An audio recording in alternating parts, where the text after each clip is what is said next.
It being 11:04 a.m., the House will now proceed to the consideration of private members' business as listed on today's order paper.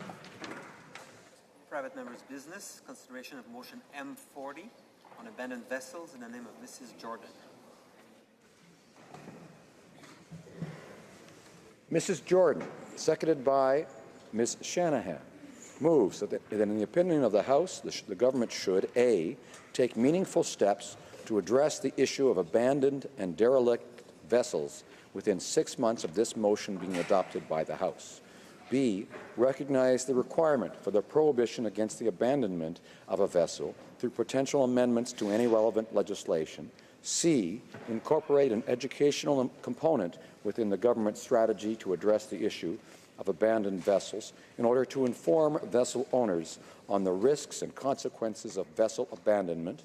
D, improve vessel owner identification by considering ratifying the International Maritime Organization's International Convention on the Removal of Wrecks, 2007, and by considering widening the scope of the Canadian Register of Vessels, and E, create a mechanism for government to assist in the removal of an abandoned vessel where its presence creates an economic burden for our community.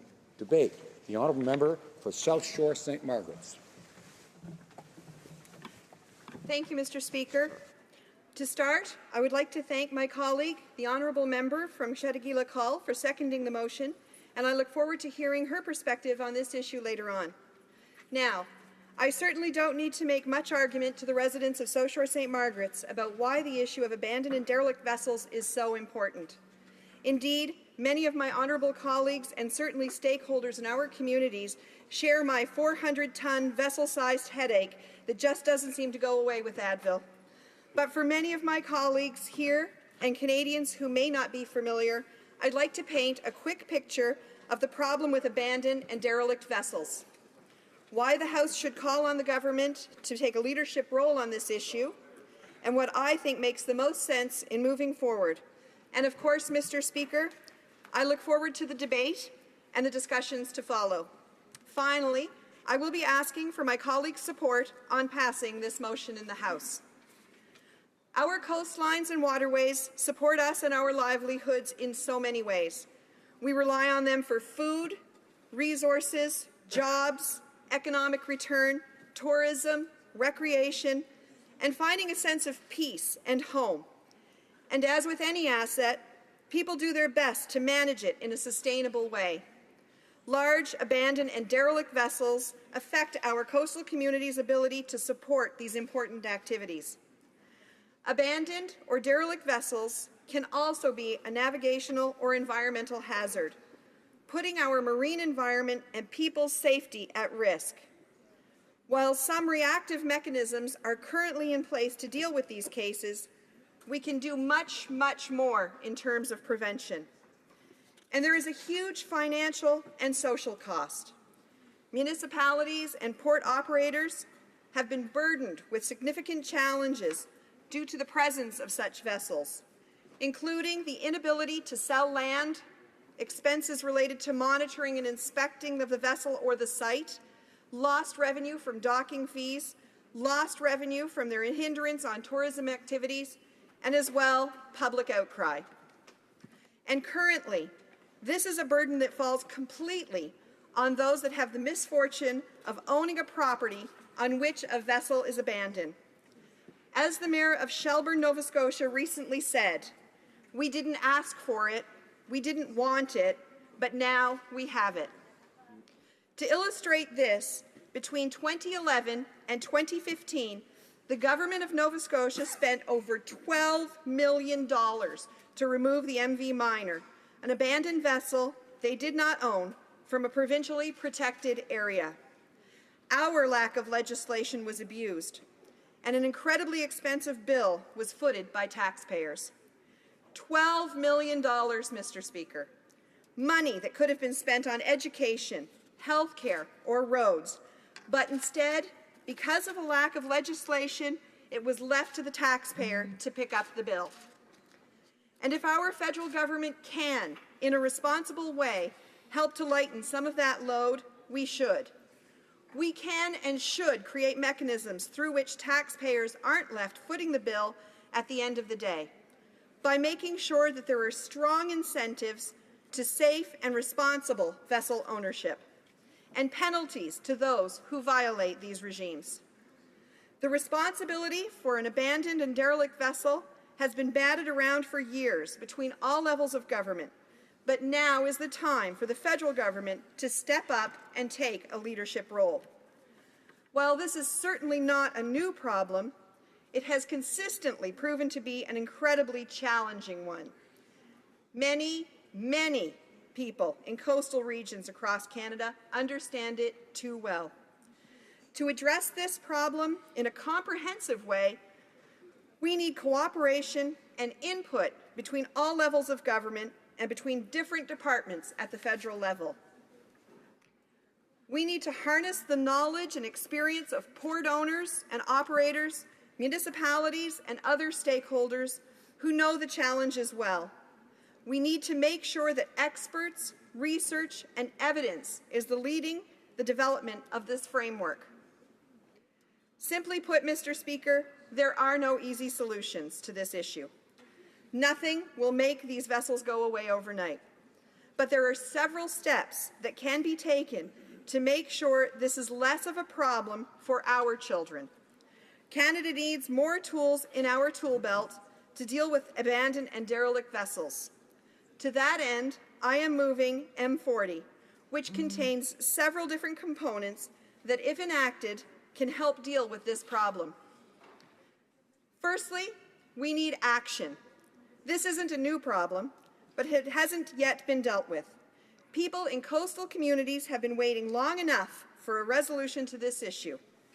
Mr. Speaker, I have been heartened by our Minister of Transportation's strong mandate for marine safety and for the Minister of Fisheries and Oceans and the Canadian Coast Guard's commitment to environmental protection. Solving the problem of abandoned and derelict vessels is a piece of this larger puzzle. Now is the right time. So I am asking the government to act within 6 months of this motion being adopted in the House. Secondly, we need to create legislative or regulatory penalties for abandonment.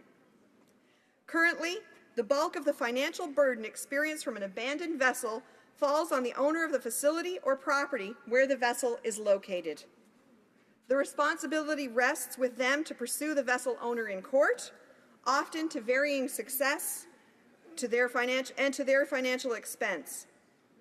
We could address that by making the abandonment of a vessel an offense in legislation, and prosecution could be done by law enforcement. Simply put, Mr. Speaker, we need rules with more teeth. Taxpayers have been on the hook for millions of dollars in cleanup fees. It's time to be proactive and not simply reactive. Thirdly, we need to make sure that vessel owners understand their responsibilities.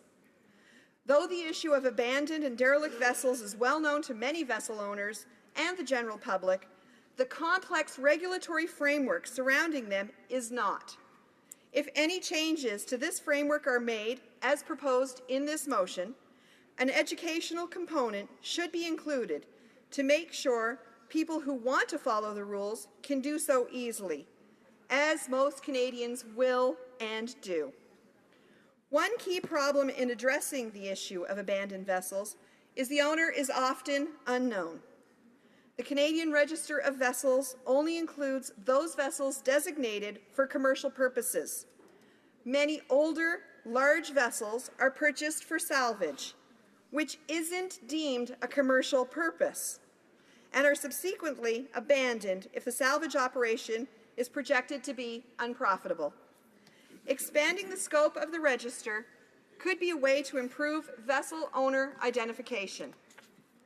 Past Transport Canada reports have recommended that Canada sign on to the International Marine Organization's International Convention on the Removal of Wrecks and its accompanying actions to address this issue.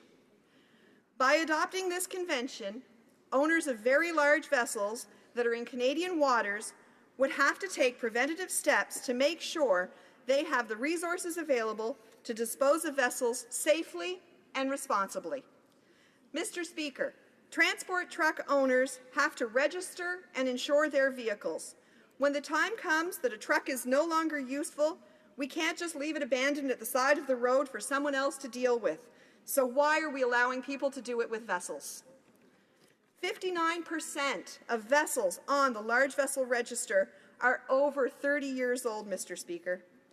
By following the recommendations of the International Marine Organization's International Convention on the Removal of Wrecks, we will help ensure that these vessels don't end up abandoned down the road, or more precisely, Mr. Speaker, down the river. However, we can't ignore the problems we have now. Transport Canada estimates that there are currently over 600 abandoned and derelict vessels across Canada.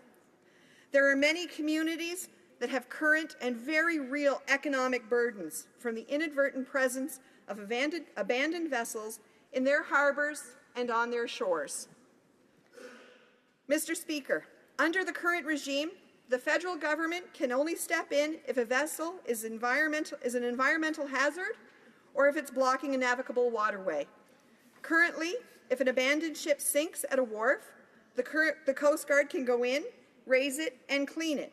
But if it sinks again, there is no responsibility for anyone to step in and help because it has been deemed clean.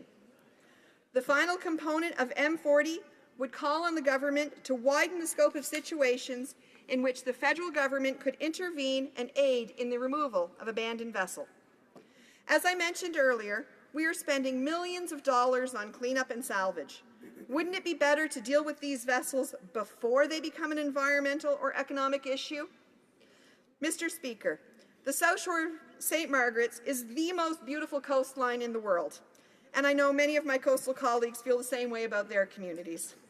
Isn't it time for us to step up and make sure that they are protected for all to enjoy, to make their living from, and to provide a sense of peace that only being by the water can provide? Protecting marine life and marine way of life is something we have a responsibility to do.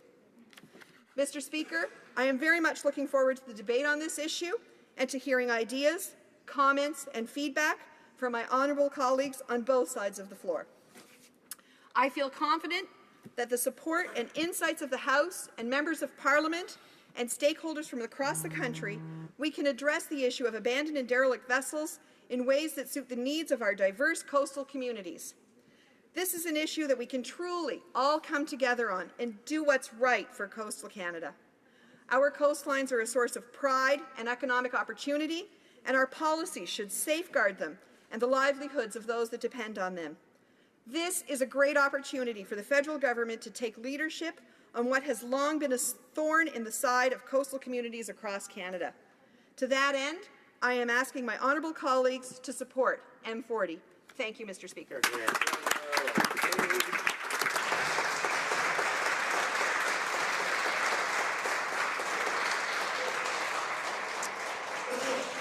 Questions and comments. Question and commentaire. The honourable member for Chilliwack HoC. Thank you very much, Mr. Speaker, and I'd like to thank the member from South Shore St. Margaret's for this motion.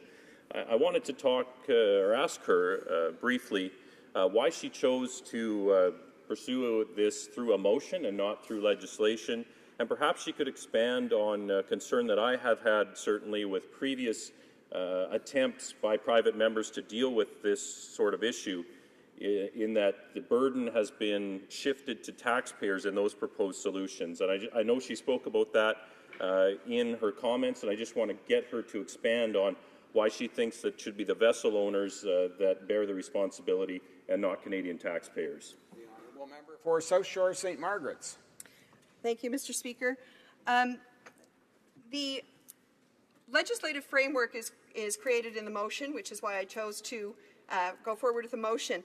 We currently spend a great deal of money on abandoned and derelict vessels, and the cost to clean and raise them can be in the millions of dollars. M40 is asking that we use our resources more effectively so that we actually save money in the long run, and it would be prudent to have to deal with this problem in advance so that we don't have to deal with the issue of a cleanup further down the road. Thank you, Mr. Speaker.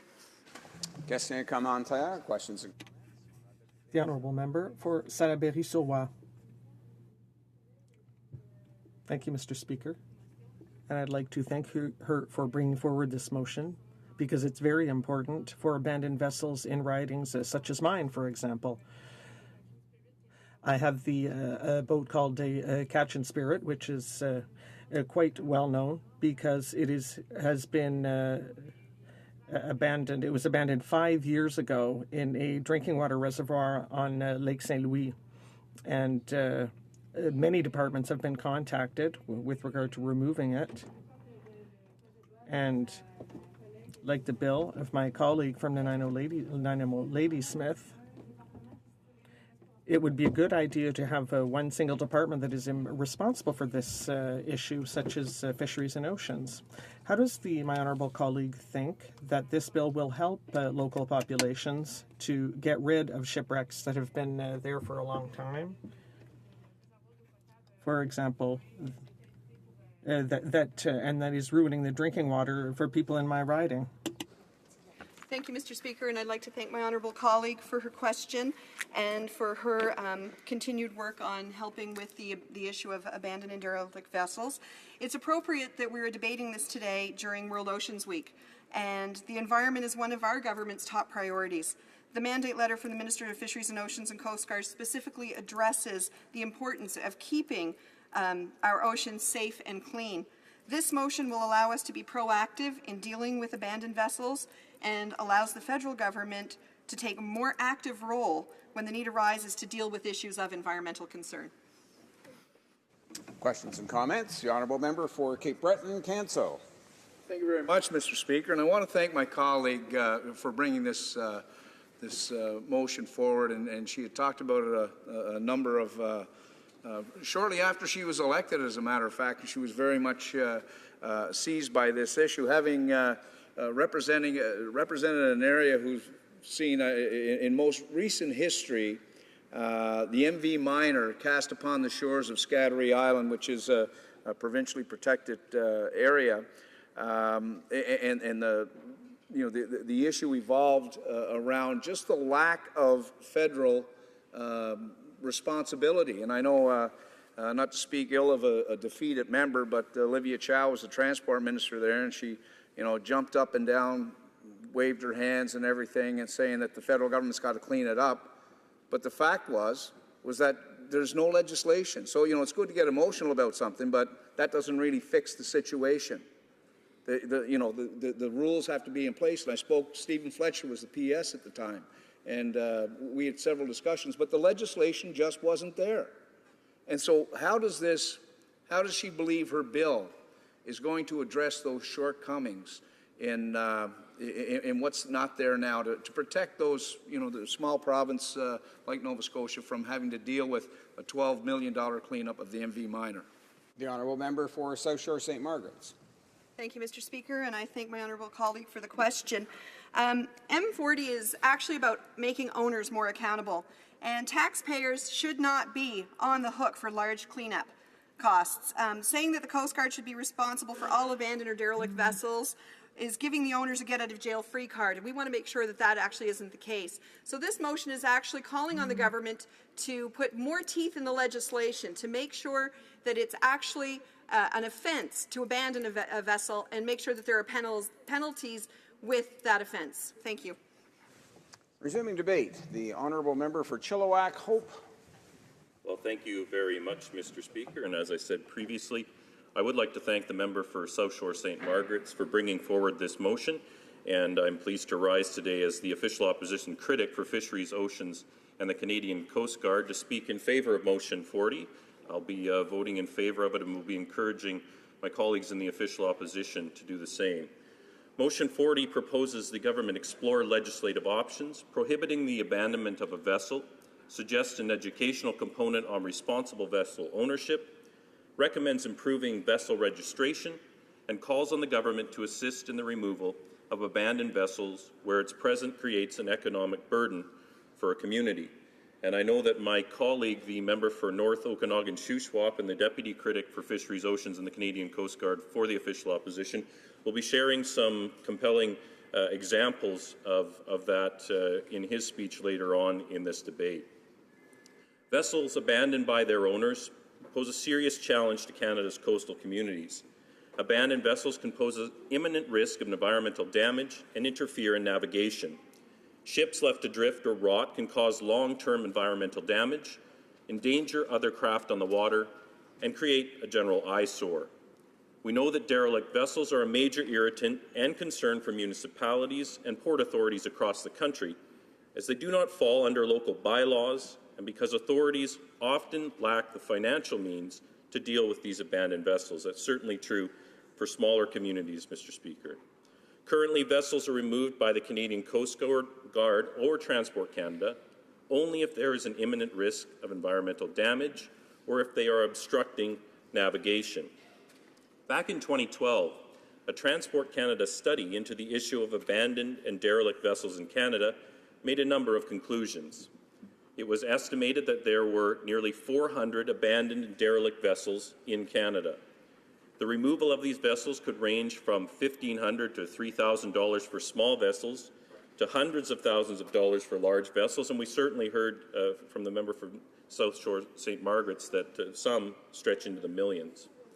Abandoned and derelict vessels are an issue being addressed by a growing number of municipalities and private shoreline property owners, and their removal is costly and requires significant technical resources.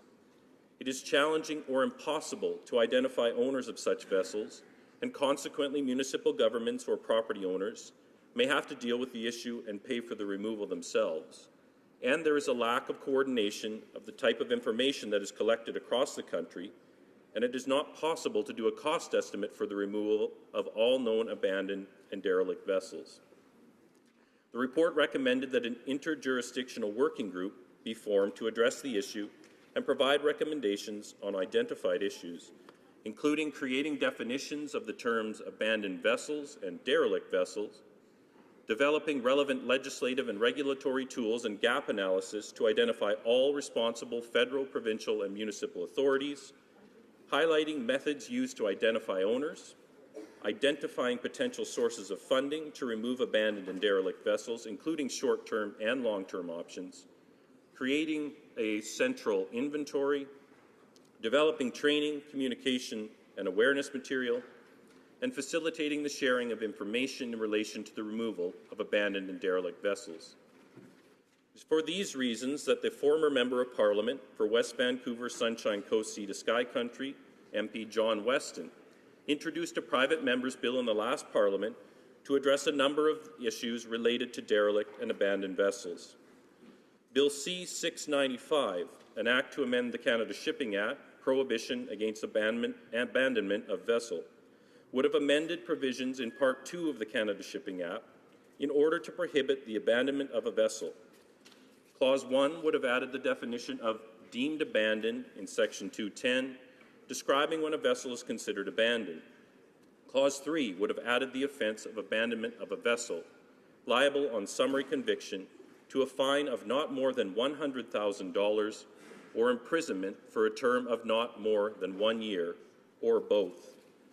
Bill C-695 recognized that boat owners needed to be held accountable for their own vessels, just as this motion recognizes the requirement for the prohibition against the abandonment of a vessel.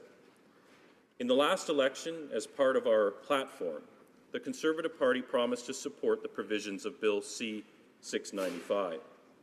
We also proposed to set aside $1 million per year, beginning in 2016-17, to cover 1/3 of the cost of removing priority derelict vessels. Over the years, there have been a number of proposals brought before this House that would take a different path. Two nearly identical bills, Bill C-231 and Bill C-638, would have shifted the burden from vessel owners to Canadian taxpayers. Clause 1, Bill C-638, would have designated the Canadian Coast Guard as the receiver of wreck. Clause 2 proposed to change the discretionary power found in Section 155 sub 3 of the Canada Shipping Act into an obligation for the receiver of wreck to take measures in order to remove, dispose, or destroy a wreck. Clause 3 of the bill would have given the Minister of Transport and the Minister of Fisheries and Oceans regulatory powers respecting appropriate measures the receivers of wreck must take or direct to be taken to remove, dispose of, or destroy a wreck, as well as exemptions from the obligation to do so. Clause 4 would have required the Minister of Transport to file a report every 5 years before each House of Parliament regarding the operation of Part 7 of the Act. There are a number of concerns with an approach that would designate the Canadian Coast Guard the receiver of wrecks. The Coast Guard is considered to be part of the Department of Fisheries and Oceans. It is not a separate legal entity and simply cannot be designated as a permanent receiver of wreck. But there is a larger issue here.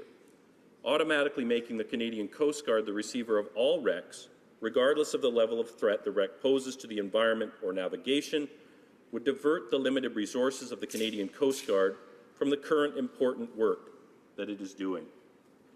Scientific work, working to manage our fisheries, life-saving search and rescue work would all be compromised if we shift the responsibility of addressing abandoned vessels from ship owners to the Canadian Coast Guard. Washington State has a program for derelict ship removal, a program that Transport Canada has studied. What was learned from that experience is any remediation program that doesn't improve ship owner responsibility and accountability merely encourages vessel owners to abandon unwanted vessels, relying on taxpayers to pay for the cost of disposal. We must not shift the financial burden of derelict and abandoned vessels onto taxpayers. We must do more to ensure that vessel owners are held responsible for their property. We do need to take action, and this is a major issue in many communities in British Columbia and right across the country. This motion, should it be passed by the House, should be passed by the House so that the work can continue on making our laws and regulations on derelict vessels more comprehensive and more stringent. Mr. Speaker, I look forward to the debate on this and encourage all members of the House to support this motion.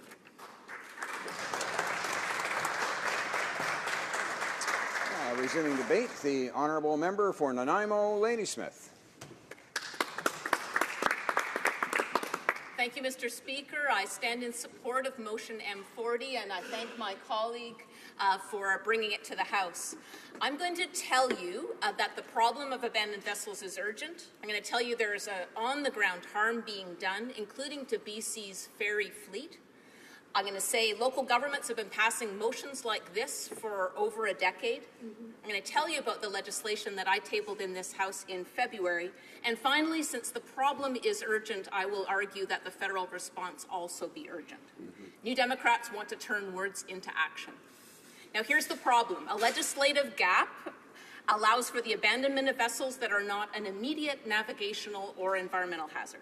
No one department is responsible to prevent these vessels from becoming a greater hazard to environment or navigation, and when communities try to take action, they get the runaround. But first, I want to give you some good news. I've stood in this House at least 3 times since the beginning of the year asking for help with the Vicky Lynn 2. It's a 100-foot trawler abandoned 4 years ago. Transport Canada towed it into Ladysmith Harbour, where it has sat ever since. Did not originate in Ladysmith. The federal government brought it in, and local governments and communities have since been asking the federal government to get it out. 4 years ago, the Coast Guard filed a report with Transport Canada and Fisheries and Oceans saying that this vessel is an imminent risk to sink and it is full of contaminants. It recommended full removal, and that has not happened. But the good news is, partly with the excellent advocacy of Ladysmith City Council, Saminas First Nation, Georgia Strait Alliance, and also a very big rally, an on-water rally of residents of Ladysmith last summer. After 4 years of rotting in the harbour, I was delighted when I was back in the riding the week before last to tell all those local community reps that I'd secured an agreement from the former fisheries minister, the member of parliament from Nunavut, that he had agreed that the Coast Guard would remove this vessel by August. We're delighted, and I was so glad a week today to be able to thank him in person for taking that action on behalf of Ladysmith. And that it took 4 years and ministerial intervention is a major problem. So, the federal government must understand the urgency of the abandoned vessel problem, which has spiraled out of control over the past decade. 400 plus abandoned vessels litter our harbors and waterways all over the country. These are end-of-life freighters, large ships, small recreational craft. So why so many right now? Fiberglass is reaching the end of its lifetime. There are more intense storms and changed weather patterns on our coasts. There are changes in the coastal fishery which have moved some boats out of commercial use. And finally, economic hardship has resulted in the abandonment of responsible ownership by some people. Why does it matter? Oil and solvents pose environmental risks when these vessels inevitably sink. They can harm sensitive ecosystems and threaten shellfish and aquaculture industries which provide jobs in our region. And they are eyesores which blight otherwise picturesque harbors on our coasts. Like Ladysmith Harbor in my riding, former Mayor Rob Hutchins described spending millions on waterfront beautification only to have the harbor blighted by almost 50 abandoned vessels evicted from Vancouver Harbor and Nanaimo Harbor. Not Ladysmith's problem, but became its visual pollution. Like Shelburne, Nova Scotia, where last week the mayor applied for an arrest warrant for the owner of the abandoned vessel Farley Mowat. And the CAO called on the federal government to help overwhelmed municipalities like theirs with federal legislation. But municipalities have been calling on the federal government and the province for help for years to no avail. For 12 years, I was elected to local government, and we passed resolutions calling on action on abandoned vessels every year.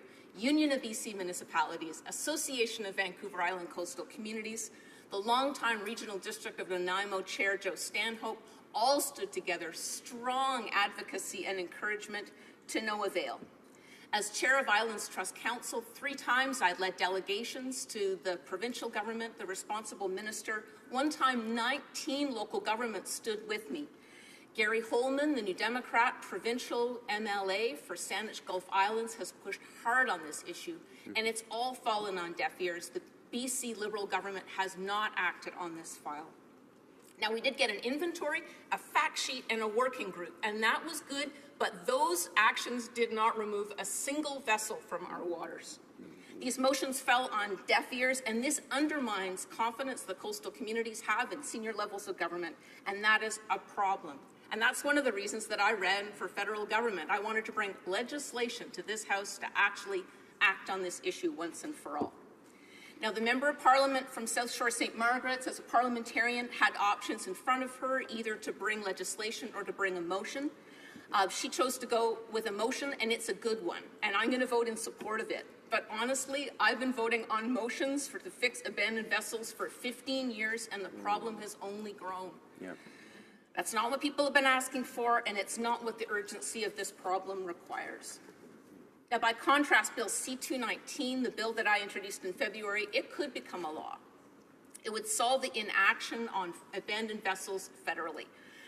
By making the Coast Guard the responsible agency, we would end the runaround, and that's the biggest frustration. We don't know which ministry to ask. The government would have the mandatory obligation to deal with the removal and recycling of these vessels once and for all, and it would be responsible for the collection of the costs from the original owners as well. Now, I hope to have support from the Liberal government for my abandoned vessel solution, as it supported former MP Jean Crowder's almost identical bill a year ago. Now, other countries have comprehensive legislation. I visited Norway, where the coastal authority takes action when there is an abandoned vessel. It doesn't mess around to find out who owns it. It gets it out of the water where immediately it can protect the ecological and economic values of the region.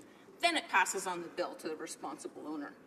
I helped bring the Washington State Derelict Vessel Program manager to Canada, where we met with Transport Canada reps, where they could learn how well a comprehensive solution could work here. Now, Canada also needs a national plan, not a ship-by-ship approach, and we can't just shuffle this problem from one community to the next. We heard also in this House when the Silver King started to sink in Bain Sound, mid-Vancouver Island, my colleague from Courtenay, Alberni, worked very hard to protect the aquaculture and migratory bird habitat in that region. He secured Coast Guard removal. Yet the Silver King was towed from his riding to mine in Ladysmith Harbor. And it sat there for months instead of the days that were originally promised. And that was right at the beginning of the tourist season. Nanaimo's Port Authority, to its credit, has acted, although it doesn't have to, on vessels both inside and outside its waters. But it is also pleading for federal leadership and a comprehensive approach. Right now, it's costly and uncoordinated. The costs of not dealing with this are real.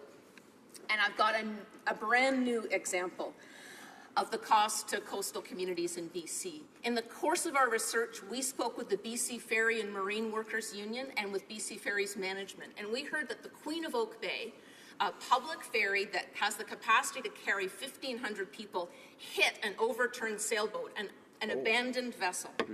Vessel Traffic Services and the Coast Guard were involved. They had to stay on the scene until the collision was cleared and the Queen of Oak Bay was cleared to resume the trip.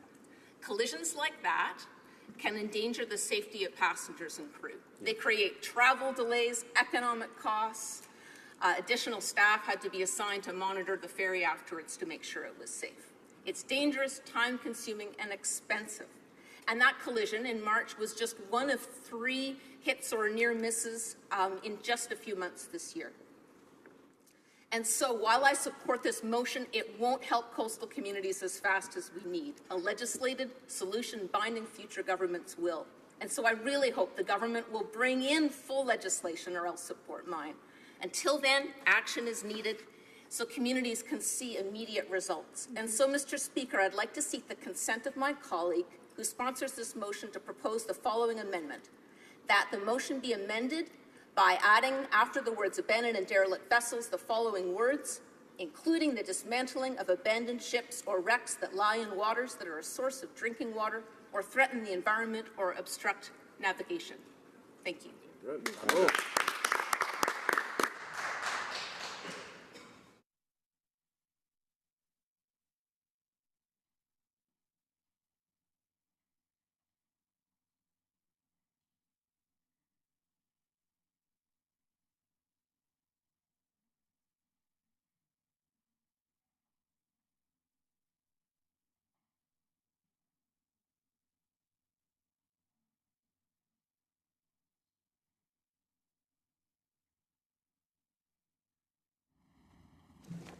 Order. It's my duty to inform honourable members that pursuant to Standing Order 93.3, no amendment may be proposed to a private member's motion or to the motion for second reading of a private member's bill unless the sponsor of the item indicates his or her consent. Therefore, I ask the honourable member for South Shore St. Margaret's if she consents to this amendment being moved. Thank you, Mr. Speaker. No, I do not consent to this amendment. There is no consent. Therefore, pursuant to Standing Order 93.3, the amendment cannot be moved at this time. Resuming debate, the Honourable Parliamentary Secretary to the Minister of Transport. Thank you very much, Mr. Speaker. I am pleased to rise and speak in support of private member's motion M40 on abandoned and derelict vessels. Before I start, I wish to thank the Honourable Member for South Shore, St. Margaret's, on behalf of the government. As a representative for a beautiful coastal region in Nova Scotia, the Honourable Member and the people she represents have first-hand experience with this issue and the complications it poses. The Government of Canada recognizes that abandoned and derelict vessels, including shipwrecks, are a growing problem for local communities. The potential issues are known. They can present fire and other hazards that threaten the security of surrounding infrastructure. They can place local fisheries and aquaculture businesses at risk, and they can create negative economic impacts by taking up scarce moorage space at wharfs, causing loss of revenue to property owners and local communities, or by reducing the tourism draw of some of Canada's most picturesque waterfront communities. Additionally, we know that the average age of Canadian vessels continues to rise, and so it is clear a solution is needed. It is important to recognize that while most boats are disposed of properly, a small percentage of abandoned and wrecked vessels threaten to impact Canada's coastal and freshwater communities. It is also important to clarify that not all abandoned and derelict vessels pose the same hazards, and a risk-based approach is needed to ensure that the most hazardous vessels are addressed. This is where local and provincial partners can play an important role, as they are well placed to help determine which vessels pose the greatest risks to their local communities. Although we may never eliminate all abandoned and derelict vessels, all stakeholders and all levels of government must work together to address the real risks that hazardous vessels pose. But dealing with these hazardous vessels can be very expensive. It may require court proceedings to compel an owner to take action on their vessels. That is, of course, if the owner is known. In other cases, irresponsible owners have simply walked away and chose to no longer bear any responsibility for their property. The first challenge, a key challenge we face, is the current regulatory and legal regime that governs abandoned and derelict vessels. Under the Constitution Act 1867, the federal government is exclusively responsible for matters related to navigation and shipping. But that legislation does not give us a comprehensive legal framework to address abandoned or derelict vessels that pose immediate risk to navigation, the marine environment, or safe operations of our waterways. This is clearly the first challenge we need to address. Furthermore, current federal acts and regulations target the impacts from vessels like pollution or obstructions to navigation. They aren't designed to directly address the issue of abandonment and ultimately identify the owner of a vessel to hold them responsible. The second challenge we face is clarifying roles and responsibilities. The issue is complex and involves a wide range of legal, economic, and social factors that fall under the jurisdiction of several federal departments and levels of government in Canada. Mr. Speaker, allow me to explain the current scheme. When a boat is a risk to navigation, Transport Canada acts. When a boat is a pollution risk, the Canadian Coast Guard is responsible to respond. Environment and Climate Change Canada also has a role to play in managing pollution incidents by providing advice to responders 24 hours a day, 7 days a week.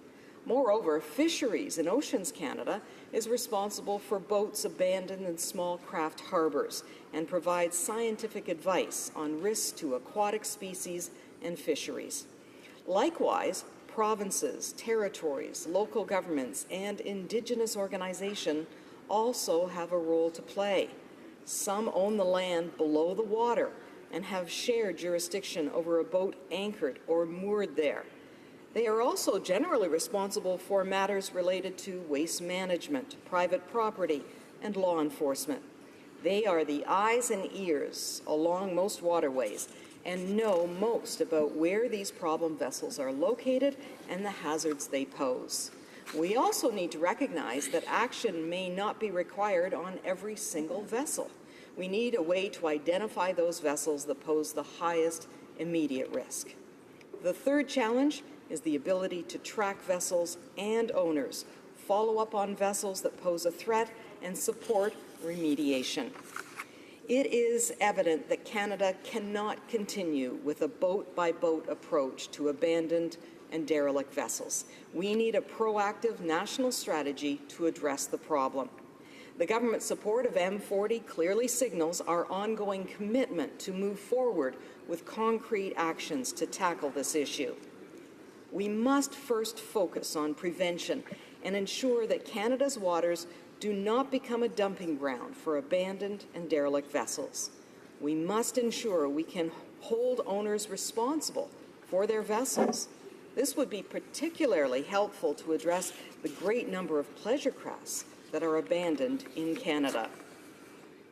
Motion 40 supports the government's commitment to protect Canada's freshwater resources and oceans.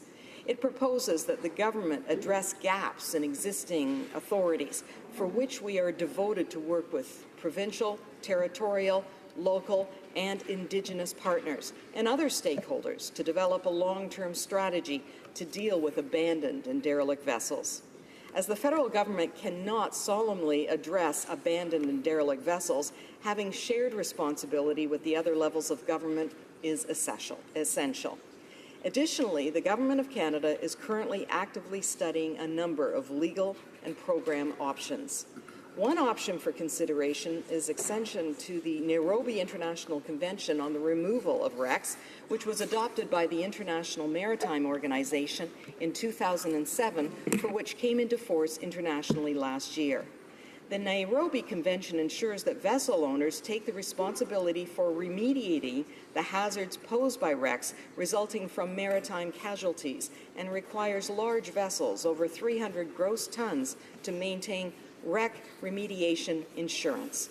However, the Convention does not aim to improve vessel owner identification, but rather aims to ensure that vessel owners are liable for action to deal with hazardous wrecks.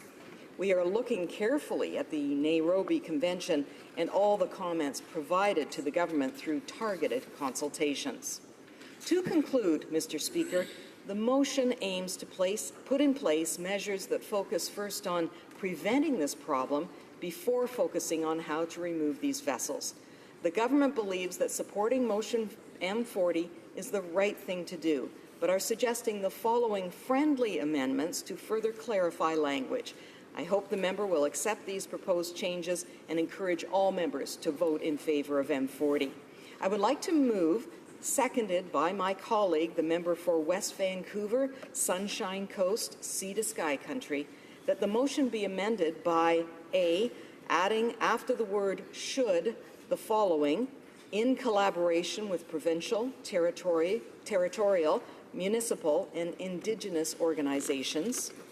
B, deleting the words by considering ratifying the International Maritime Organization's International Convention on the Removal of Wrecks 2007, and C, replacing the words create a mechanism with the words identify mechanisms, and D, adding after the words for a community the following: F, consider measures to ensure owners are strictly liable for remediating abandoned vessels, such as acceding to the Nairobi International Convention for the Removal of Wrecks 2007. Thank you, Mr. Speaker.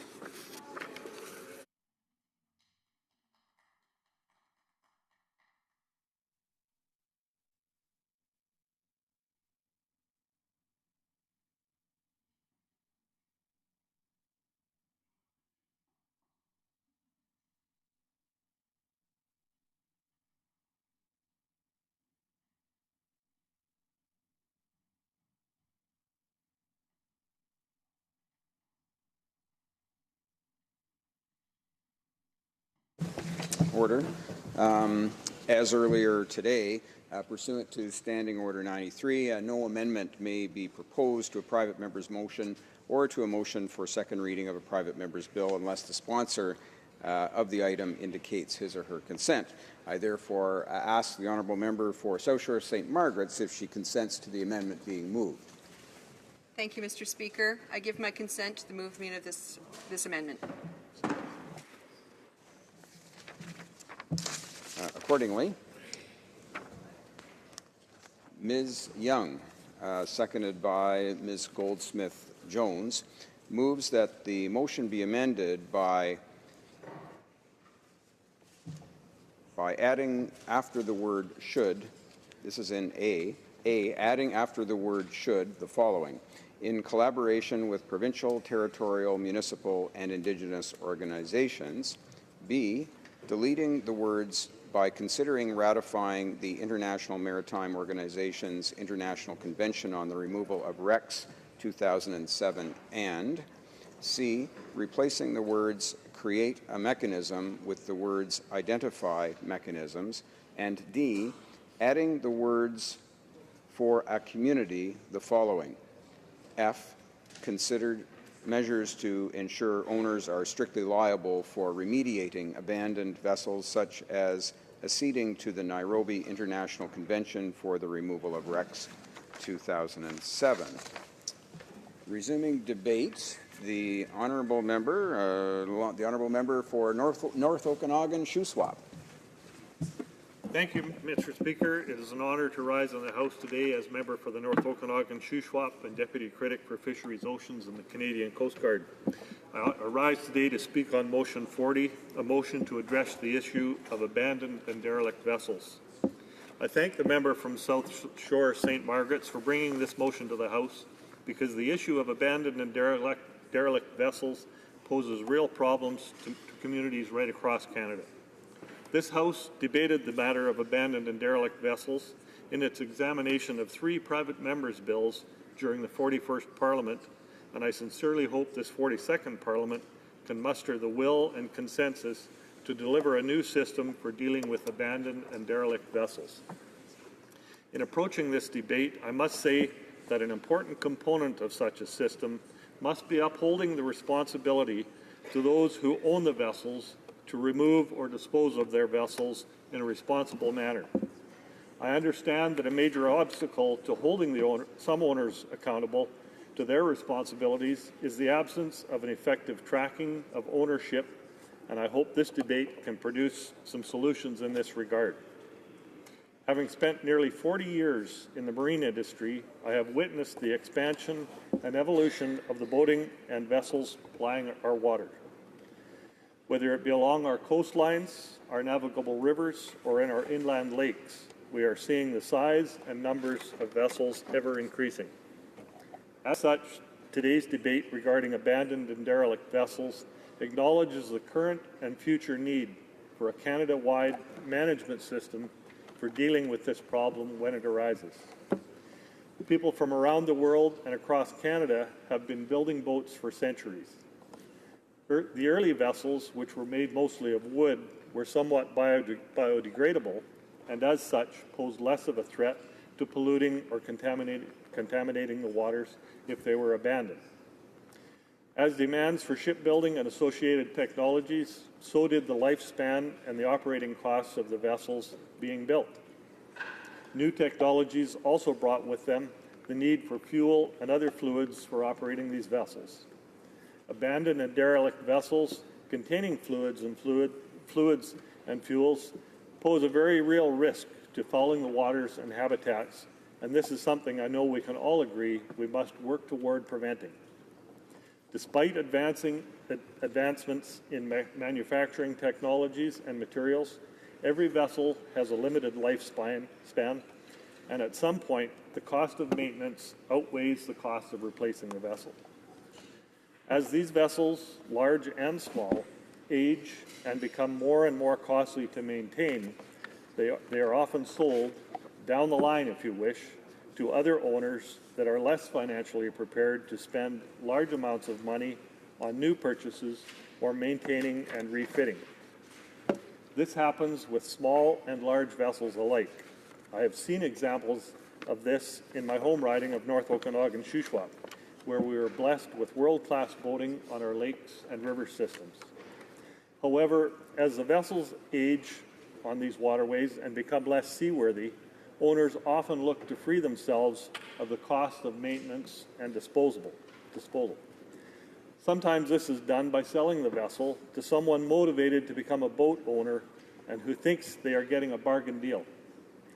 Unfortunately, the purchaser in these situations finds out too late that the real reason the vessel was sold was the cost required to maintain or repair the vessel.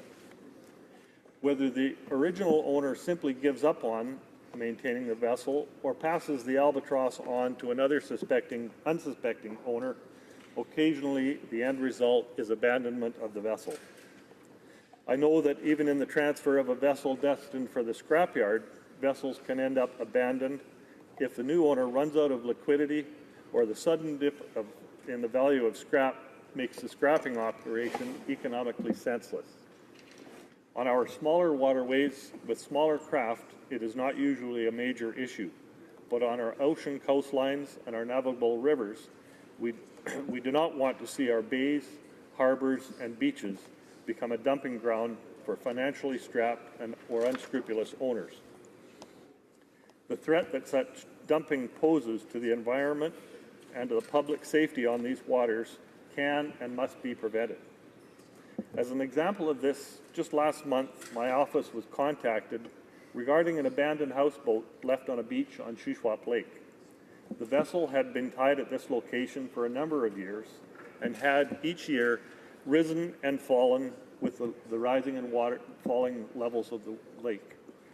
This year, as the lake levels rose, the houseboat did not, causing great concern for nearby property owners and local government officials. Concerns over potential fuel and oil leakage and public safety were difficult to address. Numerous calls by a concerned local resident only led to frustration from being passed from one government department to another. The uncertainty of which government or department held responsibility brought more concerns over delays in action. Thankfully, in the past days, our provincial government has taken action and remedial measures are taking place. This is but one example of how an improved system of tracking vessel ownership, vessel transfer, and ownership responsibilities and accountability can help protect our waterways and our taxpayers. One challenge to tracking vessel ownership is the fact that late in vessel life transfers are not always tracked through the Canadian Register of Vessels. This can happen if the parties involved are not aware of their responsibilities to report the transfer, or if they decide to not declare the transfer to avoid payment of taxes. The end result is that the actual owner may not be the owner on record in the Federal Registry. As such, it is often difficult, if not impossible, to ensure the cost of removal and cleanup goes to the vessel owner and does not end up with the public taxpayer. Establishing a system to deal with this issue will require much collaboration between all levels of government. Municipal, regional, provincial, federal, and international governing bodies will all need to work together to answer questions. Questions such as, how will Canada deal with foreign ownership of vessels left in Canadian waters? How will we deal with bankrupt or insolvent owners? How will we deal with untracked vessel sales? While answering these questions, I would call on all discussants to develop legislation and regulations that do not place a greater burden on Canadian taxpayers. How do we develop legislation that places the onus on the vessel owners, making them aware of their responsibilities and holding them accountable? So that in the end, our harbors, communities, and local governments and government departments do not bear the cost of removal, and that should be borne by the vessel owners. As previously mentioned, during the 41st Parliament, member from West Vancouver Sunshine Coast, John Weston, introduced Bill C-695, an act to amend the Canadian Shipping Act of 2001, which sought to establish a prohibition from the abandonment of a vessel. This bill would have introduced significant penalties for abandonment of vessels. Unfortunately, this bill did not make it through the legislative process prior to the 2015 election. I think we will find that a system for preventing and dealing with abandoned and derelict vessels must include at least the following: an improved system for vessel registration and tracking, measures to confirm vessel owners are educated on and aware of their legal responsibilities upon purchase and sale of a vessel, measures including penalties and enforcement powers holding vessel owners accountable for their responsibilities. I believe that such a system is needed and welcomed by Canadians. I believe that any such system must be sustainable and effective, with the federal government providing leadership. Such a system should cast no department or any level of government simply as a janitor of our shorelines at the taxpayer's expense. I will be supporting this motion from the member from South Shore St. Margaret's, and if this government adopts this motion, I will be willing to work with her and others to find solutions to the issue of abandoned and derelict vessels in a way that is good for Canada and all Canadians. Thank you, Mr. Speaker.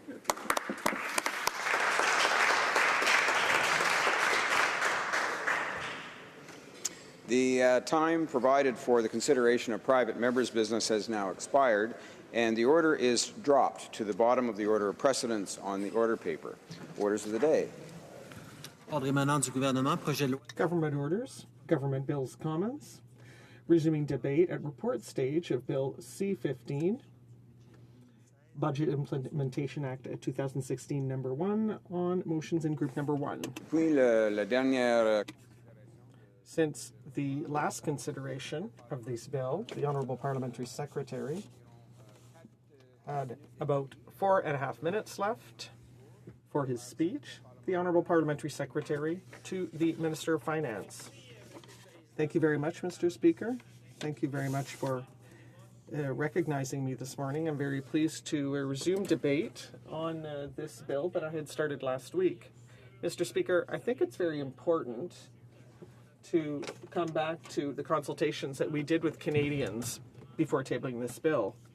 What was different during these last consultations is that the Minister of Finance and myself crossed the country from coast to coast to coast. I went from Moncton to Yellowknife in my case, and I know that the Minister of Finance went from Halifax to Vancouver.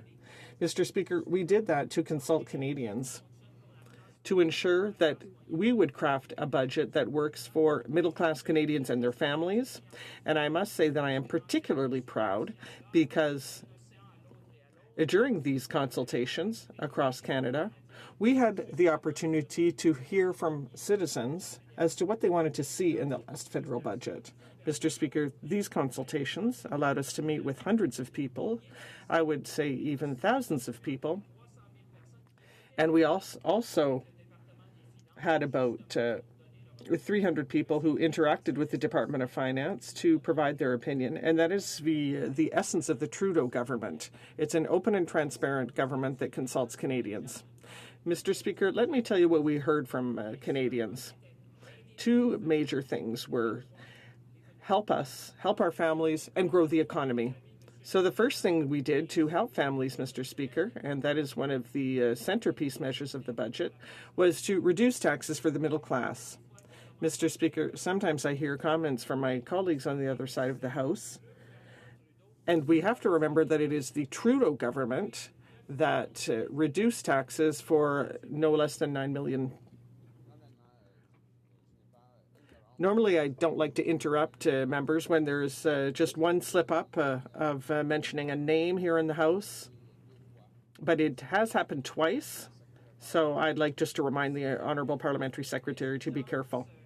Mr. Speaker, I'd like to thank you for my indulgence. Obviously, I meant the government of the current Prime Minister, so I apologize for making that error. But to come back to what I was saying is that our government is working for the middle class, and the first measure that we put in place, Mr. Speaker, and I know that on the other side of the House, people are listening to us very attentively, is that we reduce taxes for 9 million Canadians, and that dates back to January 1st. So, Mr. Speaker, that means more money in the pockets of Canadians so that they can invest, grow the economy, and help support our small businesses and to ensure a prosperous economy in the country. The second measure, which I think is really a key measure, is the Canada Child Benefit. This is probably the most important public policy since the universality of healthcare in the country, when we think that 9 out of 10 families will receive more money to help their families. It's a fair measure. It's tax-free, so parents can use this money to buy clothing, school supplies, or to send their children to camp. Now, Canadians also asked us to help grow the economy, and I'm particularly proud of this measure. That is the investment of $120 million in infrastructure over the next 10 years. And we also announced the rollout of Phase 1 in the last budget, which are historic investments in public transit. We're talking about $3.4 billion because we know that we know that we must ensure that people can circulate more freely. We also made historic announcements in the terms of the decontamination of wastewater. We're talking about thousands of dollars for this measure, and I know I don't need to point out that municipalities desperately need this help. After 10 years of underinvestment in infrastructure, this was a measure that was warmly welcomed by municipalities across the country. We're also talking about $3.4 billion in investments in social housing. This is an essential measure because we have seen that Canadians told us that affordable housing was a priority for them. In closing, Mr. Speaker, I'd just like to mention that I'd like to mention our innovation agenda. We are keenly aware that innovation is what will help our country to continue growing the economy, and we are working very hard on our agenda of innovation, and that is what will allow us to have an economy that works for all Canadians, for those in the middle class, for Canadian families, and I'm proud of our last budget, Mr. Speaker. Thank you. The honourable member for South Surrey White Rock. I appreciate the members' comments and speech. And I just, Mr. Speaker, want to bring to attention, because obviously in speaking about not funding infrastructure for 10 years, just wondering if the member realized that we're number one. We led the G7 in investments in public infrastructure. And just want to know if he was aware of that. Parlementaire. Honourable Parliamentary Secretary. Honourable member for a question. I mean, as you could see, infrastructure is a key component of our last budget, Mr. Speaker. I would disagree with the member, and I had the privilege to travel across Canada, and I can say, speaking with mayors, they would have quite a different view than the member in terms of investment in infrastructure. That's why, Mr. Speaker, we had to make historical investment of $120 billion over the next 10 years in investing in public transport, investing in water and wastewater, and investing in social housing, Mr. Speaker. I think that when you speak to mayors, Mr. Speaker, you will understand what are the facts and what's the reality in this country. Questions and comments. Line-up Deputy, the honourable member for Regina Leuven. Thank you, Mr. Speaker. The Liberals ran on the idea of a new health accord, and yet this budget does not include any increase at all in the Canada Health transfer. In fact, if you compare budget 2016 to budget 2015, what we find is that projected transfers to provincial governments are actually lower now than they had been under the previous Conservative government. Indeed, by 2019-20, the Canada Health transfer will be $600 million lower under budget 2016 than it would have been under budget 2015. And if we look at overall transfers, they're about $1 billion lower again by 2019-2020. So I wonder, Mr. Speaker, if the Honourable Parliamentary Secretary could explain to us why his government is cutting transfer payments to the provinces. The Honourable Parliamentary Secretary. Mr. Speaker, I'd like to thank the honourable member for his question, for whom I have a lot of respect and I've known for a long time. We did a number of things in public policy together before. Mr. Speaker, I can only invite the member to look at the budget. I'm quite happy to answer that question. Actually, I wish that would have been asked that question, because we have made historical investment in health transfer, Mr. Speaker, $36.1 billion in health transfer. That's the historic high in this country in terms of investment. So obviously, we do take health as a very serious matter. I'm happy to see that my colleague, the Minister of Health, is negotiating the next health accord. But I can say for this House, $36.1 billion, Mr. Speaker, this is a fact. This is the historical high investment in terms of health transfer in this country. Questions and comments. The honourable member for Bécancour, Nicolet Sorel. Thank you, Mr. Speaker. I would like to ask my learned colleague how he feels as a member for Quebec to have to stay silent regarding a number of important economic matters for Quebec. For example, Bill C-10, where the government is preparing to tell 1,800 Aveos employees in Quebec that they're going to lose their jobs, whereas they had a firm guarantee on the part of this Prime Minister that that law would be enforced for everything concerning operation and maintenance that was supposed to be conducted in Quebec, Manitoba, and Ontario. How does he feel about EI as a member for Quebec, where all the regions of Quebec were excluded from the special benefits? And how does he feel with regard to Bombardier, whereas $1 billion was given to the auto industry and not a cent to Bombardier? Is he all about serving the party instead of serving the interests of Quebec? The Honourable Parliamentary Secretary to the Minister of Finance. Mr. Speaker, I'd like to thank the honourable member, with whom I often traded barbs during the election campaign, and I want to express the respect I have for him as the Dean of this House. As to his question, I want to say that I am proud of being on this side of the House, along with my Liberal caucus colleagues, to move forward on files that are important to Quebec and to promote Quebec's economic interests. My colleague knows full well that in a region close to his, we invested $30 million for the victims of pyrrhotite in Trois-Rivières. That's a matter that affects him as well. We also invested $500 million in high-speed internet that will not only benefit regions like mine, but regions like his in Quebec that need broadband. So to repeat, I am very proud to support this budget because not only did we make important choices, but with regard to C10, the deregulation that is going to affect Air Canada will also allow for the creation of jobs at home in Quebec. And we also reduced the waiting time for EI from 2 weeks to 1 week. So I can tell my colleague that for once they have a government that is thinking of the working class and working for it. Brant. Well, thank you, Mr. Speaker, and it's my pleasure today to rise at report stage and speak to C15, the Budget Implementation Act. And I'd like to first of all talk about the context of the budget in terms of it going forward and where we've been and where we are today, because it's very revealing. In fact, it's very disconcerting. It's very discouraging for Canadians in many ways, particularly small businesses. And it's outright disconnected, and the disconnect is happening because this government feels it has the right to spend whenever it wants, wherever it wants. So let's go back to just what this budget includes, and is probably equally as important what it does not include. And that is, it includes excessive spending of $150 billion over the mandate of the government.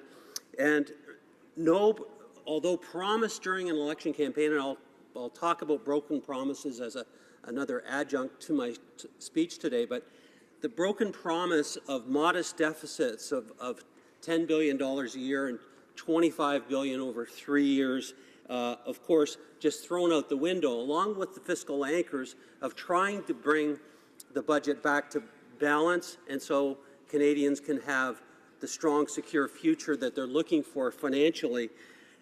And the only fiscal anchor, really, that the finance minister continued to hang his hat on is the debt-to-GDP ratio, but that's in many ways very questionable in terms of how that will happen because of the way that the economy works, and that is yet to be seen. But that said, what this budget does not include, and is probably one of the most significant parts in my mind, was the broken promises to small business in this country.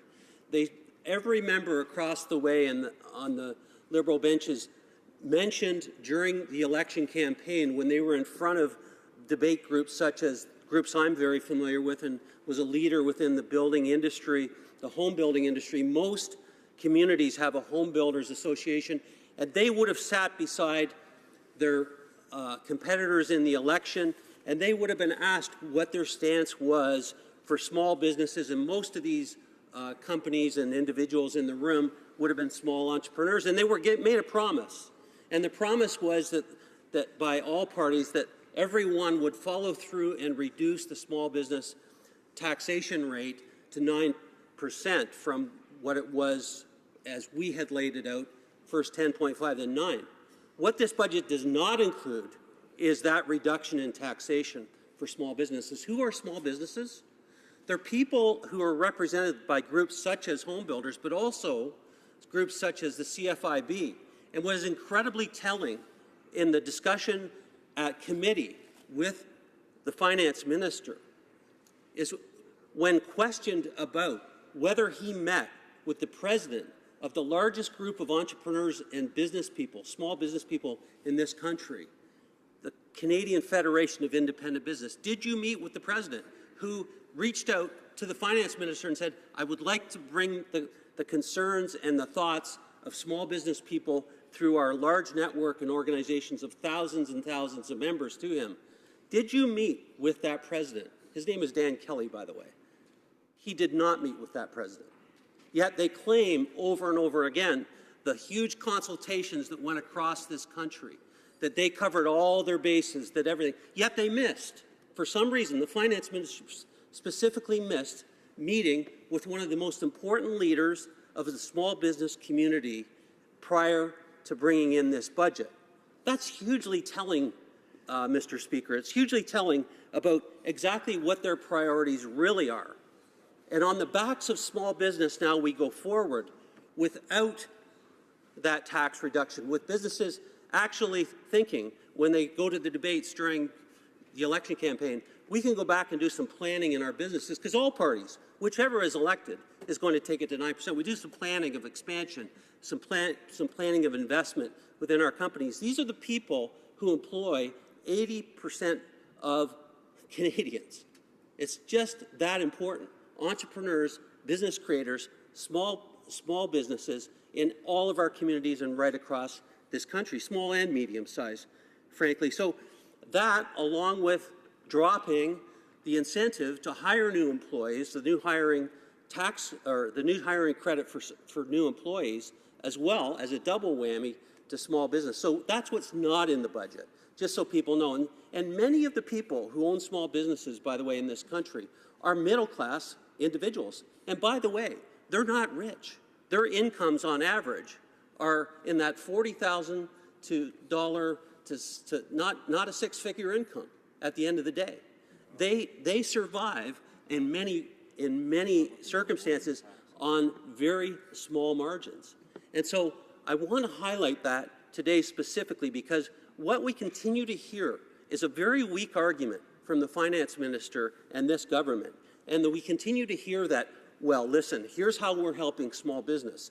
We're giving the family tax credit, and that means individuals will be able to spend more with small businesses.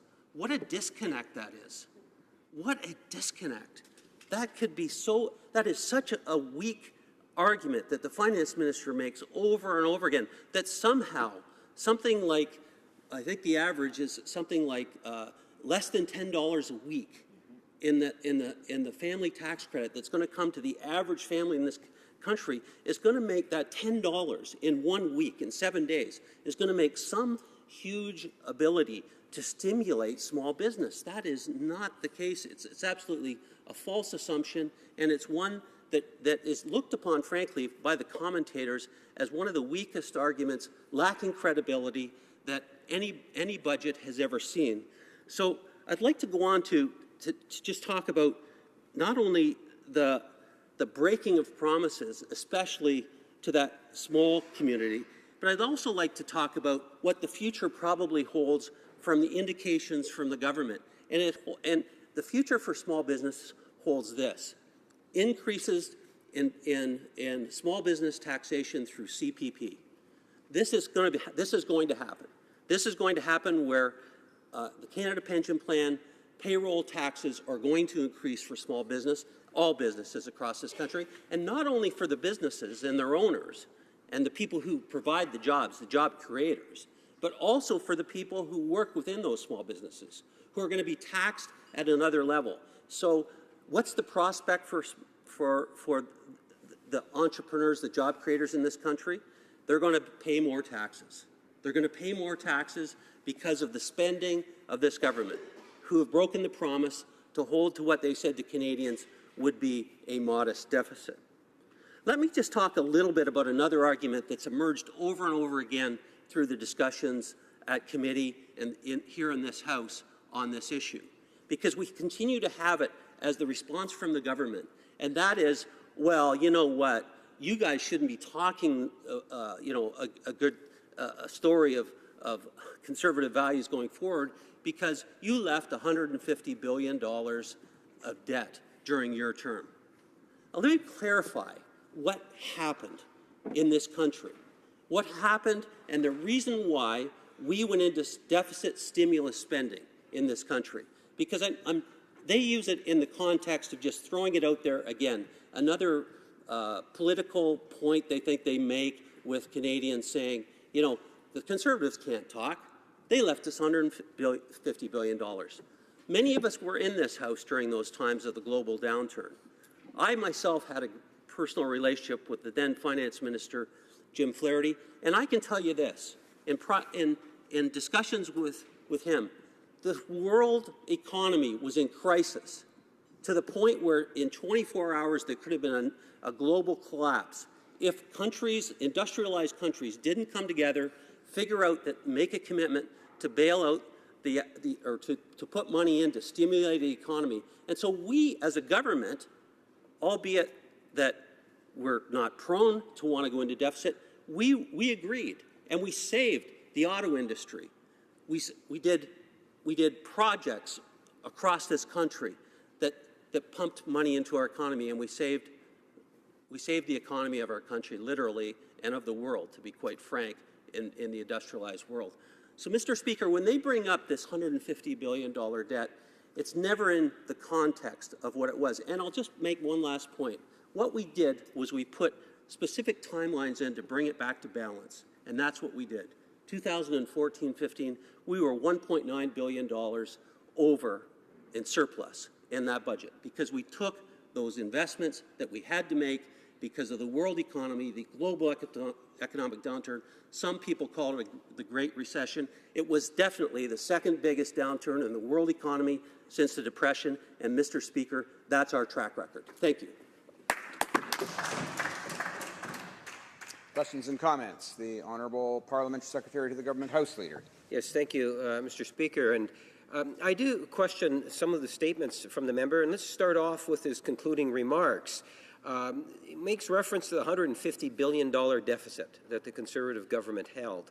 It's important that we note that when the former Prime Minister had taken office, and the member would know full well, that they actually did inherit a multi-billion-dollar surplus. They converted that multi-billion-dollar surplus into a deficit, a multi-billion-dollar deficit, before the recession even began. And the last time, and this is something that really needs to be emphasized, if they had an ounce of integrity on the issue of balanced budgets or budget financing, and they could establish a priority, can the member please explain to this House the first year or two prior to entering into the recession, how did the Conservatives squander billions in surplus and convert it into billions of deficit? For Brantford Brant. Very pleased to answer this question because the context with which we found ourselves in, and he's right, was a surplus. He's absolutely right. What did we do with it? We paid down the debt, which gave us room. We took that money and we paid down debt. We didn't go out spending it because it wasn't necessary at that time. The only time we undertook spending was because of the global situation that was happening in this world, and we undertook and we committed to spend to stimulate as well as other countries did. And in doing so, we came through that period of time better than any other industrialized country in the world, any G7 country. We came through it better. Everybody recognized that. I've had members on that side of the aisle say to me, I admired the way that you handled those years. Because of the fact is, and one last point, when we were sitting in the benches in those days, that side was asking us to double the amount of money we were going to spend on stimulus funding. They kept saying, this is inadequate, you need to spend $300 billion or $500 billion. Questions and comments. The Honourable Member for Regina Leuven. Thank you, Mr. Speaker. I think that last answer was pretty strange, the notion of having used the surplus to repay debt, because, of course, if that's all the former Conservative government had done, then it still would have had annual surpluses and would have continued to repay debt. I think the real answer as to why the former government erased the surplus was it gave billions of dollars away through corporate tax cuts.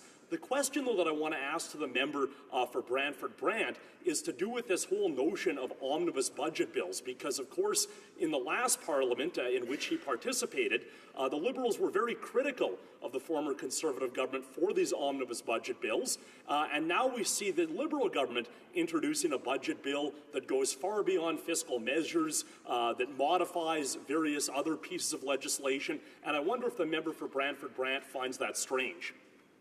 For Brantford Brant. I appreciate the question from the member. Look, at the premise of his question begins with the fact that somehow it's wrong to pay down debt.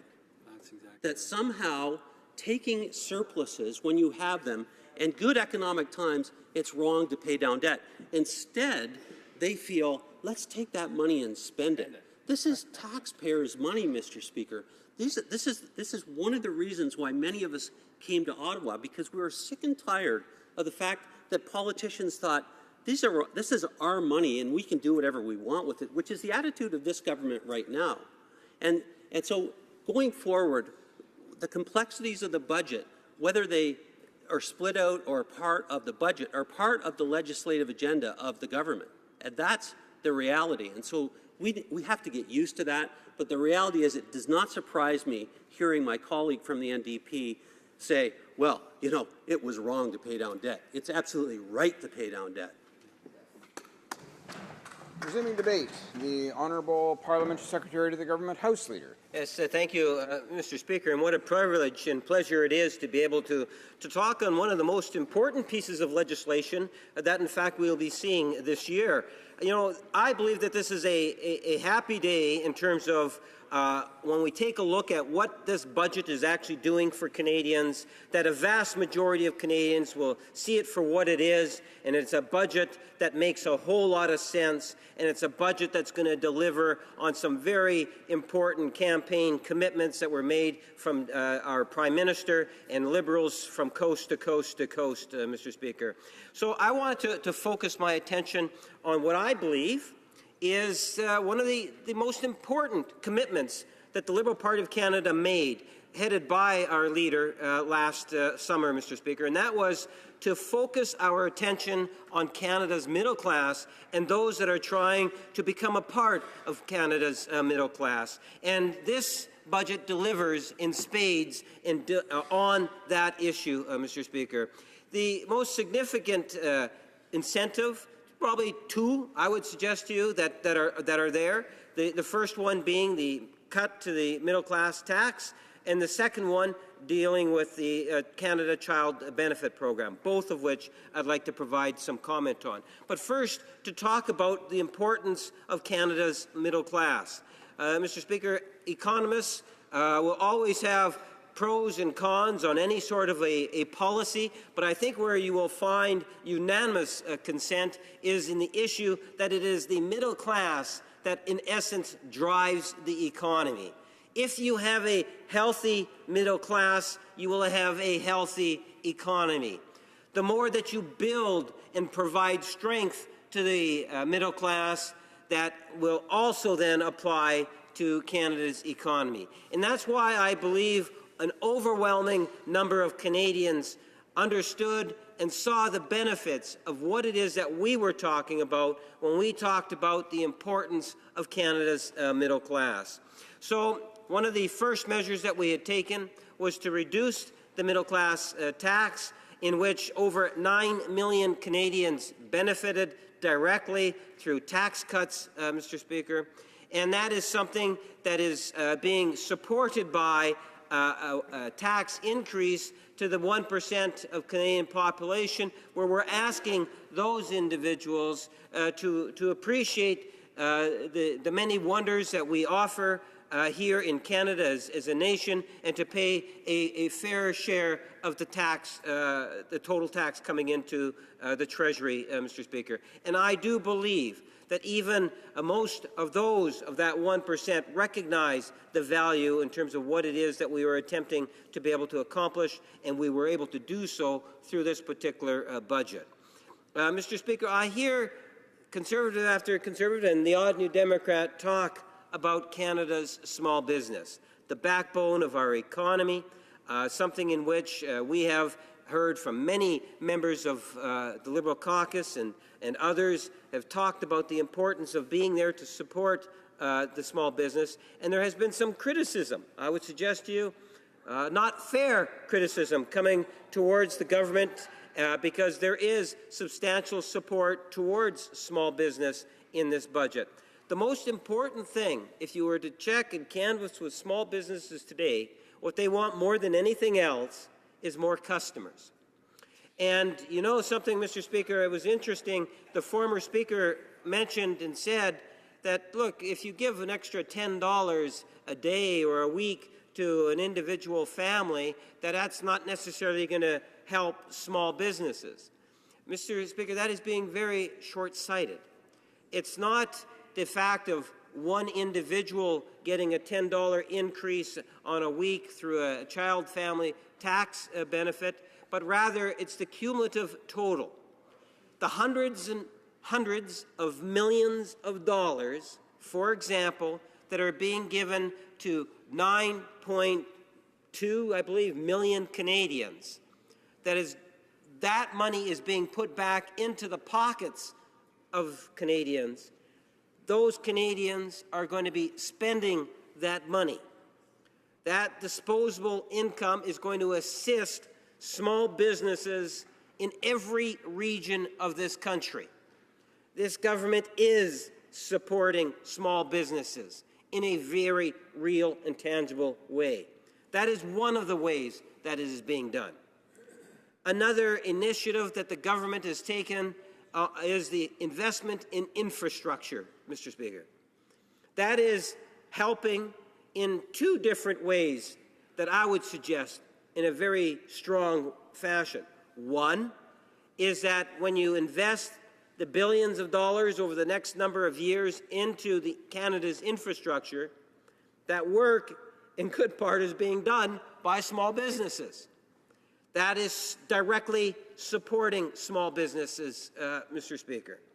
When you invest that kind of money, that what you are seeing is many different spin-offs. There's the direct, such as the small business that will be actually hiring and building on that infrastructure, to the indirect in terms of you build a highway or you build some X, Mr. Speaker, that what will end up happening is that you're building through the infrastructure, you're helping Canada's exportation of products. In other words, by building the infrastructure, what you're doing is you're allowing our products to get to market that much more efficiently, Mr. Speaker. I would suggest to you that that too assists Canada's small businesses.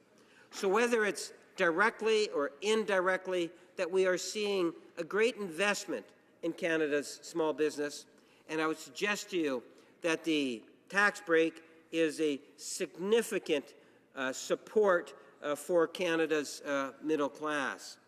Mr. Speaker, within this budget, you also see a government that truly cares about Canadians. We can talk, and the Minister of Veteran Affairs has done a fantastic job in terms of just highlighting how it is this different approach, this caring approach towards our veterans is taking place, Mr. Speaker. Example, the reopening of service centres, 9 service centres that are in fact being reopened under this government. But I want to highlight 2 other things that I know is important to each and every one of, I would ultimately argue, my constituents, and that Canadians as a whole are very much happy with. One is the Canada Child Benefit Program, Mr. Speaker. This will literally lift hundreds of thousands of children out of poverty. It will, in fact, assist individuals and families in being able to have the monies that are necessary in order to meet the needs of Canada's children in a long way. It will go, Mr. Speaker, in terms of, as I say, whether it's lifting children out of poverty or providing the things that are really, really important to them. This is a social program that I believe, now that's being put into place, is a program that you would have to go back to the days of when we created the health care, and in terms of just the overall value and the size of a program, the introduction of a program. I take great pride in the fact that the Canada Child Benefit Program is being instituted under this Liberal government. I think it is going to be one of those programs that will be reflected on as one of the great social programs that Canada has ever come or brought forward, Mr. Speaker. The other program is dealing with health care. We are all concerned, and we've had a great deal of debate about health care over the last little while. Issues like palliative care, issues such as the costs of medicines, Mr. Speaker. Let there be no doubt that this government, unlike the previous government, recognizes how important health care is to our nation, and that is one of the reasons why we have a Minister of Health who has actually entered into a consultation process that ultimately, hopefully, will achieve a new health care accord, Mr. Speaker. Earlier today, you heard from the Parliamentary Secretary to the Minister of Finance, who made the declaration in terms of the $36 billion plus, the highest number of dollars ever going towards health transfer fees. Not only does it take money, but it also takes a plan. This is a government that's delivering on the money towards health care, and it's developing the long-term plan, and this is a plan that Canadians want to see happen. Mr. Speaker, this is something that we had taken serious many years ago when we came up with the Health Care Accord of 2004, and the Conservative governments, once it expired, did absolutely nothing. Didn't believe in consulting, didn't believe in the Canada healthcare system as we, as Liberals, do, Mr. Speaker. So we're delivering, whether it's the money and the efforts towards achieving the healthcare accord. I see my time has already expired, Mr. Speaker, but I'd love the opportunity to answer any questions. Questions and comments. Question commentaire, the honourable member for Red Deer Mountain View. Well, thank you very much, Mr. Speaker. And the last two Liberal speakers have both mentioned health care. And having been involved in the health care system back in the 90s when it was gutted by the Liberal Party and it was left on the backs of the provinces, I think this is something that one has to keep in perspective when they speak about the way in which they cut the budgets. And I think it's important, too, when we talk about $36.1 billion. If he looks at page, I believe it's 240 on the budget, you will see that there are some years that it is even less than the 3% minimum that the Conservatives had. So I wonder if he can explain just the rationale that he has for his argument in that, yes, we now have the maximum amount after having Conservatives been in government for health care. He's adding to it and suggesting that it's going to be so much more, but it'll actually be less than what the Conservatives had planned for their base amounts. The Honourable Parliamentary Secretary to the Government House Leader. Yes, Mr. Speaker, it is important for us to make a note of this, that in fact, by the time we hit 2002, we had a record all-time high in terms of health care dollars back into the budget. That's a very important point to note. And that was even prior to the $40 billion that was a part of the health care accord, Mr. Speaker, that took us through 2004 to 2014. And how many times have we stood in the chamber here in opposition, when I was in opposition, and I'd hear a government member say, well, we have a record number of dollars going towards health care? Well, the reason why they had that record health care dollars was because of a Liberal government agreement on a 2004 health care accord. If you go back to the 90s when the member makes reference to, I was a provincial MLA then. I can tell you the fear then, Mr. Speaker, was that the government was actually going to be, through tax credits, working its way out of healthcare. It was Jean Chrétien's government that gave the guarantee of cash going to provinces to finance healthcare. And that was a huge relief at that time during the 90s. The Liberal Party has absolutely nothing. Questions and comments. Question commentaire. The Honourable Member for Belleuil-Chambly. Thank you very much, Mr. Speaker. I was listening to my colleague's speech, and every time a question was asked, he shifted to another topic every time, because there are a lot of things that related to broken Liberal promises, including for lower taxes for SMEs, which they had promised during the campaign and backed down on. That's one broken promise. The other thing was veterans. He talks about a new approach, a kinder approach, but on the contrary, they've taken veterans to court, even though they promised to put an end to that litigation started by the previous government. And he wouldn't I'd ask him to justify that. And the last thing is the infrastructure money. How can that money serve any purpose when no deals have been reached, for example, with the government of Quebec, and the construction season will be missed for 2016?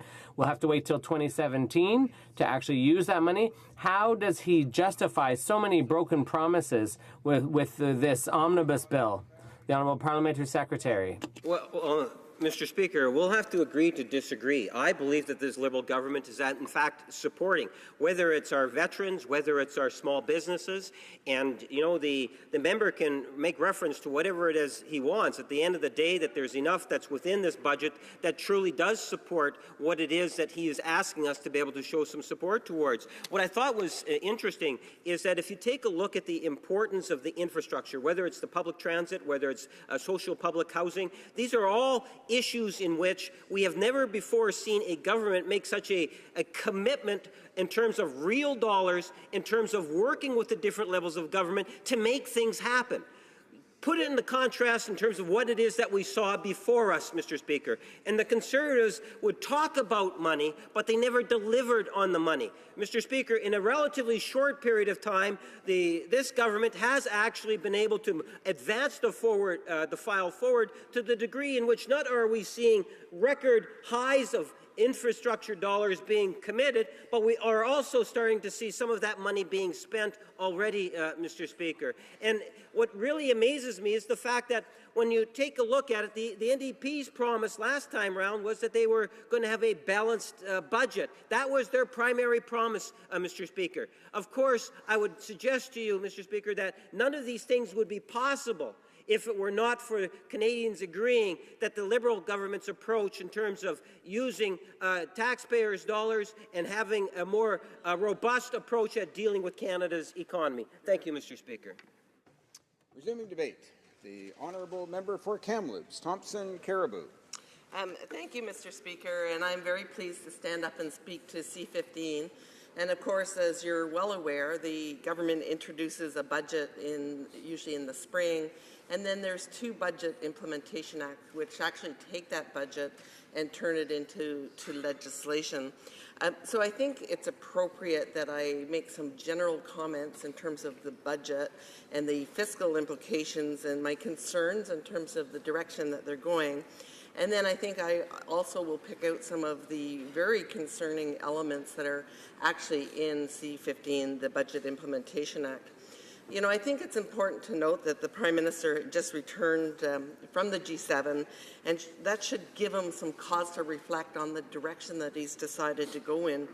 He went over there and he was believing that the other countries should agree, that the G7 countries, that we should embark on a stimulus spending plan.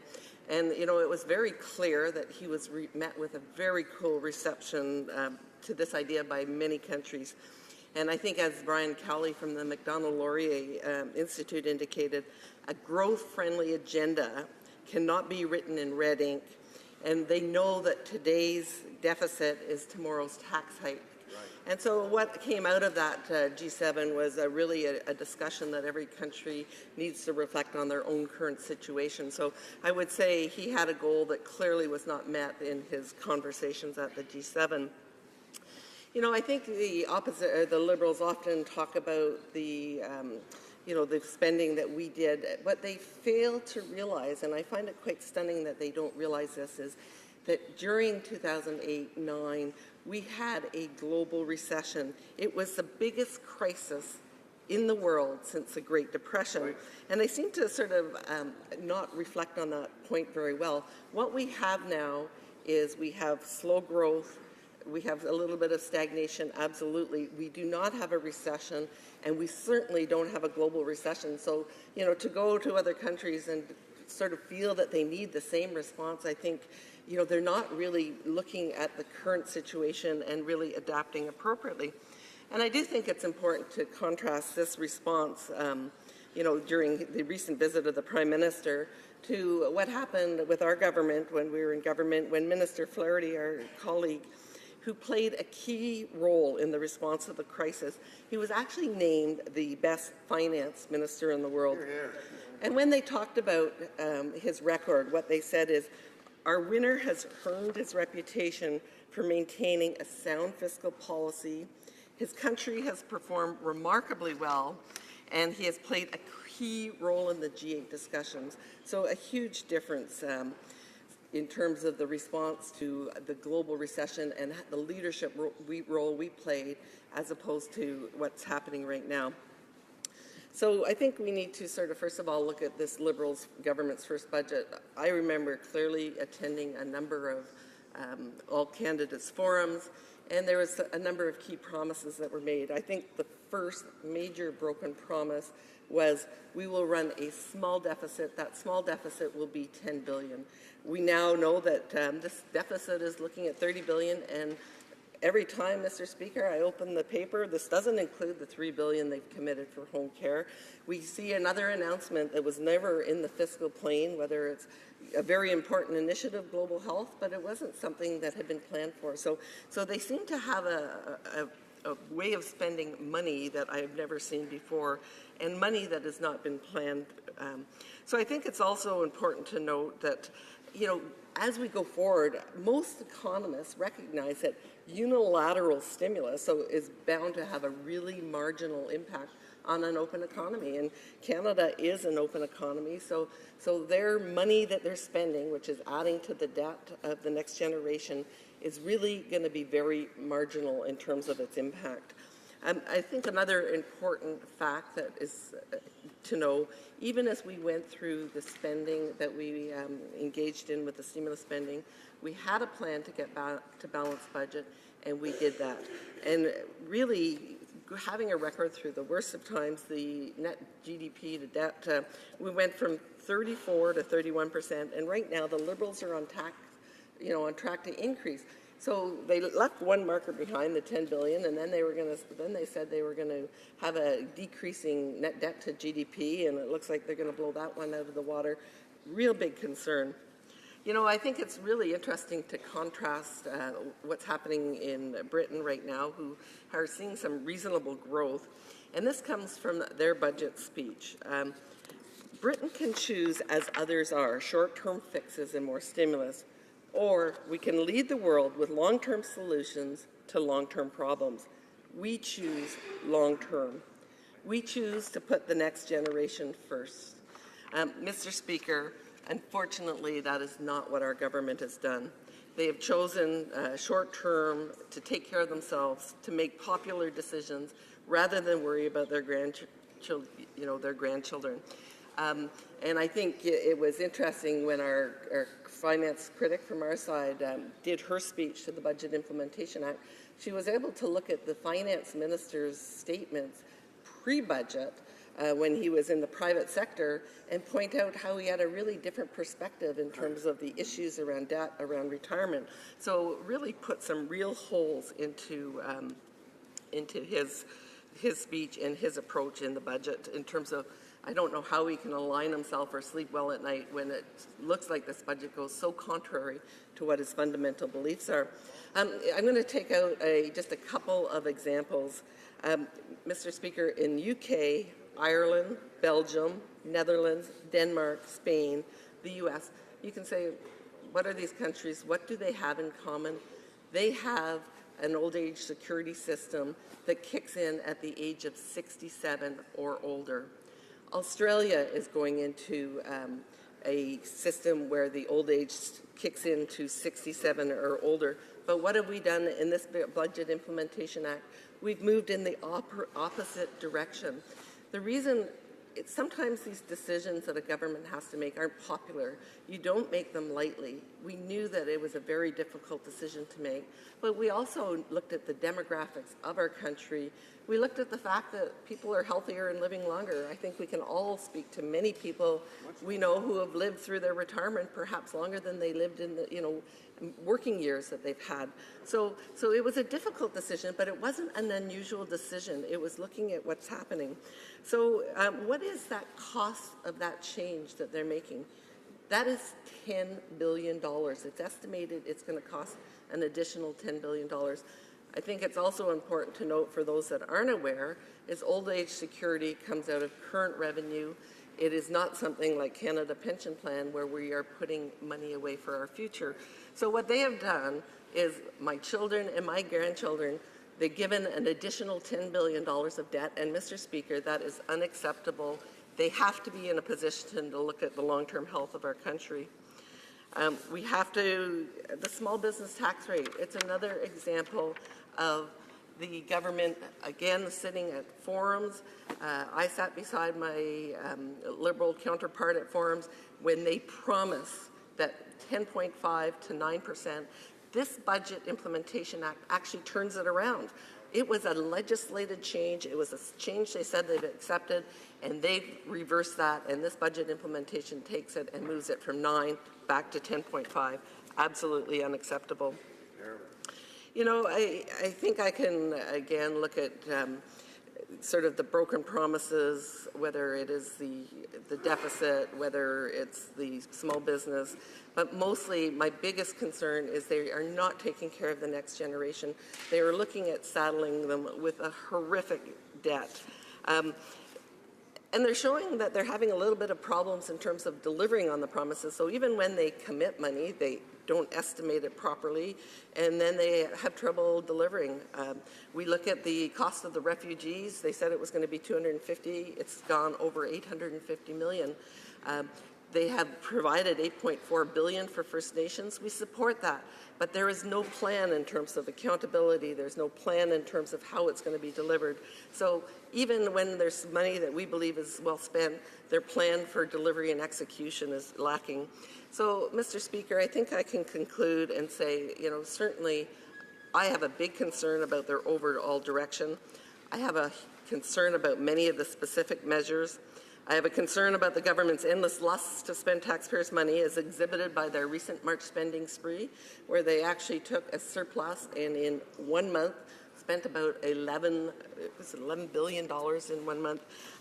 We are creating a structural deficit, and someday we'll have to pay the piper for the foolish choices of today. Questions and comments. The honourable member for l'honorable député de Laurentides-Labelle. The honourable member for Laurentides-Labelle. Quick questions. The member, I'm just curious if the member is aware of the history of Conservatives' abilities to balance budgets going back over a century. I think the last time the Conservatives took us from a deficit to a surplus without inheriting it from us was in the late 19th century. I'm just wondering if the member is aware of that. I'm also curious about her comments regarding seniors and how long should somebody living in poverty be required to stay in poverty. Remember, once the age come from 67 back to go from 65 up to 67 before you can get your seniors benefits. At what age do you say it's old enough you can stop being poor now? Thank you, Mr. Speaker. Honourable member for Kamloops, Thompson Caribou. You know, Mr. Speaker, the member wasn't here, so he might not recall, but when we made that change, we had made a commitment to the promises that the senior citizens that they had on welfare, where the province was paying, basically it transitions to an old age security and a GIS, but we made a commitment to the provinces that we would ensure that that issue was taken care of. So he might not be aware of it, but that was part of our due consideration and concern that that would be something that would be taken care of. Questions and comments? The honourable member for Saint-Hubert. Thank you, Mr. Speaker. I'd like to ask my colleague if she doesn't find it strange to see the government presenting a big omnibus bill like this, because over the past 5 years we saw a lot of omnibus bills, and what was a feature of those was that it shut the opposition up. Not just the opposition, but also backbenchers on the government side. And the people who were shut up by these omnibus bills were Quebec Liberals. So I'd like to know what my colleague thinks about that, the price that they have to pay. They're doing the same thing they used to criticize the Liberals for. That there is a lot in the budget, but I have bigger concerns about the actual policies and what they're doing. And again, I gave some very specific examples because I think the most important thing that this government could have done is looked at what is slow growth as opposed to what is global recession and how do we best respond to that. Well, you best respond to that with things like the small business tax, making sure it's lowered like we had intended. You best respond to it in terms of reducing red tape. There is many policies that this government could have looked at that would have supported and stimulated that low growth without going into the deficits for our future generations. And I do have to say they don't even include things like many of their commitments, for example, $3 billion for the health accord. Questions and comments? The honourable member for South Surrey White Rock. Thank you, Mr. Speaker, and I want to thank my colleague for her comments. I'd like her to comment on one thing. As we well know, during the elections, the Liberals promised $3.4 billion for palliative care. Yet it was not in the budget, and also they voted down an amendment for those seeking assisted suicide from being informed about palliative care options. And I'm just wondering if my honourable colleague can comment on that issue. Member for Kamloops, Thompson, Caribou. You know, Mr. Speaker, this government is showing an incredible lack of faith in the provinces and their ability. If they believed in the provinces and if they believed in palliative care, they would have had that $3 billion in the budget, and they would have had at least a chapter of the accord that would have dealt with that with the provinces, and it would be happening now. So that is something that I think all Canadians should be very concerned about, is not only did they vote down the ability for someone that's choosing assisted dying to be informed about options around palliative care, they didn't follow through on their budget commitment to fund it. I think we have time for one more short question. Questions and comments? Question commentaire. The honourable member for Mount Royal. Thank you very much. I want to thank my honourable colleague for her speech. One thing that I would like to have her opinion on relates to municipal funding in the budget. As a former mayor, I heard wonderful reviews at the Federation of Canadian Municipalities Convention this past weekend about the government's plans to fund infrastructure for municipalities and the empowerment of municipalities. And I was wondering if the honourable member would at least be willing to speak to that and say something about that. Member for Kamloops, Thompson, Caribou. You know what, I remember being very well received in terms of the municipalities. The gas tax fund, which not only was it doubled, it was legislated, it gave the municipalities funding that they could count on, but we also renegotiated and gave them increased flexibility in terms of how they could spend their money. So, you know, certainly the money to municipalities is very important, and I was incredibly pleased when we had our economic action plan is how efficiently, and even the Auditor General indicated how efficiently we got the money out the door for important projects. With this government, we're now 7 months in, the pennies aren't even going out the door. Resuming debate, the Honourable Parliamentary Secretary to the Prime Minister. Thank you, Mr. Speaker, and it gives me great pleasure to stand here to talk about Bill C-15. Mr. Speaker, this past weekend, while in Whitby, I had the opportunity to attend a number of events. I went to the Art Heals program at Ontario Shores, a program which supports using art as a way to heal one's challenges that they face in life. I also went to the Whitby Yacht Club and joined a reception following the blessing of the fleet. I visited Noah's Ark, an organization run by a courageously selfless woman named Mary Ann Nova, who opened up her property to children with developmental challenges. Some local high school students were also at Noah's Ark to help with a movie night, so that the children who are not normally invited to go to the fair or to prom had an opportunity to just hang out. I also went to the 105th, I'm going to correct the record because the last time I said 150th, but 105th Brooklyn Fair, and also went and helped the Ability Center celebrate its 4th birthday. At every corner, at every event, I saw people smiling, families having fun, enjoying the weather, and celebrating together. Now, Mr. Speaker, you might ask, why did I mention all these things? Well, I mention it because when I joined government, I wanted to ensure that my role here helped to make lives better for Canadian families, much like the ones I saw this weekend. And I believe the budget does just that. And therefore, I am proud to stand and support it. Mr. Speaker, I first want to talk about what this budget does to help families and the cost of raising children.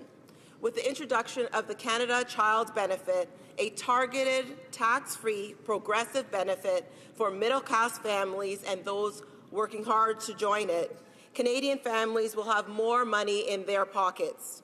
Starting this July, 9 out of 10 Canadian families will open their mailbox, and in it they will find a check, providing them with a benefit that is more generous than their existing benefits.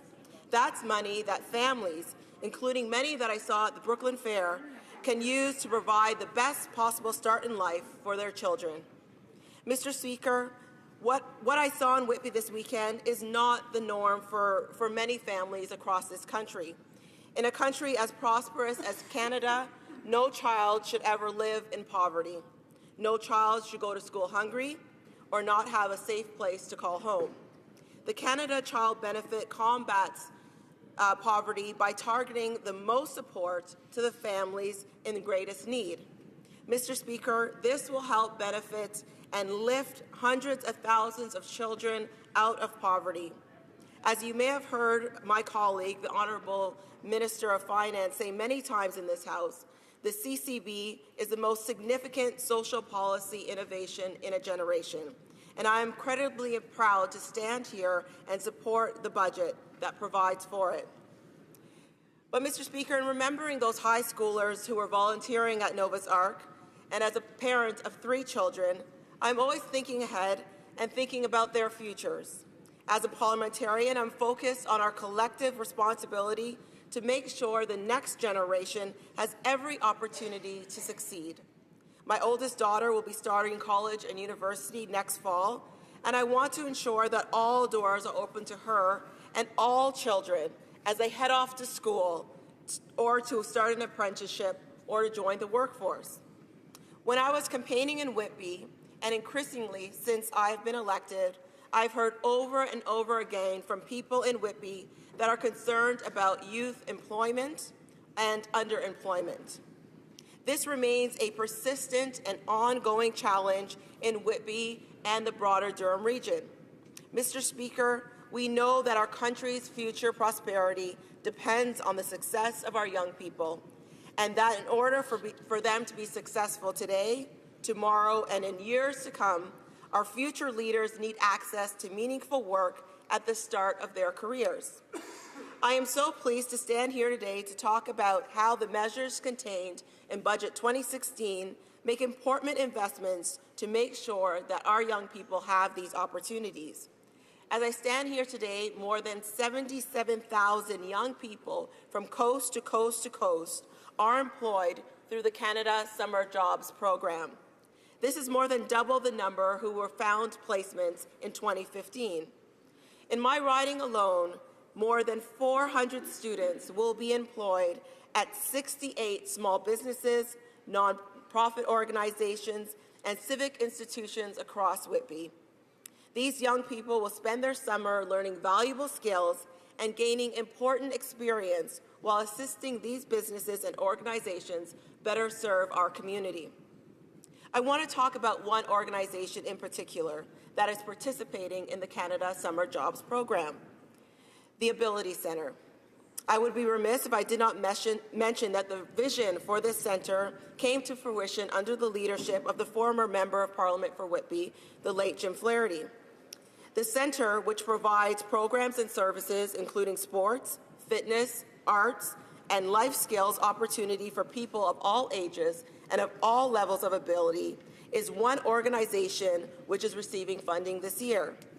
I had a chance to hear from the executive director on how important this program is to their success and how much of a difference it will make for families in Whitby.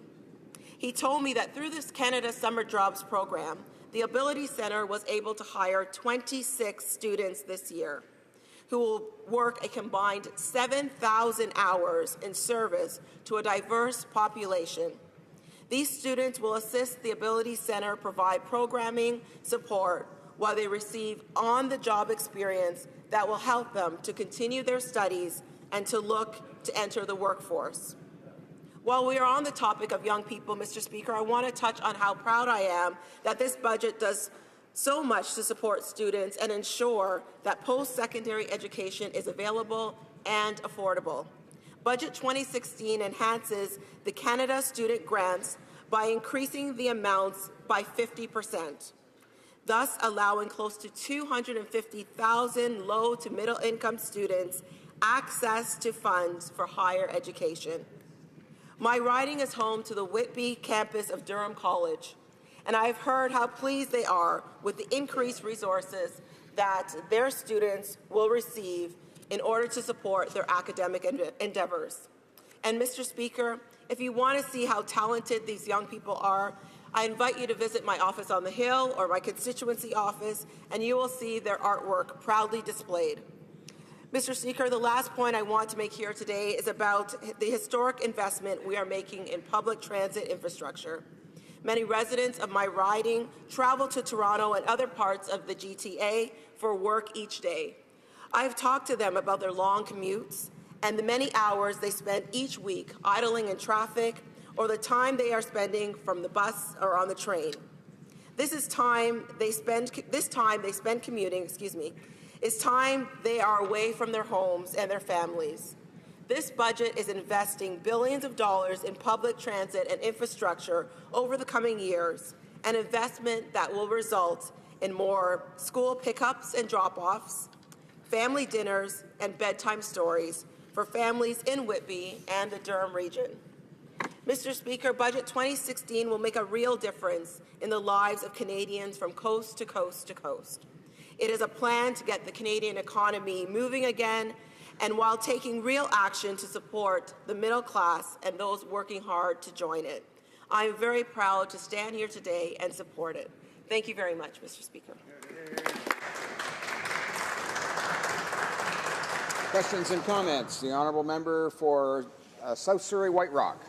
Well, thank you very much, Mr. Speaker, and I appreciate hearing about her community. I do have a question as it relates to the small business tax, and we know that the Prime Minister said small business is just a haven for the rich, and the promise was to reduce during the election, reduce the small business tax from 10.5 to 9, and I'm just wondering why that promise was broken.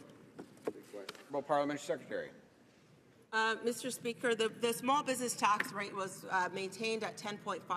And Mr. Speaker, before getting this job in as the representative for Whitby, I owned a small business. And I knew that in order for my business to be successful and grow, I needed to have customers in the door. That was the only way my business could grow. And what this budget has done was put more money in the pockets of middle-class families across the country. And not only that, Mr. Speaker, we've also made an investment in digital infrastructure, ensuring that businesses not only have the capability of gathering customers domestically here in Canada, but they'll be able to open up their doors to customers around the world. So again, this budget really does focus on middle-class families who are business owners and supporting our small to medium-sized enterprises. Questions and comments. The honourable member for Kootenay, Columbia. Thank you, Mr. Speaker, and I very much appreciated the focus on youth and employment and the future of youth. One of the questions that I have the hardest time to answer when I'm speaking to school groups is about the future for youth. Given a $30 billion deficit this year, projected another $30 billion next year, and over $700 billion total debt facing kids moving into the future. So if a student asks the honourable member for advice on how am I going to deal with all of this $700 billion debt in the future that you're handing off to me, I would appreciate hearing what her answer is. Parliamentary Secretary. Mr. Speaker, the Finance Minister has said a number of times that we are going to move towards a balanced budget responsibly. Right now, we are in a period of very stagnant growth in our country, and one of the ways, and I speak to students often in my riding, I speak to fifth grade students at Jack Minor, and they ask me about our budget and about the debt, and I say to them, you know, right now, we need to do something to help our economy, to kickstart our economy and help it start to move. And one of the ways in which to do that, I give them a small course in economics, is by making investments. And we're not just making investments haphazardly, Mr. Speaker. We are making very specific investments in public transit, in social infrastructure, and we're doing that in a green and sustainable way, and that will help generations for years and years to come. Questions and comments. The honourable member for Guelph. Thank you, Mr. Speaker, and through you to the honourable member, and thank her for her presentation. The investments in infrastructure could have some effects on small business, the businesses that are actually performing the infrastructure changes. I wonder if the member could comment on the impact on small business and maybe the multiplier effect that might result in giving us some economic growth that we haven't seen for years. The Honourable Parliamentary Secretary. So, Mr. Speaker, I'd like to thank my colleague for the question. The infrastructure investment not only helps, of course, the businesses that are going to be providing the services, but also, Mr. Speaker, through ensuring that we have proper public transit, we're looking into rapid transit, we're looking for innovative ways to ensure that that investment is done in a green and sustainable way. It also helps to reduce traffic, to reduce the burden of getting to those small businesses, to allow those customers into the door. So I think that this budget has really taken a comprehensive look at how to get the Canadian economy going again by putting money in people's pockets, by having strategic investments in infrastructure and allowing those customers to get to those businesses. Thank you very much. Resuming debate, the honourable member for Edmonton West. Thank you, Mr. Speaker. I rise in the House today to speak of the Liberal government's proposed line of credit plan, also known as Budget 2016. As you can imagine, either from the last sentence or my previous speech on this bill, I'm not a fan of this budget. Now, the Minister of Finance and his parliamentary secretary have gone on ad nauseum about pre-budget consultations as a way to justify this mess of a budget. They went coast to coast to coast, consulting thousands of Canadians, record numbers of Canadians, epic numbers of Canadians, listening to what Canadians wanted on this budget. The parliamentary secretary even spoke a hearing of people's dreams in formulating this budget. When we're looking at this budget, I'm wondering just what these Canadians told them. I'd like to hear from either one of them about how many of the thousands they claimed to consult had said, please break your campaign promise of running a small deficit. Instead, saddle us with an additional $20 billion in debt this year alone. How many, I wonder, said, please, Finance Minister, break your campaign promise to balance the budget in the fourth year of your mandate and instead hit us with $120 billion in added debt and let us pay for that with hefty hike in taxes. How many spoke about their dreams as the parliamentary secretary claimed by saying, I dream of this government twice breaking its promise to provide $3 billion in home care and palliative care? Precisely how many came out to these consultations and said, please, oh please, break your promise to cut taxes for small business owners? I'm sure there are many who ask that you break your promise to make your famous tax changes revenue neutral instead of a $3 billion hole in the books. That's right. I would dearly love to hear how many Canadians attended these meetings and said, you know what, Minister, we need a tax cut for people like MPs in the House today, those who make $170,000 a year. But let's give nothing to the 66% of Canadian taxpayers who make $45,000 a year or less. Yep, I'm sure they were sitting at the round table being told that those making $170K a year are the real ones who need our help, not the working poor.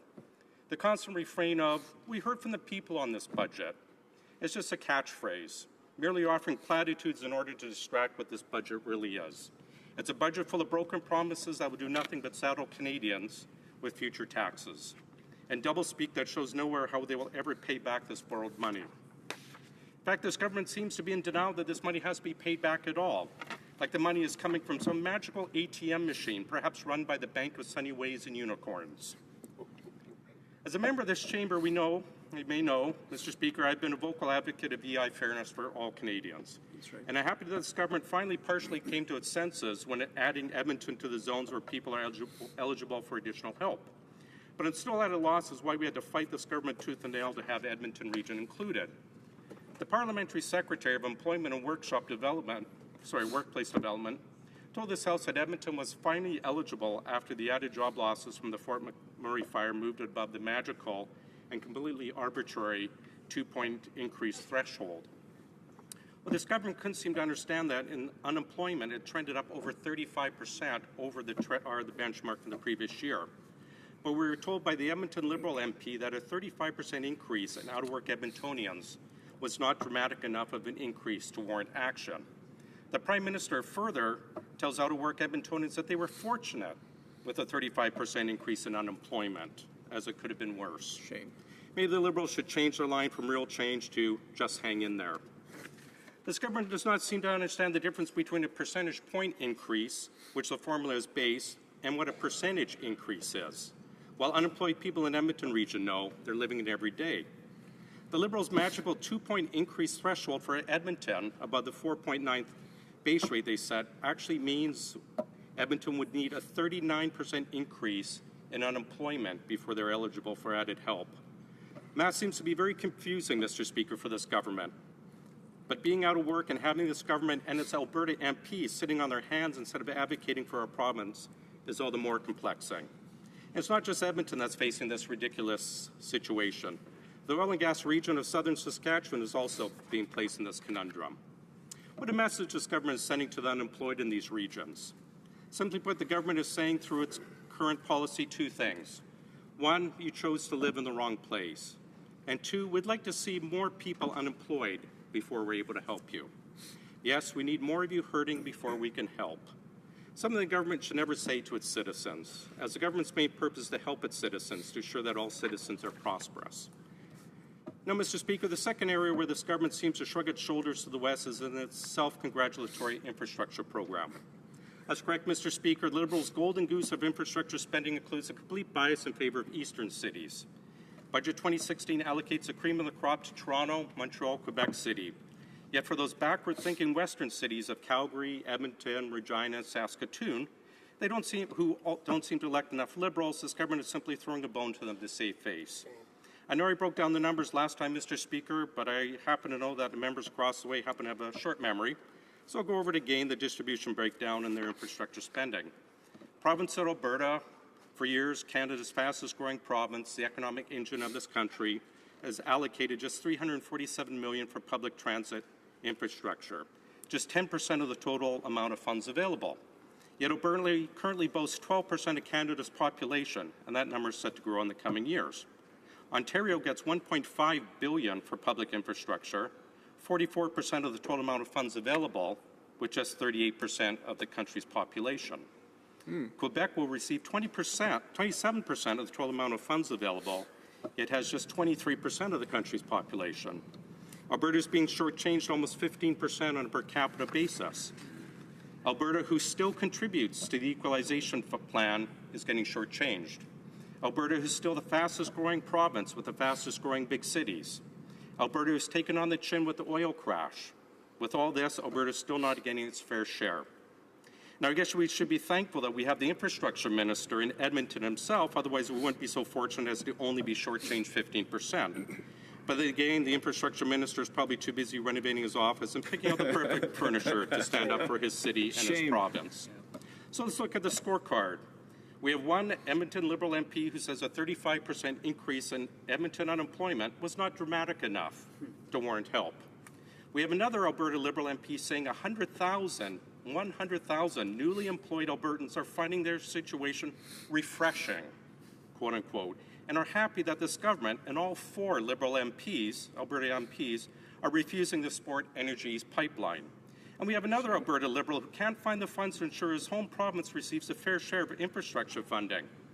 But he certainly found funds to fund Sky Palace 2.0 in his Ottawa office. Shame. With friends like these, Mr. Speaker, with friends like these.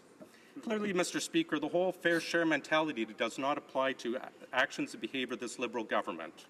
Fair share only seems to apply to the successful and hard-working Canadians when it comes to asking them to pay for more taxes. What is clear is the fact that this budget is a dog's breakfast of broken promises, out-of-control spending, no plan to grow the economy or pay back the huge deficits, but with some regional favoritism thrown in for good measure. Mr. Speaker, I hope that I'm wrong in this regard. In fact, I'm begging this government to prove me wrong. I'm asking for this government to treat all regions in the country as equals. I'm asking this government to honor their campaign promises. Until then, Mr. Speaker, I will refuse to support this unfair, unbalanced, and unequal budget. Thank you, Mr. Speaker. Hear, hear. Questions and comments. Question commentaire. The honourable member for Laurentide-Labelle. Thank you, Mr. Speaker. As I toured my riding, talking to the 43 city councils and the many schools and the many community organizations, the many chambers of commerce across my rather large territory, about 4 times the size of PEI, the questions that I received often came back to, can we have more investment in infrastructure? Can we get more investment in our youth? Can we get more investment in our communities and our families? Can we get investment in the future? Mr. Speaker, for the member, is that not what he heard? Did he not hear that the members of his ridings, the people in his towns, want a future they can look forward to? Thank you, Mr. Speaker. The honourable member for Edmonton West. Mr. Speaker, it's clear this budget is not investing in a future that the member is referring to. The people of his right and the people of Canadians are not asking for a future of massive debt and massive taxes. This government ran on a very specific budget or a very specific promise to cap the budget deficit at $10 billion. Canadians are not out there saying, we want a future of massive debt. We want to bury our children, our grandchildren with $120 billion of deficit spending over 4 years. That is not what Canadians are asking for, Mr. Speaker. Questions and comments? Question commentaire. La députée de Salaberry. The honourable member for Salaberry-sur-Roi. Thank you very much, Mr. Speaker.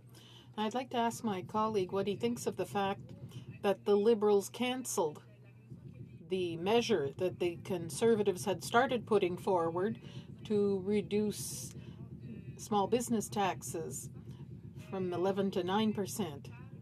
And they boast about working for the middle class.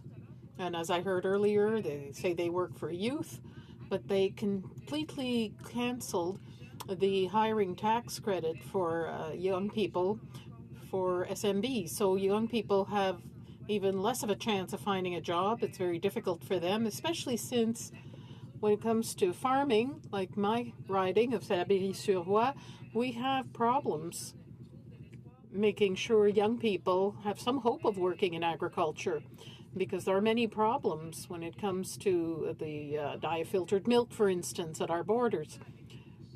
But youth are not that well served by the federal budget. I'd like to know what my colleague thinks of that. Thank you, Mr. Speaker. I think my honourable colleague, she's brought up some very strong points that we both, oddly enough, agree on. And I think this underlines the problem with this Liberal budget when you have Conservatives and NDP both agreeing on very basic things. You know there's something wrong with their budget.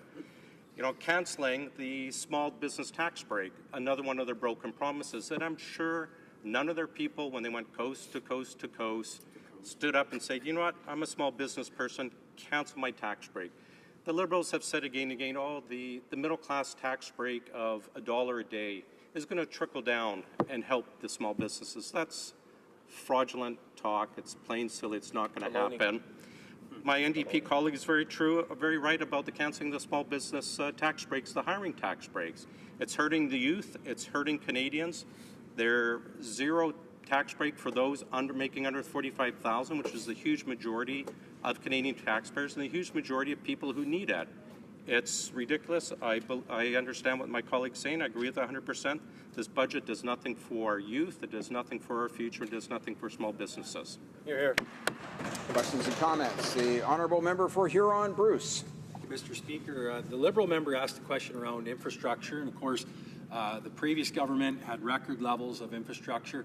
But I wonder if the member from Edmonton would comment on an issue with small rural municipalities, and I'll say especially in Ontario, one in which I represent. Municipality after municipality has received letters from Kathleen Wynne that the municipalities are too wealthy. They have too much money and they're not eligible for infrastructure projects for sewers, roads, bridges. It's outrageous. I wonder if the member from Edmonton would comment on that and maybe have the Liberals across the way send a message to Kathleen Wynne in Toronto to let's get going and let's help rural municipalities across this province and in other provinces. The honourable member for Edmonton West.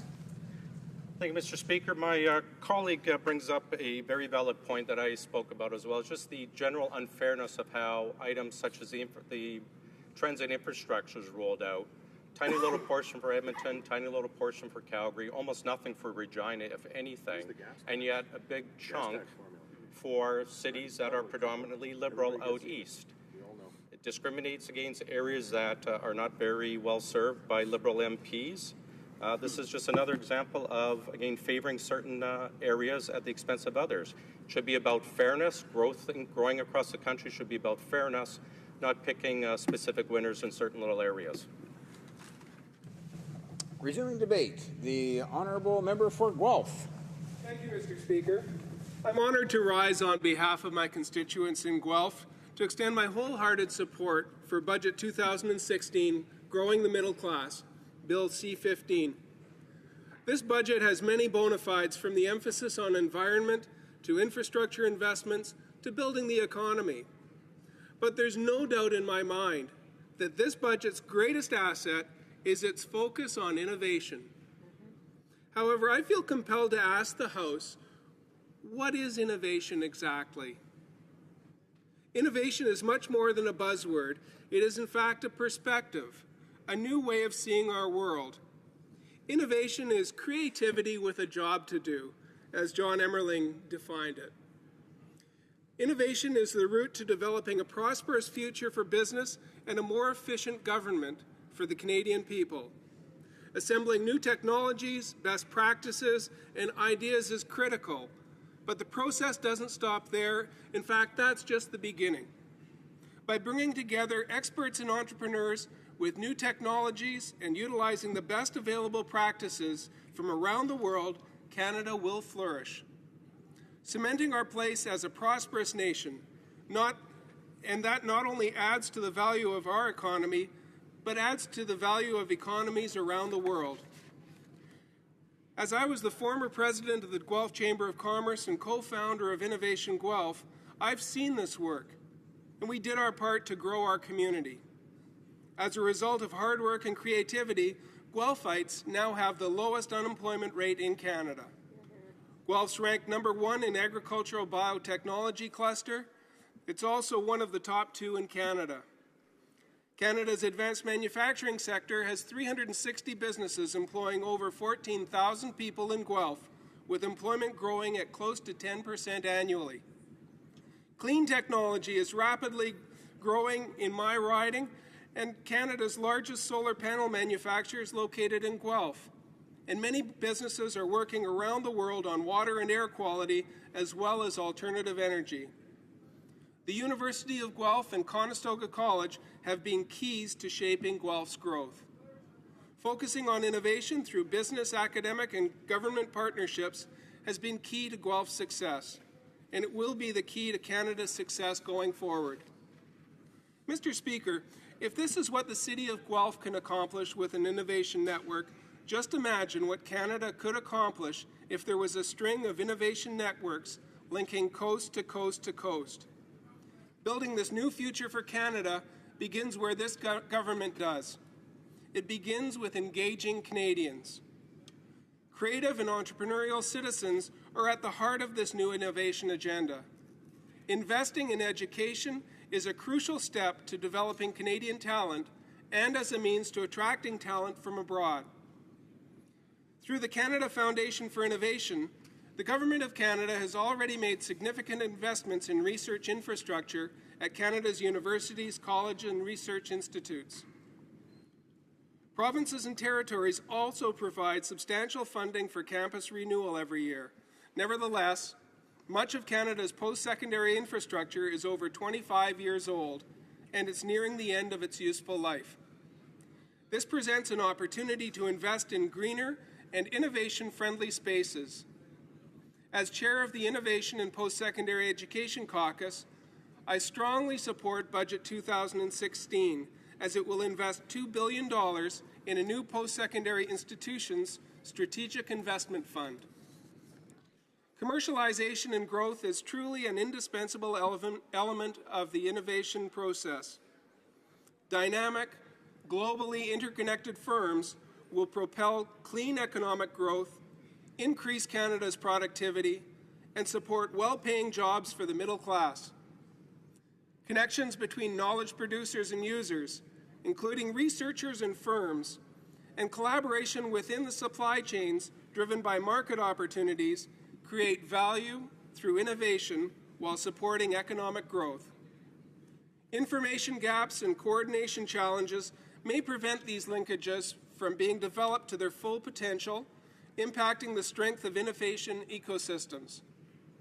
Therefore, to help address these challenges, Budget 2016 proposes to make available up to $800 million over 4 years, starting in 2017-2018, to support the innovation networks and clusters as part of the government's upcoming innovation agenda.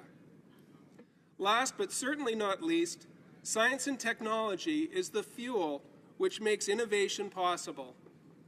Technology has always shaped the course of human events, and the future will be no different. Therefore, we cannot ignore or become mere bystanders while other nations in the world race past us in an effort to gain the technological upper hand. Canada's universities, colleges, and other research institutions play a fundamental role in our society by developing the leading technologies of the day, just as we have in the past with penicillin, the Avro Arrow, and the telephone, just being a few examples of Canadian technology. In keeping with Canada's long history as a global leader in research and development, Budget 2016 proposes an additional $95 million per year on an ongoing basis to be provided to granting councils. This will be the highest amount of new annual funding for discovery research in more than a decade. As well as demonstrating the foresight of Budget 2016, this initiative will support up to 50% of the eligible costs of infrastructure projects at post-secondary institutions, paving the way for success for hundreds of thousands of Canadian youth. As a member of the House of Commons Standing Committee for Industry, Science and Technology, we recently visited businesses in Montreal's aerospace industry that form part of Canada's aerospace cluster. These businesses show the power of industry-academic collaboration, but also the importance of collaboration with the federal government to compete and partner with each other and with countries in this area. As a member of the Automotive Caucus, the same could be said about that sector. It's critically important that government, industry, and academia work together to develop our innovation agenda. Budget 2016 gives us first steps to focus government as a key partner in innovation. Budget 2016 provides Canadians the tools they need to innovate and build a stronger, healthier, and greener Canada for future generations. I eagerly await the advances in science and technology that will come about as a direct result of the investments we make here today. No less than Mahatma Gandhi said that we must be the change we wish to see in the world. By embracing and embodying innovation as a perspective, acting as a lens through which we can see the world, Canadians will once again be the change they wish to see in the world, being the trailblazers to whom the world can look to as a model for success. Thank you for listening, Mr. Speaker, and I look forward to answering your questions about the upcoming innovation agenda. Questions and comments. Question commentaire. The Honourable Member for South Surrey, White Rock. And thank you for a lot of that information around innovation. And as a former CEO of the Health Tech Innovation Foundation, I'm glad to hear that you're continuing on the great work that we started. My question to you is, in most universities, they have incubators, they have commercialization centers, and the network of clusters from Halifax all the way to British Columbia. That network and through North America is very strong.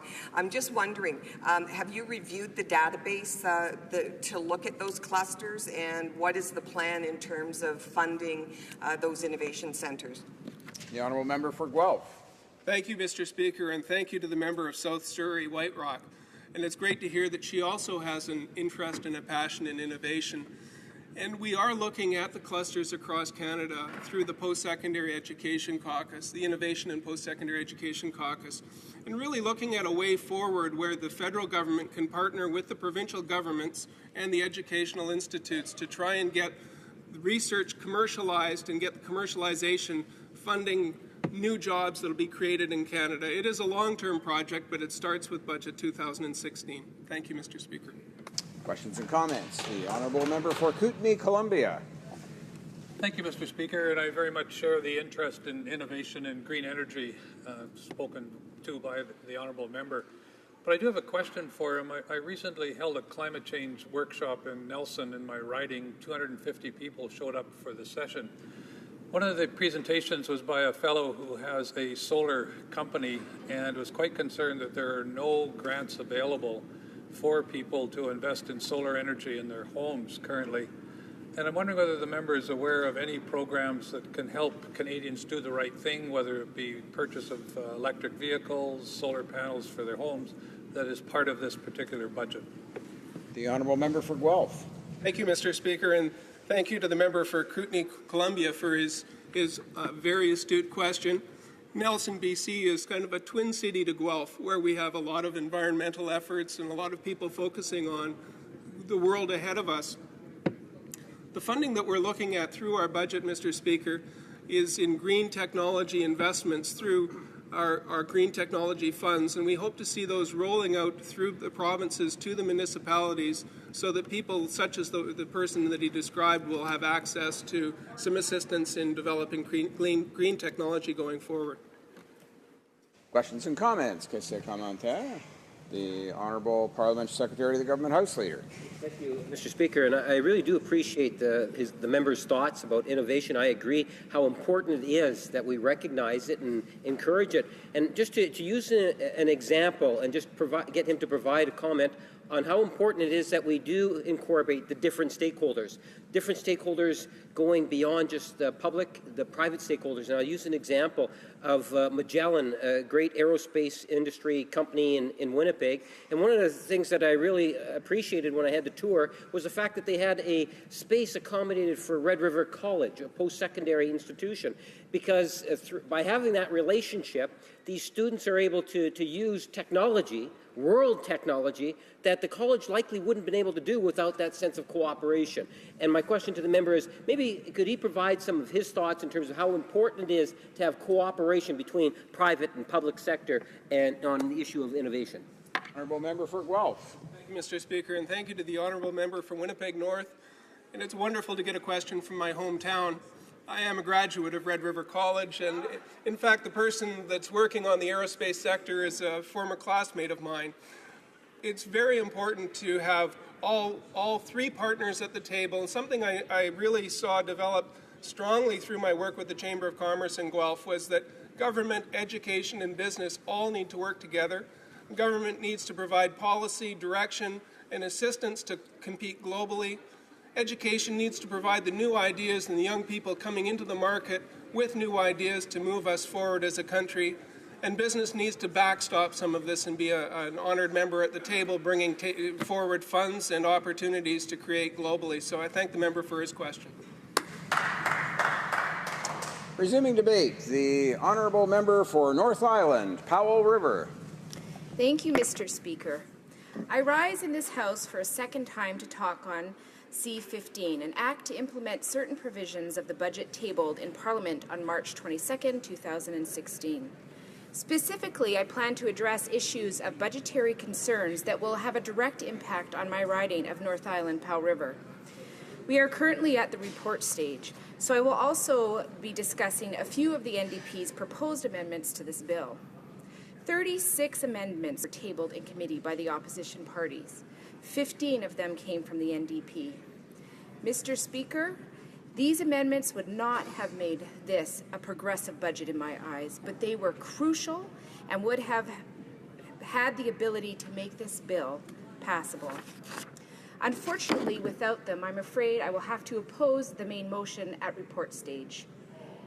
As you know, the Liberals decided to listen to the false majority, rejected most proposed changes in committee, and introduced time allocation in the House after only 2 days of debate.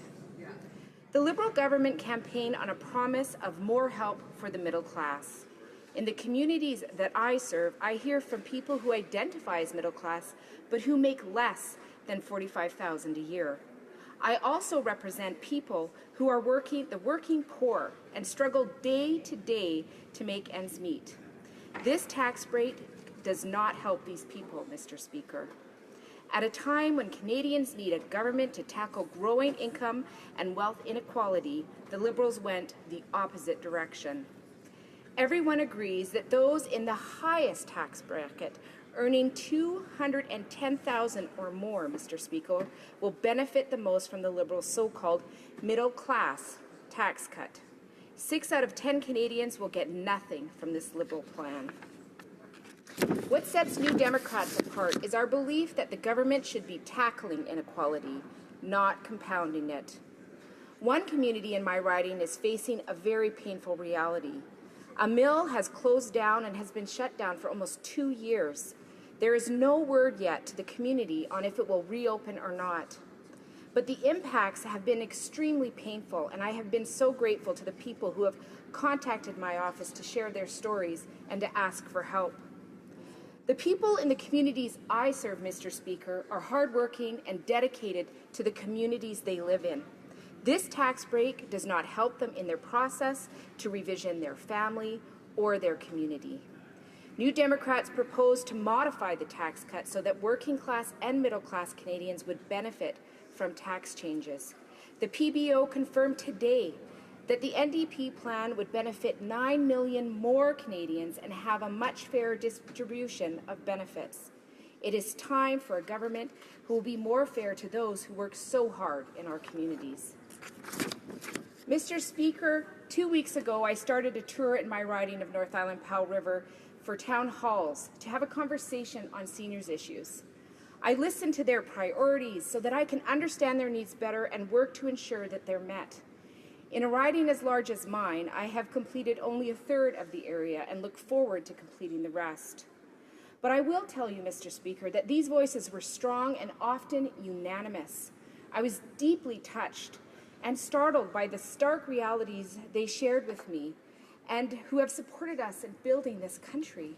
Many of them are now feeling completely abandoned. I've been in Ottawa for nearly 8 months now, and I am astounded to witness how little we have spoken about the needs of our elders. The budget doesn't include any additional provisions for home care or palliative care, even after the Liberals promised $3 billion for home care during the campaign. I can tell you, Mr. Speaker, in the riding of North Island Powell River, it is desperately needed. How many more years till we see money or even a strategy in place to meet the needs of Canada's seniors? By 2036, the number of seniors will double. It should be a critical question we are asking in this House, planning for now and for the future. When the federal budget was introduced, we did welcome the government's recommendation to increase the GIS for single seniors. But let's remember, on the campaign trail, the Liberals' promise was to help them immediately.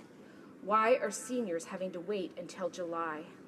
The NDP moved to make the increase to the GIS retroactive to January the 1st.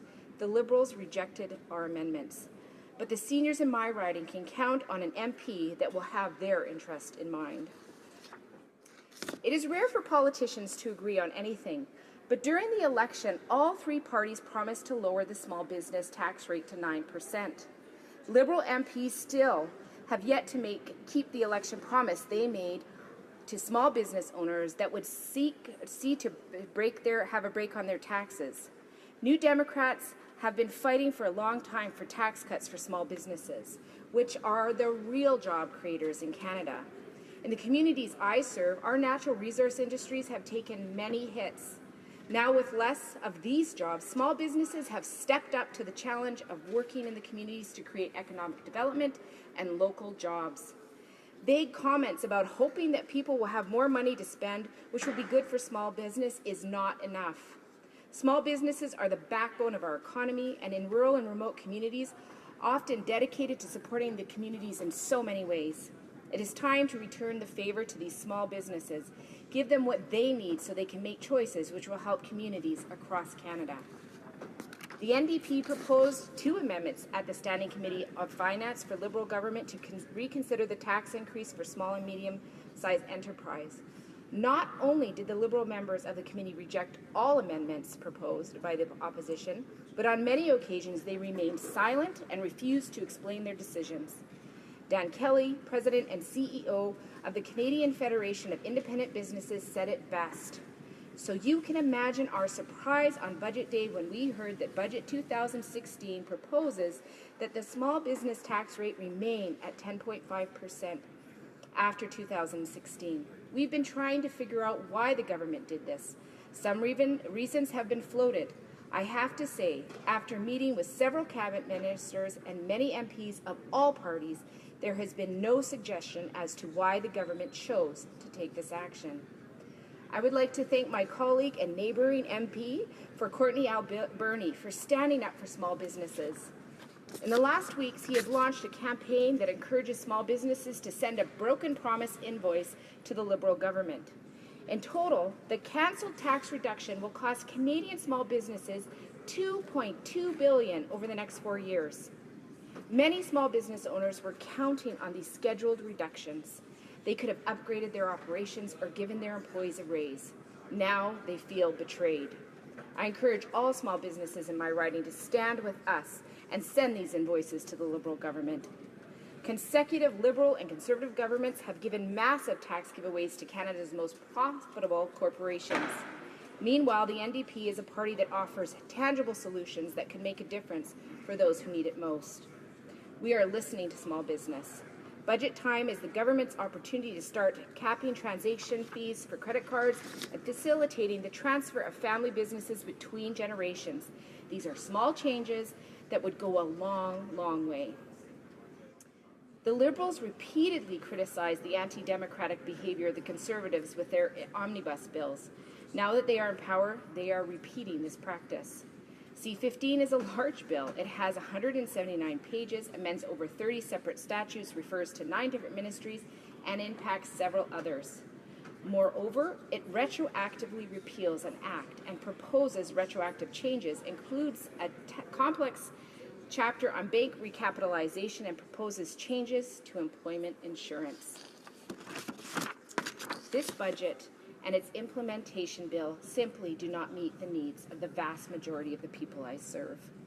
Unfortunately, like his Liberal predecessors, the Prime Minister has given us an omnibus bill that puts tax relief for CEOs and big, profitable corporations ahead of help for many hardworking Canadians, unemployed workers, and small and medium-sized businesses.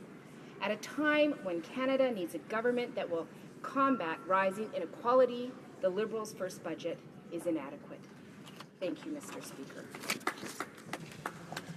Questions and comments? Question commentaire. The honourable member for Pontiac. Thank you to the member opposite for her speech, and I appreciate the intent behind it, which is to fight for lower and middle-income Canadians. But I would ask her, the honourable member, what does she think about the measures taken by this government in the budget to enhance, or rather establish, the Canada Child Benefit and provide for families earning $30,000 or less, $6,400 tax-free for children under the age of 6 and $5,400 for children between the ages of 6 and 18. Does that strike her as a measure that is helpful to the middle and middle-class Canadian? The honourable member for North Island, Powell River.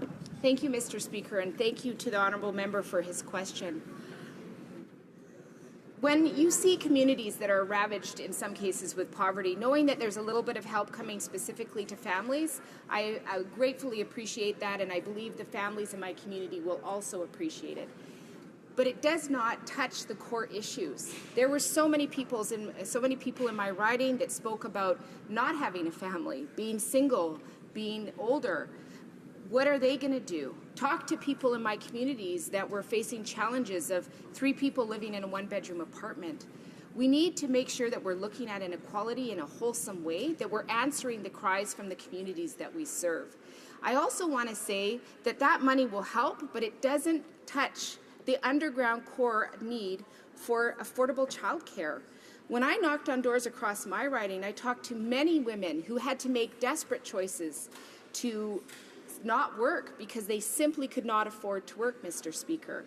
So when you have to making those choices, it's not fair, it's not right, and we have to do our job in this House to discuss these important issues and make sure that we are doing what we need to do. And although the child tax benefit will be supportive to those families, it certainly will not answer that specific need. That money does not create more affordable childcare. It does not create enough spaces in the communities that I serve. Questions and comments? Question commentaire. The honourable member for Sarnia-Lambton. And I'd like to thank my colleague for an excellent speech. I agreed with what she had to say about the small business tax and the disappointment of seeing that broken promise come out in this budget. And I wondered if she could comment on other broken promises that we've seen from this budget that are disappointing. Island Powell River. Thank you, Mr. Speaker, and thank you to the member who asked the question. You know, it is a huge broken promise for small businesses across this country who were relying on that tax break to really give them the support that they needed. The reality is, in this changing economy, small businesses are the very backbone. They are the organizations and businesses that are helping us pay for things in our community. They're volunteering their time. They're donating money to local community organizations. If we don't support those businesses, it's so much more harder on all of our communities. In terms of broken promises, I think we've seen some things that we should be really concerned. I mentioned the GIS. People are needing resources now. They're having to wait till July. Another big concern of mine is some of the infrastructure promises where we were told one number and given a half number. Specifically, if you look at the file around transit, I represent small communities, Mr. Speaker, and the challenge for them will be having transit services that will work. And often when cuts happen, it's the small communities that pay. I'll be watching for that, Mr. Speaker. Questions and comments? Commentaires? L'honorable député de Laurentides. The honourable member for Laurentides-Labelle. I think I'll have some trouble following the Grim Reaper of questions here. But a very quick question. How did the member and the NDP plan to carry through on their promises when they promised not to have any deficits ever and to pursue the policies of austerity? Thank you, Mr. Speaker. Honourable member for North Island Powell River. Thank you, Mr. Speaker, and I gratefully accept the question from the member opposite.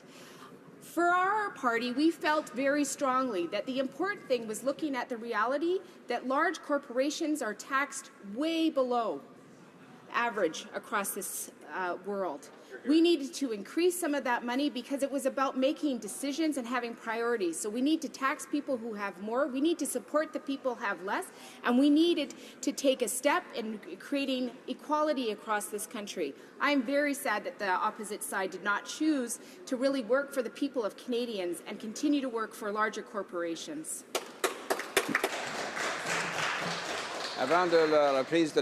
Before resuming debate, it's my duty to inform the honourable member for Mount Royal that there's only around 4 minutes left for his speech. The honourable member for Mount Royal. Merci, Monsieur le Président. Thank you, Mr. Speaker. All the honourable members that spoke before me in this debate today. This is the second time that I've had the opportunity to speak in this House on C-15. And to try to say something different, I want to start off by focusing on a couple of the things that I've heard. Ce matin, j'ai commencé. This morning, I heard a Bloc member accuse the government of neglecting Quebec and accused Quebec Liberals of neglecting Quebec. Saying that the budget disproportionately helped Eastern Canada and affected Alberta. And I just want to say, Mr. Speaker, that we can be upset and disagree with provisions in the budget, but I would call upon all of us as Canadians to recognize that we're here as members of Parliament not only to stand up for the people of our riding and our regions, but also to stand up for all of Canada. And therefore, I would call upon us not to continually divide ourselves by region, to call upon others to say that one region is favored over another, to recognize that all of us believe in the best interest of Canada, we're furthering policies that are in the best interest of Canada. So I would only suggest that be how we start off in this debate. I'm pleased to be able to talk about C-15 because coming out of an election campaign where I saw a lot of things going on in my riding that were disconcerting, I'm very happy that some of these situations are alleviated by provisions taken in Bill C-15 and in the budget as a whole. Number one is the Canada Child Benefit. It was frustrating, Mr. Speaker, as we all walked door to door during the election and met so many families with children living in poverty. I'm lucky to represent a riding that has a very affluent side, but we also have a very poor section of my riding. And I got to meet families living on very low incomes with children where they had to question whether they had enough money to put their child in an after-school program as well as to feed them.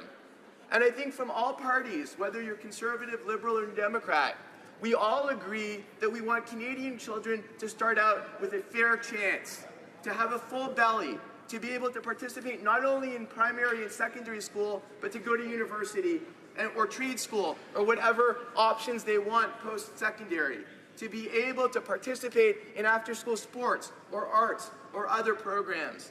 And the Canada Child Benefit that says that we're focusing on the poorest Canadians, we're focusing on those parents that earn, for example, less than $30,000 a year, and saying that they are going to get $6,400 tax-free for children below the age of 6, and $5,400 tax-free for children above the age of 6. That makes a real difference, Mr. Speaker. And whatever we think of the whole budget, whatever we think of all C-15, I certainly hope we're all able to applaud that measure. I think as well, Mr. Speaker, I want to focus on seniors. One of the things that was also disconcerting was seeing the number of seniors in my riding living in poverty. Widows, especially, living in their 80s and 90s alone with no family in Montreal to support them. And these people will benefit from the enhanced guaranteed income supplement for single seniors of 10%. Mr. Speaker, I'm looking at you to see if I have any time where I'm supposed to break now. I think I'm supposed to break now. I'll resume after. Thank you, sir. The Honourable Member for Mont-Royal will have 6 minutes remaining for his speech when the House resumes the debate on this motion. By members. Déclaration de député. L'honorable député. The Honourable Member for Saint-Jean. Mr. Speaker, I would like to underscore the exceptional work done by the Women's Centre of Haut-Richelieu, a public education centre on the status of women. Founded in 1983, its mission is to improve the living conditions of women. This year, Lucie Boudreau and Francine Pilon, two women of great heart and intellect, received the prestigious recognition of Women Personalities 2016. These two members, or rather these two citizens of my riding of Saint-Jean, have worked hard and involved themselves in their respective communities, and we can see the influence of their work on gender equality in social and economic circles. I would like to congratulate the award recipients and the Women's Centre by pointing out that this organization has worked on tabling with Status of Women Canada, a project seeking to equip women for political life, thereby ensuring gender parity in decision-making bodies. Thank you, Mr. Speaker. For Peace River, Westlaw. Mr. Speaker, recently ECPAT International released a study showing Canada is a prominent child sex tourism destination, with Indigenous women and children being especially vulnerable. This report also reveals that the internet allows sex traffickers to easily advertise their victims online, often through the website Backpage.com. In April, Toronto police arrested two sex traffickers who forced a 16-year-old girl into prostitution. In May, 3 more sex traffickers were arrested in Toronto after trafficking a 17-year-old girl. Both girls were featured in ads on Backpage.com. Since 2013, Toronto police have investigated 359 sex trafficking cases. In each of these cases, every single girl was advertised on Backpage.com. This is a reality in other cities of Canada as well. The previous Conservative government ordered Craigslist to end similar ads in 2010, and they complied. I urge this Liberal government to demand Backpage.com to stop allowing victims of sex trafficking to be advertised in cities across Canada. Thank you, Mr. Speaker. The Honourable Member for Davenport. Monsieur le Président, love is Mr. Speaker. Burns unseen, a wound that aches yet isn't felt, and always contentment, a pain that rages without hurting. So wrote one of the most revered of Portugal's poets, a man by the name of Luís de Camões, in one of his most famous poems, Amor e Fogo que arde sem se ver. Luís de Camões serves as a symbol of the Portuguese nation. The day of his death, June 10th, is the day that Portugal observes its National Day. It is also a day that Portugal celebrates its global Portuguese communities, its emigrants and their descendants living in communities all around the world. I'm proud to say that one such community is in my riding of Davenport, home to the largest Portuguese community in Canada. We will also join in on the celebrations right here on Parliament Hill in Ottawa The Canada-Portugal Friendship Group, together with Portugal's ambassador to Canada, José Fernando Moreira da Cunha, is hosting the first ever Portugal Day on the Hill tomorrow evening, Tuesday, June 7th. You're all invited. Deseo a todos. The honourable member for Courtenay Alberni. Mr. Speaker, this week in Port Alberni, volunteers will be training how to best respond to a disaster caused by an earthquake or tsunami. These exercises put on by the province and local governments, along with the Red Cross and Salvation Army, will teach life-saving skills and emergency preparedness procedures. On Vancouver Island, we know that it's not a matter of if a big one will hit, but when a big one will hit. That's why we need federal leadership on emergency preparedness across jurisdictions. Sadly, all we've seen from the federal government is the cancelling of the Joint Emergency Preparedness Program, continued downloading onto provincial and local authorities, and the recent closure of Coast Guard MCTS Centre in Comox, which was the only communications centre not in a tsunami subduction zone.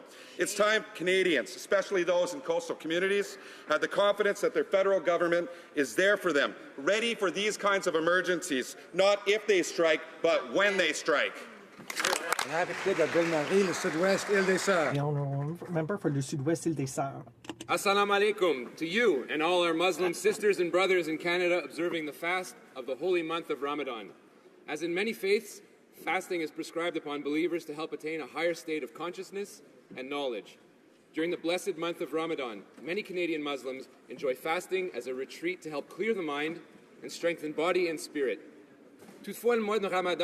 However, the month of Ramadan is not only an opportunity to increase consciousness and purification, but also a month of sharing and mutual support with the most underprivileged of our society, thanks to charitable initiatives of mosques in our communities, including in my riding of Ville-Marie, le Sud-Ouest Île des Sœurs. Member for Kamloops, Thompson, Caribou. Mr. Speaker, I would like to pay tribute to the Honourable Len Marchand, who passed away last week in Kamloops. Len was considered a true hero. His autobiography, entitled Breaking Trail, truly embodied what he achieved during his life. Len advocated for a stronger role for Indigenous people in Canadian political life. He was the first and only First Nations person to be elected 3 times in the House of Commons from British Columbia. In Ottawa, he was appointed as Parliamentary Secretary, as Minister of State, as Minister of the Environment, and latterly a Senator. According to the BC Lieutenant Government, upon receiving the Order of BC, Mr. Marchand was able to influence Canadian policy from the inside in a way that no other Aboriginal Canadian had ever been able to do. Beyond politics, his achievements were far-reaching and had a huge impact on our country and our community. A true gentleman, Len will be dearly missed. I know his legacy will live on, and I offer my sincere condolences to the family.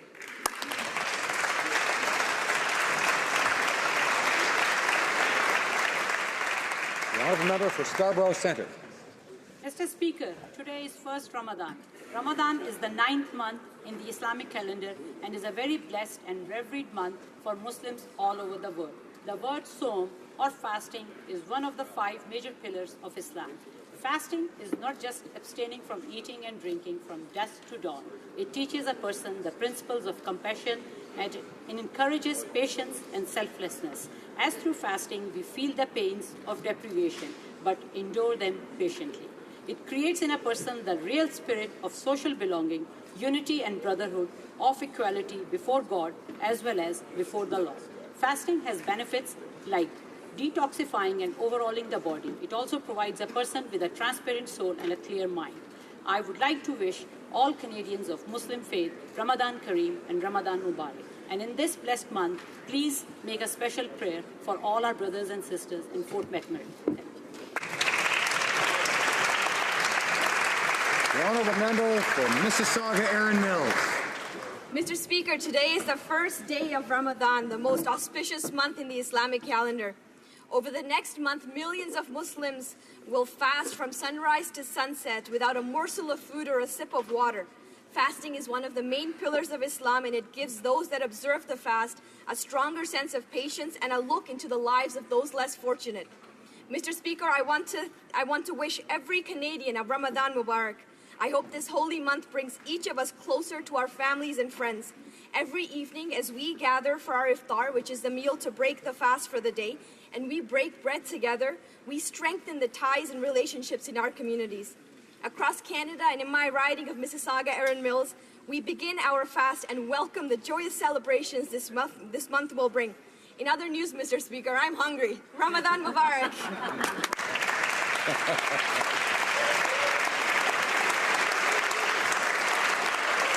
The honourable member for Lanark, Frontenac, Kingston. Thank you, Mr. Speaker. Mr. Speaker, the government is peddling a fictional narrative that it consulted the Conservative Party on its amendment to the NDP motion for a special committee on electoral reform. Here are the facts.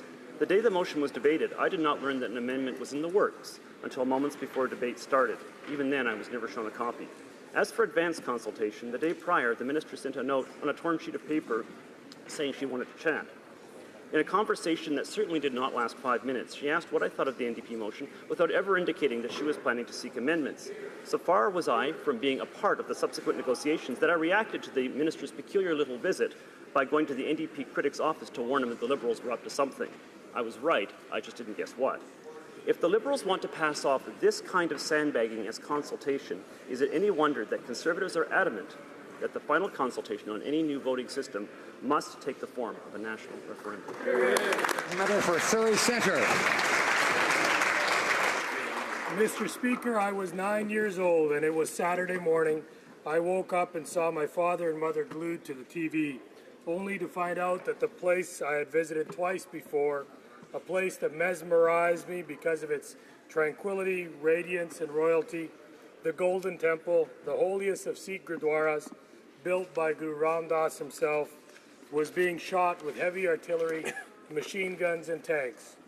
Mr. Speaker, all I could hear was my father saying, "I never thought this could happen. Who would attack a place of worship?" Thousands of worshippers had come to pray, but were confined as no one was allowed to leave. In the barrage of fire, thousands were killed, the healing waters turned red with blood, and the classical rags of music fell silent to the screams of the wounded.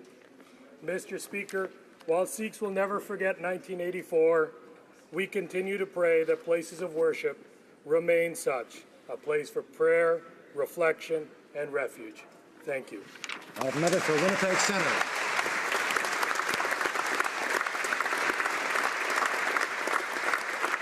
Member for Winnipeg Centre. Mr. Speaker, this weekend saw the passing of two public figures, both known as passionate fighters, each in their respective rings and arenas. Strong-minded and passionate, both fought for their communities, both addressed issues in the broader civil society. One of these figures was the world-renowned boxer Muhammad Ali. The other was a fighter and a hero to many throughout British Columbia, and indeed left a lasting impression on all Canadians, Len Marchand. Len was born in Vernon, BC, and a member of the Okanagan Indian Band. And as our Prime Minister so aptly put it, Canada has lost a trailblazer. Beginning his long career in federal politics as a staffer in 1965, Len became a special assistant to ministers within the Ministry of Indian Affairs. In the 1968 general election, underestimated and against huge odds, Len was elected to this House, making him the very first status Indian to join Parliament. He served as the Minister of Small Business and the Minister of the Environment, and ended his political career serving in the Senate for 4 years. He was a leader that stood tall and would never fail in the tasks ahead of him. Our deepest condolences to his family and friends of this great role model and great Canadian.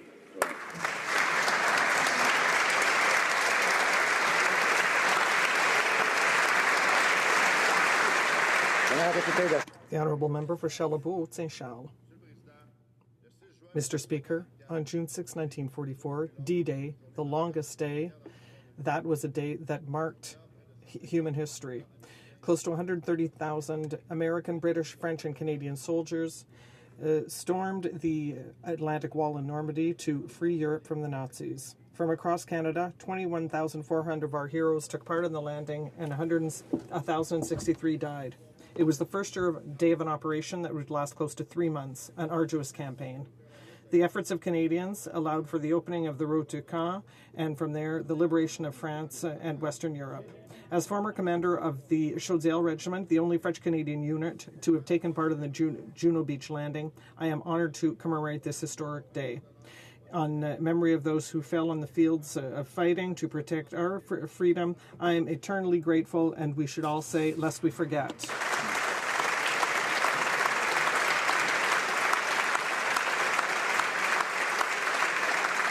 The honourable member for Longueuil, Charles Lemoine. Mr. Speaker, I rise today to thank our veterans on the 72nd anniversary of D-Day.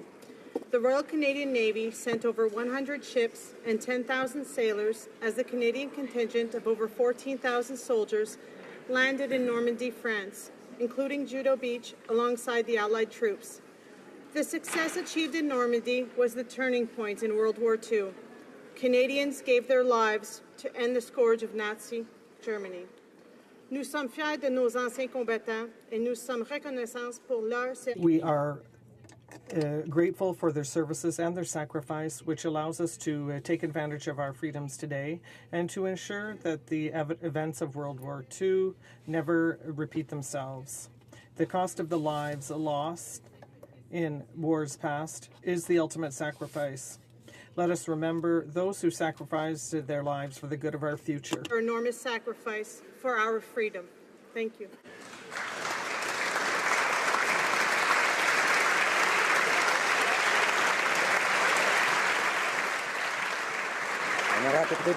The honourable member for Sherbrooke. Mr. Speaker, I am very pleased to announce that thanks to the Canada Summer Jobs Program, 322 young people from Sherbrooke will have a quality summer job in their area of study. I'd like to thank the government who doubled the budget envelope for this program. Thanks to over $1 million injected directly into my community, 124 organizations in Sherbrooke, which work in a diversity of sectors, will be able to offer some 100 students their first real job. Without this funding, these unique job opportunities would simply not exist. This will be my 6th season where I will be able to see the success of this program and the remarkable benefits of Summer Jobs Canada. Therefore, I wish all the organizations and young people who are benefiting from this program a fun and interesting summer, and I hope they can benefit from this learning. Happy summer to all Sherbrooke residents. The member for Selkirk, Interlake, Eastman. Mr. Speaker, today is the 72nd anniversary of D-Day, one of the most important military victories of all time. On this day in 1944, the Allied forces in the Second World War achieved one of the most significant victories in history. Nearly 150,000 Allied troops courageously stormed the beaches of Normandy. Over 14,000 Canadian soldiers fearlessly fought shoulder to shoulder with our allies in the face of tyranny and fascism. All aspects of the Canadian Armed Forces were engaged in this historic battle. The 3rd Canadian Infantry Division landed ashore with our allies. The Royal Canadian Navy provided support in the waters, and the Royal Canadian Air Force helped prepare the invasion by bombing targets. Canadian troops were able to take Juno Beach and push farther into enemy territory than any of our allies. This victory forever altered the course of the Second World War and all of history. As a result, we're able to enjoy freedom, democracy, and the rule of law, cornerstones of our Canadian way of life. 355 Canadians never returned from the beaches of Normandy. We are eternally grateful for their sacrifice, lest we forget.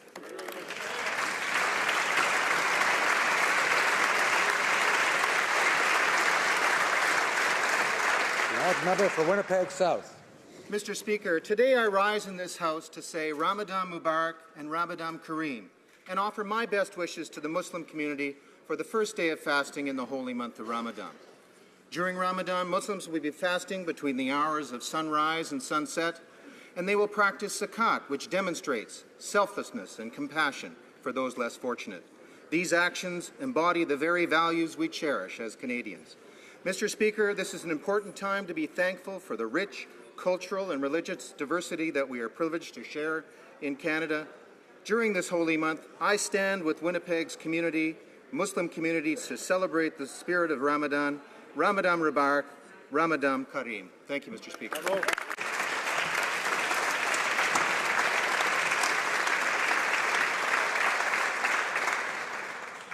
Questions orales, oral questions. The Honourable Leader of the Opposition.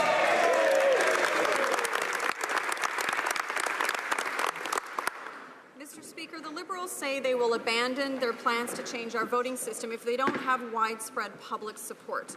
Yet they refuse to commit to the most transparent and accessible way of gauging that public support, which is a referendum.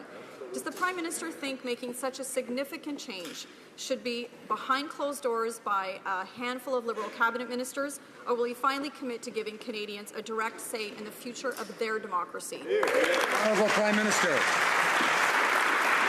Mr. Speaker, in the last election, Canadians overwhelmingly voted for parties that are committed to moving beyond first past the post, which is why in our committee we are happy to reflect a broad range of voices from Canadians and are glad to work with opposition parties to ensure that there are strong voices heard on all sides of the issue. That's the kind of consultations and engagement that Canadians expect to hear and see when we talk about electoral reform. That's exactly the kind of engagement that the previous government did none of. The Leader of the Opposition. Well, Mr. Speaker, every Canadian expects to have a direct say in the future of their democracy. Monsieur le Président, en 2000... Mr. Speaker, in 2012, the current Minister of Foreign Affairs said that the referendum was essential to change the voting system, that we needed the support of the people. So there's one thing that has the support of the people, and that's a referendum. Will the Prime Minister listen to his own minister and finally make a commitment to holding a referendum? The Right Honourable Prime Minister. Such an open and complex question as how to change our voting system requires committed consultation. A lot of voices have to be heard, experts from various parties and Canadians, about how we can improve our voting system. That is a more complex process than the yes or no in a referendum. This is an issue that requires input from a lot of people with a lot of different perspectives on the values that underlie our voting system and our good governance in this country. The Honourable Leader of the Opposition. Speaker, in 2012, the current Foreign Affairs Minister wrote a policy paper on electoral reform in which he said, "Precedent makes holding a referendum necessary in Canada. Changing the voting system would require popular support."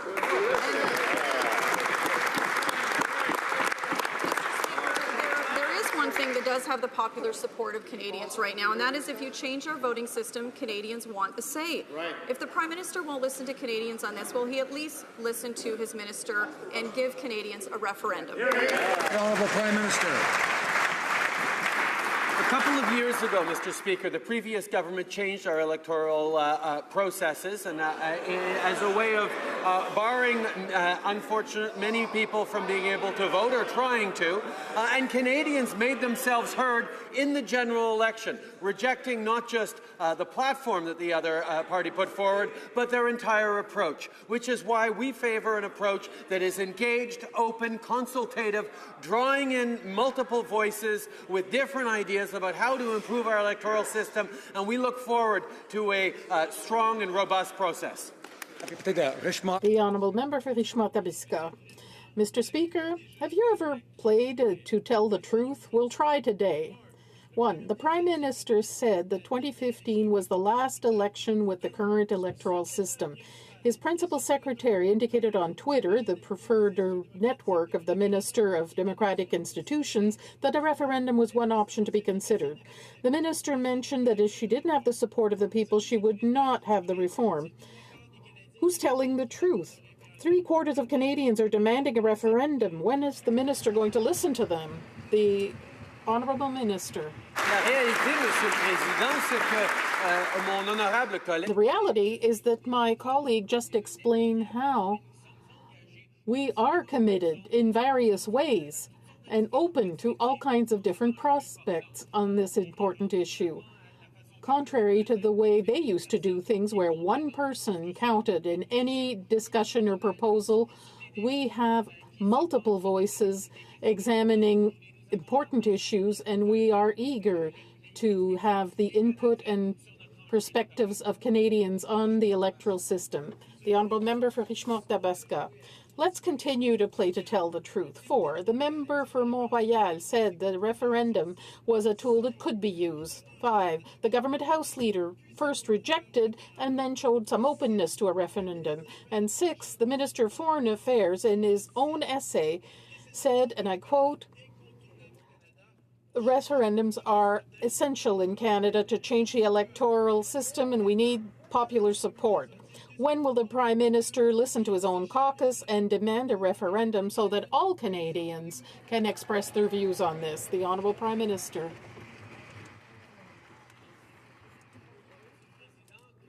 Mr. Speaker, we see that the members opposite haven't yet understood what an engaged caucus with different perspectives and visions really is. They only have one voice, one line of thought, and have had for a long time. We exchange among ourselves on different views, and we are building together in a collaborative and consultative way to have the best approach for Canadians. I know they've never seen such a thing, but that's the way we operate. The Honourable Member for Hochelaga. Leader James Cowan has now joined the growing number of Canadians saying Bill C-14 is likely unconstitutional. Cowan said this government legislation is so flawed that Canadians would be better off with no legislation at all. This bill does not respect the Supreme Court's decision, and it will be tied up in courts for years.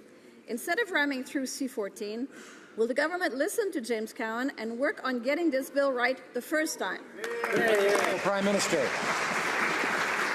Mr. Speaker, if there was ever an example of why the reforms that the Liberal Party made to the Senate over the past years, removing partisanship and patronage from that place, there is no better example than the NDP highlighting the great work the Senate is doing, weighing in on an important piece of legislation. I thank the honourable member for her comments about the excellent work done by independent voices in the Senate, and I look forward to hearing what the Senate has to say about C-14 when it returns to us. The Honourable Member for Hochelaga. The government had an opportunity to do things differently on C-14, but it chose to ignore the experts, not work with the opposition, and limit debate. And yet, warnings came from all quarters. The Minister of Health of Quebec called Bill C-14 unenforceable. In his opinion, the concept of reasonably foreseeable death is medically impracticable. He refuses to include it in the Quebec legislation.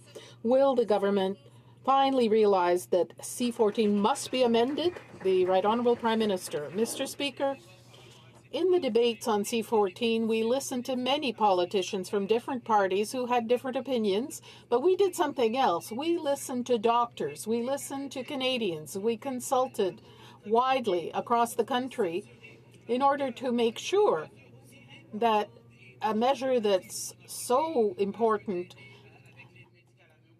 as medically assisted dying is done in the right way, to respect the rights and freedoms of everyone while protecting the most vulnerable. That's the balance we sought to strike, and that's what we are proud of having done. Protesting, Mr. Speaker. Peter HoC, Canada's foremost constitutional scholar, today testified that Bill C-14 fails to respect the Carter decision and will undoubtedly be struck down as soon as it gets to court. He said the government cannot turn around and exclude a group of people who the Supreme Court clearly ruled have these charter rights. Mr. Speaker, it's never too late for the government to do the right thing. Will the Liberals finally respect the Charter and announce they're willing to fix this bill? Honourable Prime Minister.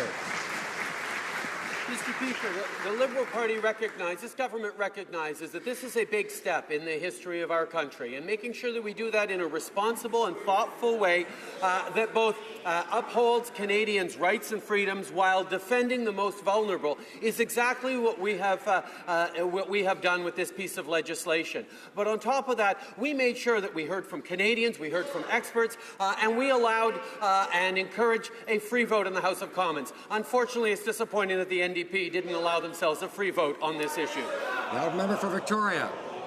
The Liberals' stubborn refusal to listen to experts and work with the opposition will mean, Mr. Speaker, suffering Canadians spending years in court defending rights they've already won.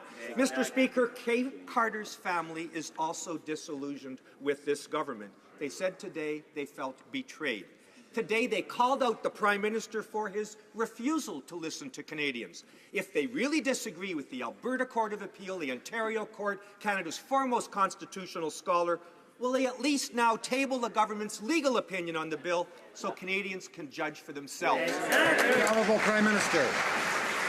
Mr. Speaker, what Canadians expect of this government is to make sure that we are both defending the rights and freedoms of Canadians while protecting the most vulnerable. And that's exactly the balance that we have struck with C-14. We, throughout, have been open to amendments, including accepting amendments from opposition members. We look forward to hearing the deliberations that the Senate is carrying forward on the same piece of legislation, and we are ensuring that this big step that Canada is taking, despite people who think it goes too far, others who think it's not going far enough, is done the right way. Merci. The honourable member for Lanark, Frontenac, Kingston. Thank you, Mr. Speaker. On Friday, the minister told the CBC, quote, "If an overwhelming majority of Canadians tell us that they want System X, we will listen to what they've said." One logical implication of the minister's words is that if the Liberal proposal for electoral reform is supported by an underwhelming minority of Canadians, say under 50% in a national referendum, then it ought not to be imposed on the nation for election 2019. Either the minister's words mean she favours a referendum or they mean nothing at all or are meant simply to misdirect us. Which of the two is correct? The Honourable Minister of Democratic Institutions. Mr. Speaker, we have said from the very beginning that we will not move forward on any reforms to our electoral system without the broad support of Canadians. This means it is vitally important for the Special All-Party Committee to begin its work of hearing from Canadians firsthand what their needs and what values they'd like to see reflected in their electoral system. I look forward to support from all members in this House when this vote is up for discussion tomorrow. The honourable member for Lanark, Frontenac, Kingston. Mr. Speaker, last week the Toronto Star said, quote, "If the Liberal government truly wants broad buy-in from Canadians on electoral reform, it should hold a referendum and let people vote," end quote. It said a referendum is, quote, "the only way to guarantee that electoral reform has democratic legitimacy." Therefore, I ask the minister again, and particularly given her earlier words on Friday, does she support a national referendum, or was she just saying all that stuff as a way of misdirecting us? Minister of Democratic Institutions. Mr. Speaker, I will repeat what I said in this place on Thursday and so many other times before. There is at least a three-step process for us to undertake. The first step is to establish the committee and have them go out and hear from Canadians. The second step is for us to come up with a plan and debate that plan in this House. The third step, Mr. Speaker, is where my honourable colleague is at, which is determining whether or not the recommended reforms have the broad buy-in of Canadians. Let's get on with the first step, Mr. Speaker. Member for Banff Airdrie. Mr. Speaker, in 2012, the Minister of Foreign Affairs said that, and I quote, "Precedent makes holding a referendum necessary in Canada. Changing the voting system would require popular support." So if that minister actually believes his own words, will he try to convince the Prime Minister that Canadians deserve a direct say through a vote in a referendum on any changes to how they vote? Now the Minister of Democratic Institutions. Mr. Speaker, our government is entering electoral reform with an open mind. As the member opposite well knows, the amended motion that we put on the that the NDP put on the table late last week allows for the committee to investigate ways of determining how to engage Canadians' broad support. This is an important addition, Mr. Speaker, that we added to the motion to address the honourable colleagues' concerns and look forward to unanimous support of the House on this matter tomorrow. A member for Banff Airdrie. Well, much like other times, we keep hearing about the interest of political parties and of politicians. Well, Mr. Speaker, the discussion on changing our most basic democratic institution is not about political parties, nor about the interest of politicians. It's about the Canadian people. Making sure that each and every Canadian voice has an opportunity to have a direct say through a referendum. So will the Liberals hold one, yes or no? The Minister of Democratic Institutions. Mr. Speaker, it appears that we have found common ground. The one thing that we can all agree in this House is crucial to the success of us being able to modernize our electoral system is first hearing from Canadians. That is why, Mr. Speaker, we committed to bringing forward an all-parliamentary committee to hear from Canadians, to act as a forum, to hear their thoughts and aspirations for their electoral reform. I'm really looking forward to this vote tomorrow and unanimous support from all members. Member for Lakeland. Mr. Speaker, the Liberal approach to electoral reform is a bit strange. They believe the current system makes it difficult for people to vote, yet record numbers of Canadians voted in 2015. And in the 1992 referendum on the Charlottetown Accord, nearly 75% of eligible Canadians voted. 3/4 of Canadians are demanding to have their say again. Will the Liberals hold a referendum on fundamental changes to how Canadians vote? Minister of Democratic Institutions. Mr. Speaker, the former government did not consult Canadians or experts or Elections Canada on the changes they brought forward through the Fair Elections Act. So I totally understand why bringing a committee forward to hear from Canadians is a strange concept to them. We have entered this process with an open mind, Mr. Speaker, and look forward to getting down the work of hearing from Canadians and moving away from a hyper-partisan debate on process. The honourable member for Lakeland. I think the minister doesn't need to patronize us, and the fact is this isn't up for politicians to decide, it's up to Canadians. And we keep asking these questions because our answers make no sense. 100% of Canadian voters deserve to have a direct say in how they will elect their governments. What is so hard to understand? So my question, once again, will the minister finally listen to Canadians and agree to hold a referendum on how they vote? Minister of Democratic Institutions. Mr. Speaker, our commitment is to hear directly from Canadians. Our hope is that all 338 members in this House will advocate on behalf of their constituents and contribute constructively to the substance of electoral reform. Mr. Speaker, I hope that the move tomorrow, with the vote tomorrow, will allow us to move away from an unproductive partisan debate on process to the substance of electoral reform and ensuring that all Canadians, including young people who are not yet old enough to vote, can be part of this important conversation.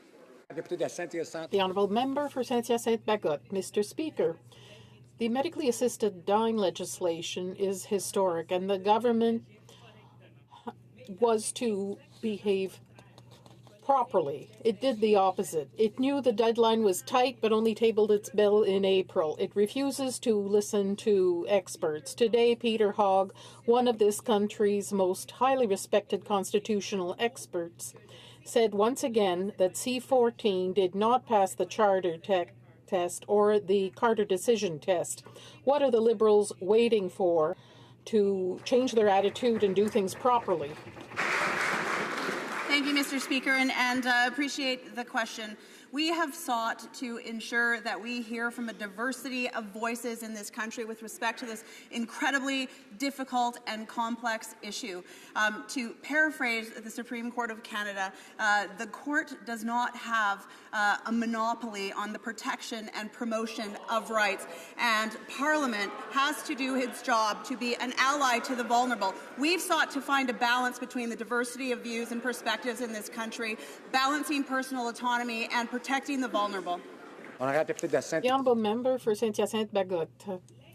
Medically assisted dying is a question of rights, but first and foremost, it's a human question. The Carter family, which fought for years alongside their mother to have Canada recognize the right to die in dignity, said today that it felt betrayed by the Liberal government. For a government that claims to be listening to Canadians, it only listens to those who agree with it. So now that the government has failed to pass its legislation before June 7th, what is it waiting for to have legislation passed that respects the Charter and the Carter decision? Thank you, Mr. Speaker. We're incredibly mindful of the deadline of the Supreme Court of Canada, and it is incumbent upon parliamentarians to put in place a national framework around medical assistance in dying to ensure that there are the appropriate and necessary safeguards in place, to ensure certainty for medical practitioners, and to ensure that there is access for patients who want to access medical assistance in dying. This is an incredibly complex discussion. We have certainly listened to the voices of Canadians, and it's the voices of Canadians that have contributed towards C-14. Member for Selkirk, Interlake Eastman.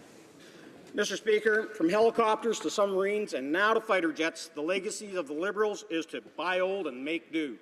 The Liberals have made up their mind to buy the Super Hornet and now are working on the right narrative to support it. Let's be perfectly clear. The Liberals are only sole sourcing the Super Hornets to fulfill an ill-advised political campaign promise.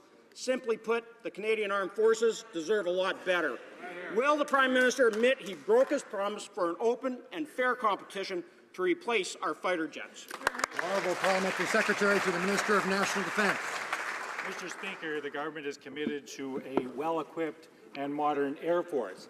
Unfortunately, the last 5 years has been a bit of a loss, and as a consequence, there is a developing capability gap which needs to be managed. We have obligations to NATO, we have obligations to NORAD, we have obligations to our own defense and to expeditionary matters.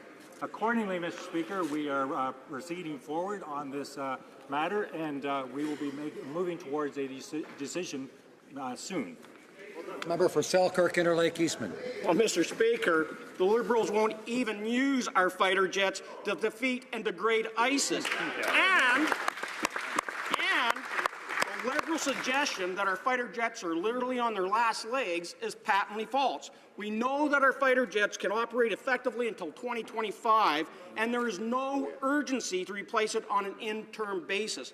The Liberals don't need to sole source the Super Hornet to transition from the CF-18 to avoid their imaginary capability gap. Why are the Liberals misleading Canadians and breaking their promise for a fair and transparent competition? The Honourable Parliamentary Secretary.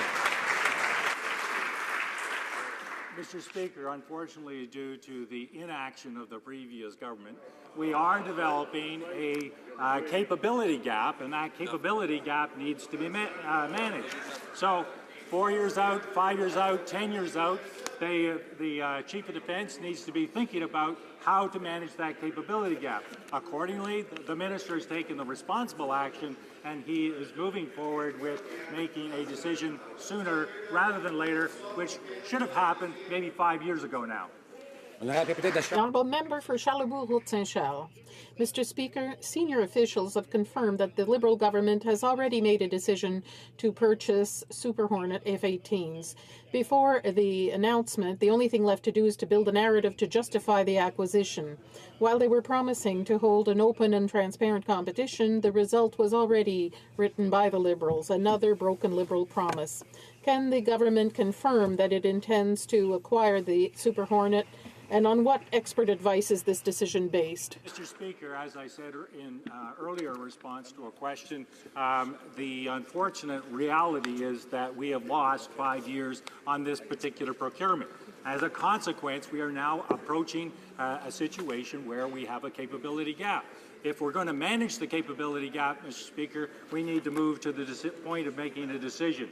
Unlike the previous government, Mr. Speaker, we will be making a decision. The Honourable Member for Chalabourg-Saint-Charles. Mr. Speaker, the current CF-18 fleet was refurbished in order to allow it to operate till 2025, allowing us transition to the next fighter jet.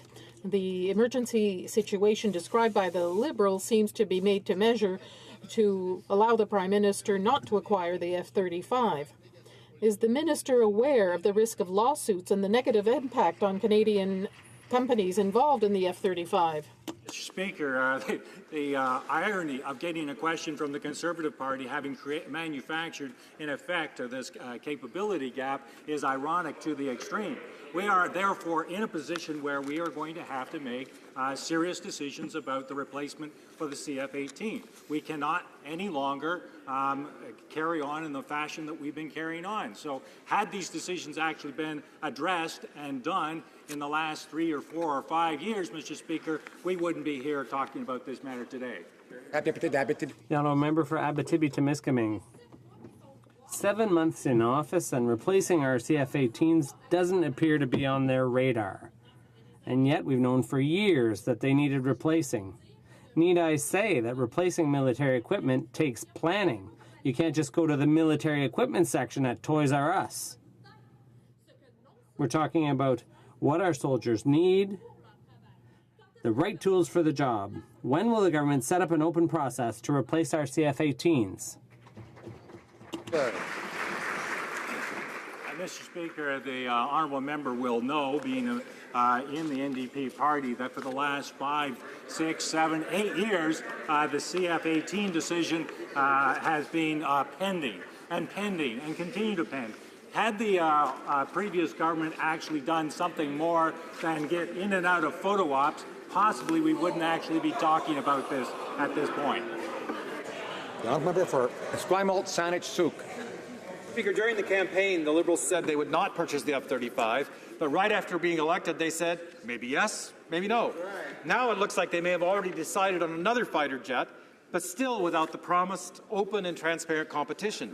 In fact, it looks like the Liberal government is running procurement as an inside job, just like the Conservatives. Why have they abandoned an open tender process to replace our aging CF-18s? And when will they put in place a procurement system that can actually deliver the equipment our military needs? Honourable Parliamentary Secretary. Mr. Speaker, as you know, we inherited a procurement system that by many measurements was a broken procurement system. Accordingly, the minister has had to take serious decisions. All ministers, in fact, have had to take serious decisions with respect to getting the equipment that the honourable member and I would agree is equipment that needs to replace the CF-18. Accordingly, we are proceeding with the decision process, and hopefully we'll have a decision soon. On that, you take the nickel belt. Member for Nickel Belt. Mr. Speaker, one important thing the government has done since it took office was to restore the importance of science. That's something that the Conservative government had relegated to the back burner. Canada is making progress in high-tech sectors. One of those sectors is clean energy. Can the Minister of Natural Resources inform this House about the new Canadian strategy around this? The Honourable Minister. Monsieur le Président. Mr. Speaker, I'd like to thank my colleague from Nickel Belt for his question. I was in San Francisco last week, where I announced that Canada would double its funding for clean energies for a total amount of $775 million by 2020. Those investments will be a way for this government to show its full leadership on climate change. Thank you, Mr. Speaker. Mr. Speaker, soon Syrian refugees will see their 1 year of government funding support terminate, and moreover, many of these refugees can't access training to learn English or French. A refugee at committee last week said through a translator, "No, I'm not working. How can I work if I don't know the English to communicate?" His family's already had to turn to food banks to make ends meet. So when will the Liberals admit that by failing to have any comprehensive plan to provide Syrian refugees with language training, these refugees may require social assistance after their year of funding runs out? The Minister of Immigration. Mr. Speaker, we certainly have a comprehensive plan to provide language training because we understand that success in English or French is key to finding a job and key to success in Canada. And that is why the government has funded $600 million for settlement in 2016-17, $27 million extra for the new refugees, and language is very much at the top of our priorities. Member for Calgary Nose Hill. This refugee at committee begged to differ. He said, when asked about his wife's chances to learn English, "Her situation is worse than mine. I try my best to learn English on the streets, through my friends, through some acquaintances. She doesn't have that chance because she mainly stays at home with the kids." Will the Liberals admit that their lack of a plan to provide language training to Syrian refugees is creating gender inequity and isolating these women, or will they continue to treat these women simply as photo ops? The Minister of Immigration. Mr. Speaker, we are working very hard through our funding to provide language training to men, to women, and to children. We also understand that many of the Syrian refugee mothers have significant numbers of children to look after, and therefore they need childcare facilities to help them with the language training.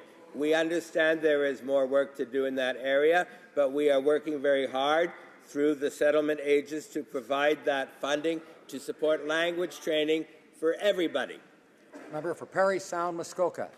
Thank you, Mr. Speaker. It's become increasingly clear that the Liberals will cave in to Chinese belligerence at the drop of the proverbial hat. Last week, at the insistence of the Chinese government, the Prime Minister bowed to demands to meet not with the President, but with their foreign minister, who then took time out of his busy schedule to berate a Canadian journalist while our foreign minister kept as quiet as a church mouse.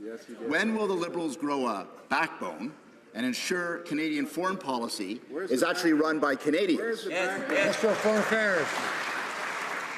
Mr. Speaker, what we actually need to grow up is the relationship between Canada and a sixth of humanity, China, that has been so damaged by the former government. And this is why we need to make progress in every aspect, including human rights, including the rule of law. And it's what I've said, the Prime Minister said very clearly in the meetings with the Minister of Foreign Affairs of China. It's what I have said during the conference he just mentioned, and it's what I have said also in my subsequent relationship with the Minister. So we'll continue to improve the relationship with China and to advocate the case for human rights everywhere in the world, including in China. Member for Thornhill. Well, Mr. Speaker, by any realistic measure, last week's visit by China's foreign minister did not go so well. Again, the Prime Minister broke with protocol and caved in to Minister Wang's demand for a meeting. Then Canada's minister stood silent while the Chinese minister angrily scolded a Canadian journalist. Mr. Speaker, when will the Liberals stand up to China and demand meaningful answers on China's human rights transgressions? Foreign Affairs. Two things that are erroneous in the comment. The first one is that, of course, I was not silent regarding human rights, including in the press conference, and I'm in obligation to hurt my proverbial. Member for Abbotsford, I'd ask him to try to restrain himself. I know he's excited about all this, but I know he can restrain himself from commenting until whenever he may have the floor. But right now, the Honourable Minister of Foreign Affairs has the floor. So it will hurt my proverbial modesty, Mr. Speaker, but I need to quote myself. It's what I've said in the press conference. In our international engagement, Canada will continue to champion the value of pluralism, democracy, inclusive and accountable governance, respect for diversity, and universal human rights. And about the practice for foreign affairs ministers to meet leaders of the world, I'm meeting leaders of the world everywhere in the world, and the Prime Minister will certainly be willing to meet foreign affairs ministers. The Honourable Member for Berthier-Masquinongé. Last week, thousands of dairy farmers came to Ottawa to protest over the government's failure to protect them against dye-filtered milk. Farmers have lost millions due to the government's failure to enforce its own regulations. Now they're trying to convince us that opening our markets up with the Trans-Pacific Partnership will be beneficial. What do they take us for? How are farmers supposed to feel better about the TPP when the government can't even enforce its own import regulations? The Honourable Parliamentary Secretary. Mr. Speaker, we're consulting dairy farmers all across the country on the TPP. We haven't taken a stand yet, Mr. Speaker, but once we've taken that stand, if necessary, we will ensure that we consult and compensate if necessary. The Honourable Member for Longueuil-Saint-Hubert. Mr. Speaker, the TPP is also cause for concern to our cultural industries. It explicitly prevents government from developing policies to support Canadian content on digital platforms. On one hand, the Heritage Minister is holding consultations on digital. On the other, her government is signing a deal that will fettle its own capacity to intervene on the Internet. The Minister will have her hands tied, but the government promised to protect our cultural diversity in trade deals. How does the Minister explain this discrepancy to our artists? The Honourable Minister of Canadian Heritage. Thank you, Mr. Speaker.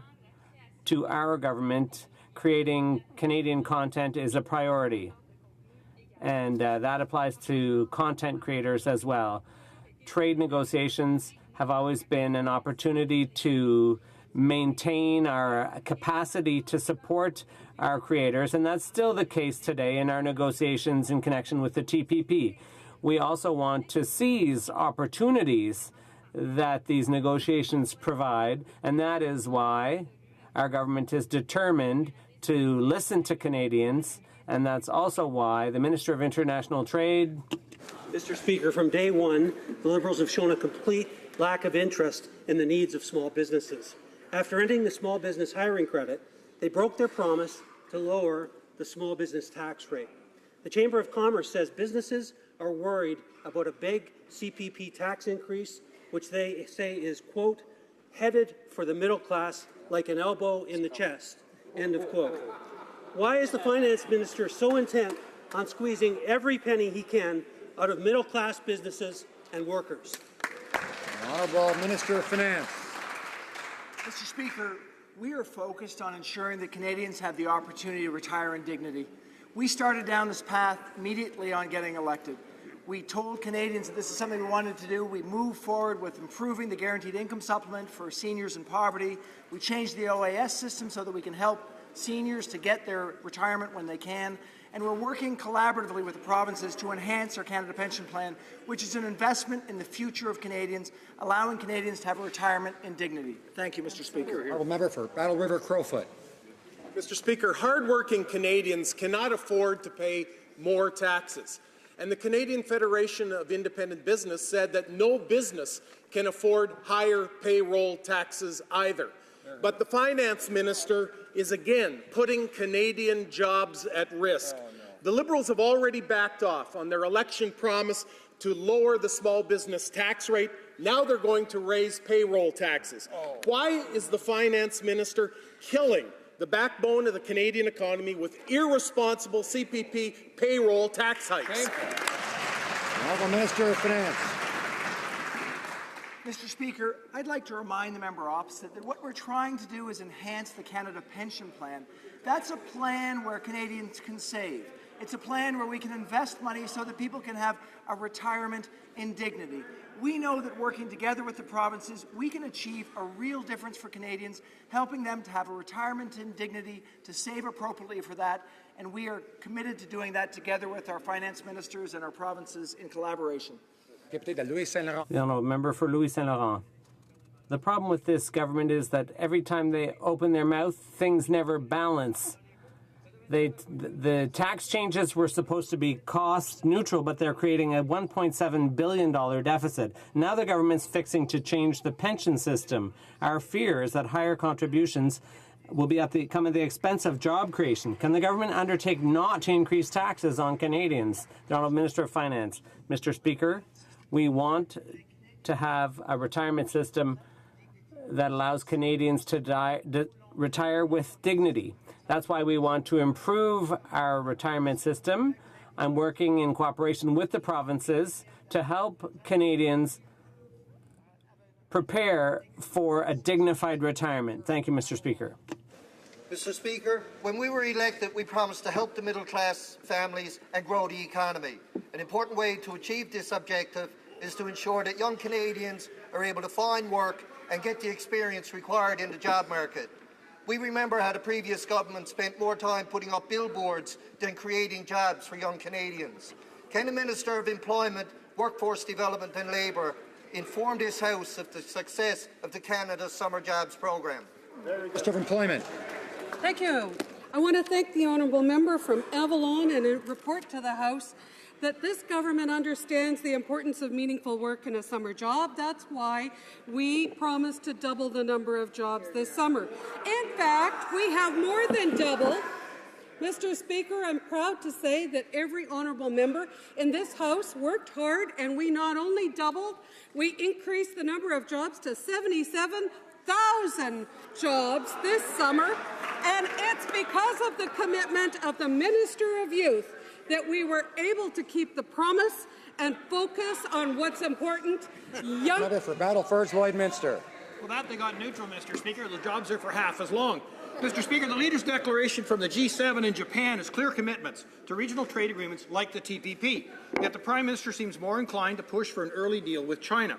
While that's a very important market for us, the Prime Minister has also said, and I'd like to quote, "It's important that people know that when they sign a deal with Canada, a change in government isn't going to lead to that contract being ripped up."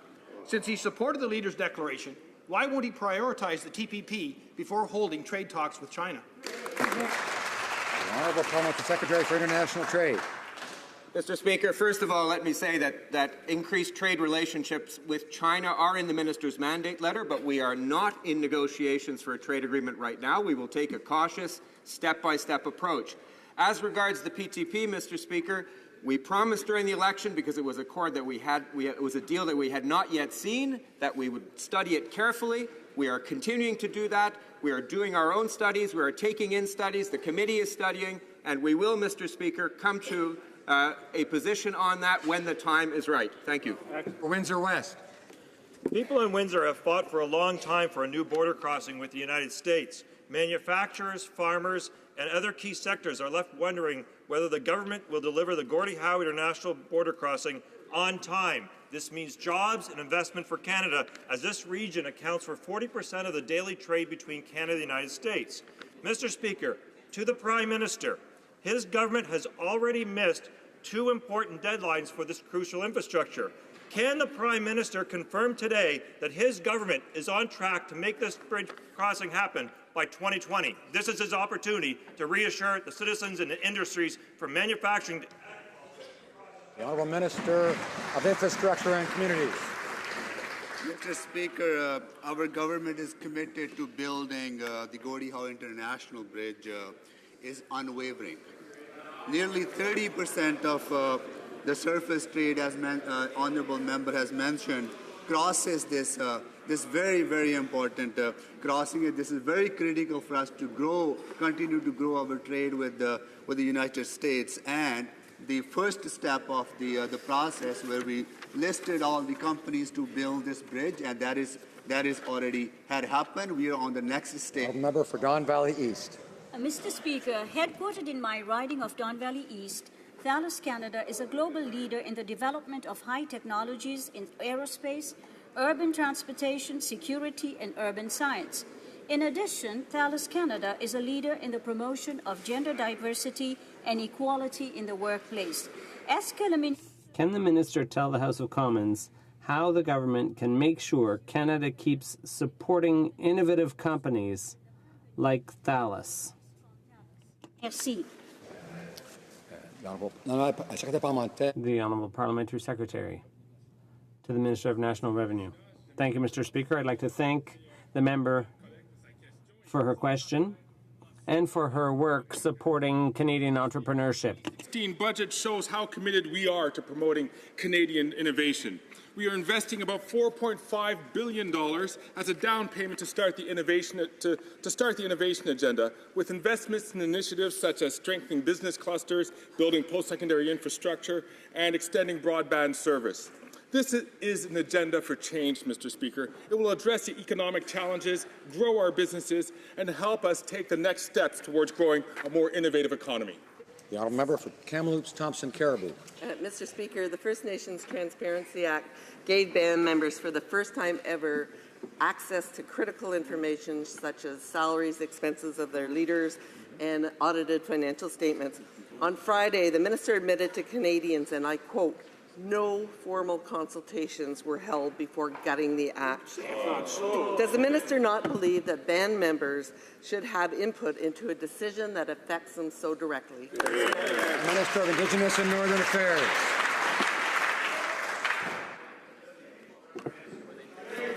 Mr. Speaker, the department, again, was not in charge at that time. As the opposition critic, we consulted broadly through that time, and we know exactly what First Nations feel about transparency. Accountability is very important to everyone. We have to do it their way, not the way the Conservatives did it. Member for Rivière-du-Nord. Because the price of lumber on Crown land in Quebec was set by auction, it's higher and puts our businesses at a competitive disadvantage under free trade. Under the softwood lumber deal, Quebec lost a significant market share to BC. And although Quebec is pro-free trade, we don't have national status yet.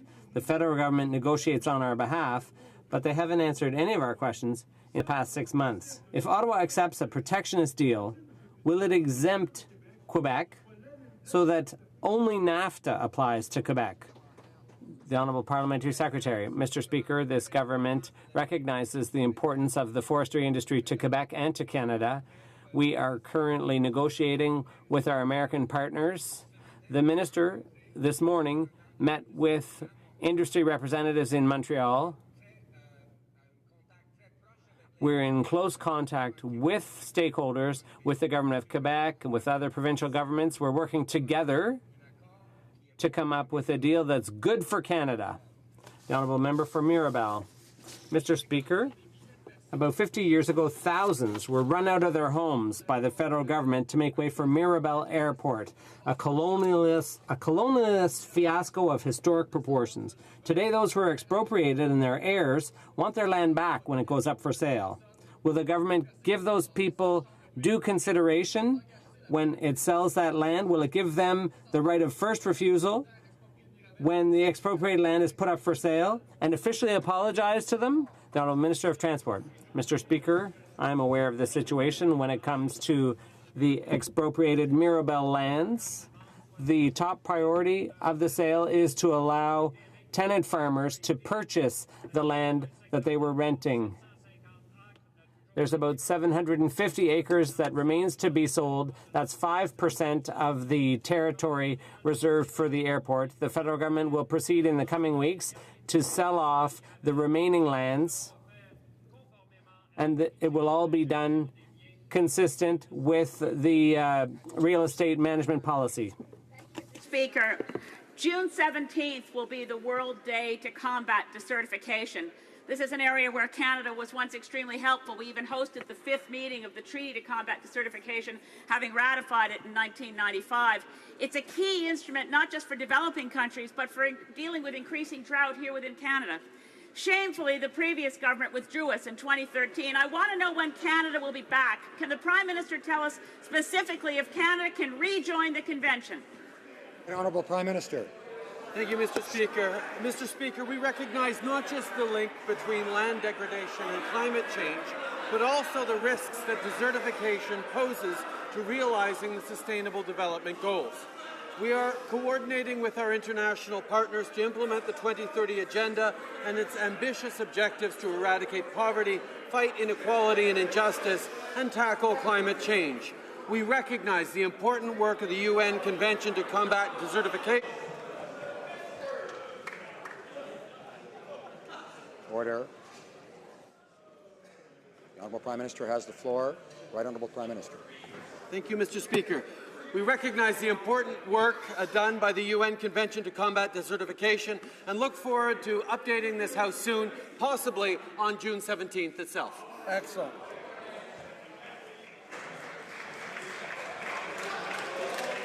This will conclude question period. I believe the Honourable Member for New Westminster Burnaby is rising on a point of order. Mr. Speaker, the Prime Minister misled the House during question period when he said that the NDP had a whipped vote on C-14. He knows that is not the case. He knows on this side of the House it was a free vote. But the NDP caucus is united in its determination that C-14 as it is This is clearly debate. The member knows. I appreciate his intervention. Tabling of documents.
Resuming,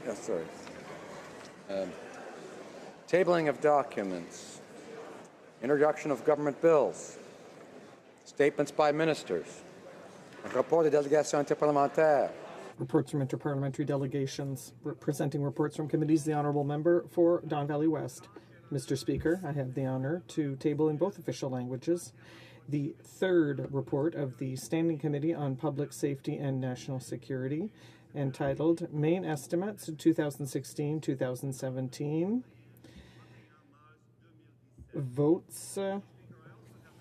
Present in both official languages the fourth report of the Standing Committee on Public Safety and National Security, entitled Supplementary Estimates A for the fiscal year ending March 31st, 2017. Reports from committees. The Honourable Member for Humber River Black Creek. Thank you, Mr. Speaker, and it's my pleasure to present in both official languages the second report of the Liaison Committee regarding committee activities and expenditures. Thank you, Mr. Speaker. Well done. Dépôt du projet de loi éminent Introduction of private members' bills. Première lecture de First reading of Senate public bills. motion. Motions. Présentation. Presenting petitions.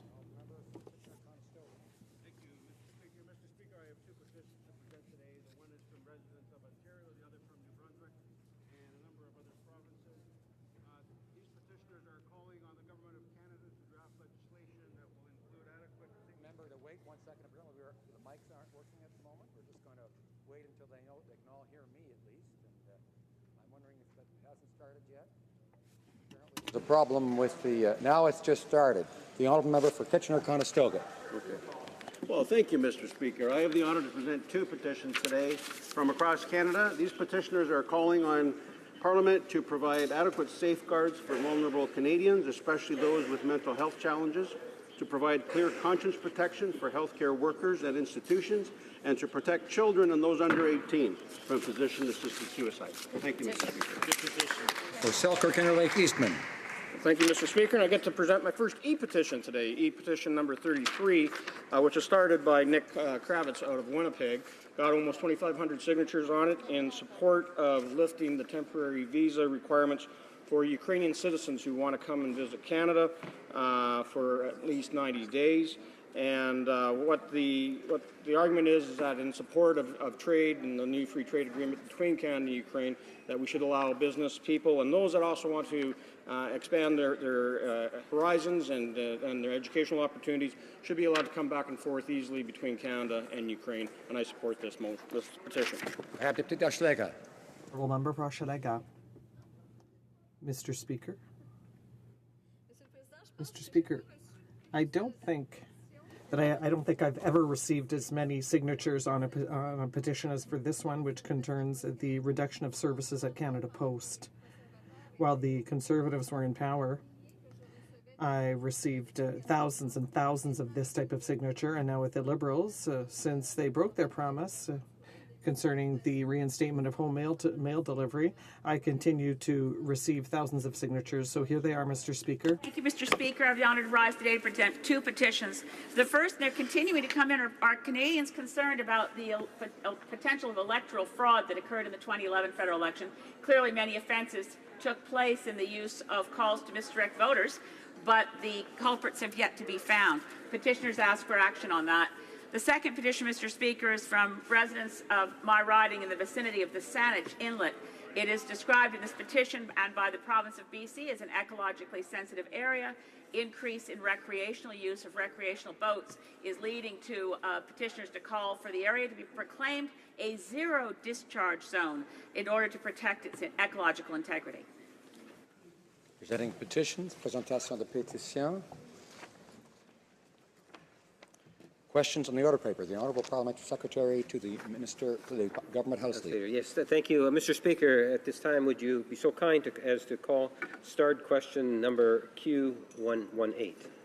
Call starred question number Q118. The Honourable Parliamentary Secretary to the Government House Leader. Yes, Mr. Speaker, if the government's response to this question could be made on the order for return, I ask that the response to be tabled immediately as if read. Is it agreed? Agreed and so ordered. The Honourable Parliamentary Secretary to the Government House Leader. Furthermore, Mr. Speaker, if questions number Q111 and question 113 could be made orders for return. These returns would be also tabled immediately. It is the pleasure of the House that the aforementioned questions be made orders for return and that they be tabled immediately. Agreed and so ordered. The Honourable Parliamentary Secretary of the Government House Leader. And finally then, Mr. Speaker, I would ask that all remaining questions be allowed to stand at this time. Is it agreed? Agreed and so ordered. Before going to orders of the day, I will hear the Honourable Member for Saanich Gulf Island on a question of privilege. Thank you, Mr. Speaker. I rise today on a point of privilege, and it's a fairly complex matter, but I know you're familiar with the essence of it, and I'll attempt to be succinct. It's a point of privilege under Standing Order Section 41, Sub 1, in that I believe sincerely, having lived through this for the last 2.5 years, that a process that's been undertaken by motions in committee is impeding my ability to fully represent my constituents and to fully do my job. And that is a matter of privilege, and I appeal to you, Mr. Speaker, to refer the matter to the Standing Committee on Procedure and House Affairs so it can be dealt with there. Let me start with some beginning very clear principles, because all of this emanates from my role as a member of a political party recognized under the Elections Act, but with fewer than 12 members elected here, and thus falling under a different category of rights and privileges than other members of Parliament. It is, of course, a clear principle and trite to note that all Canadians are equal, all federal electoral districts are equal, then therefore representing our constituents, all members of Parliament are in theory equal, even in principle the Prime Minister, who is, as the old Latin phrase would put it, primus inter pares. He's first among equals. We are all equals here. And not to be Orwellian about it, but it's clear that since 1963, some of us are more equal than others.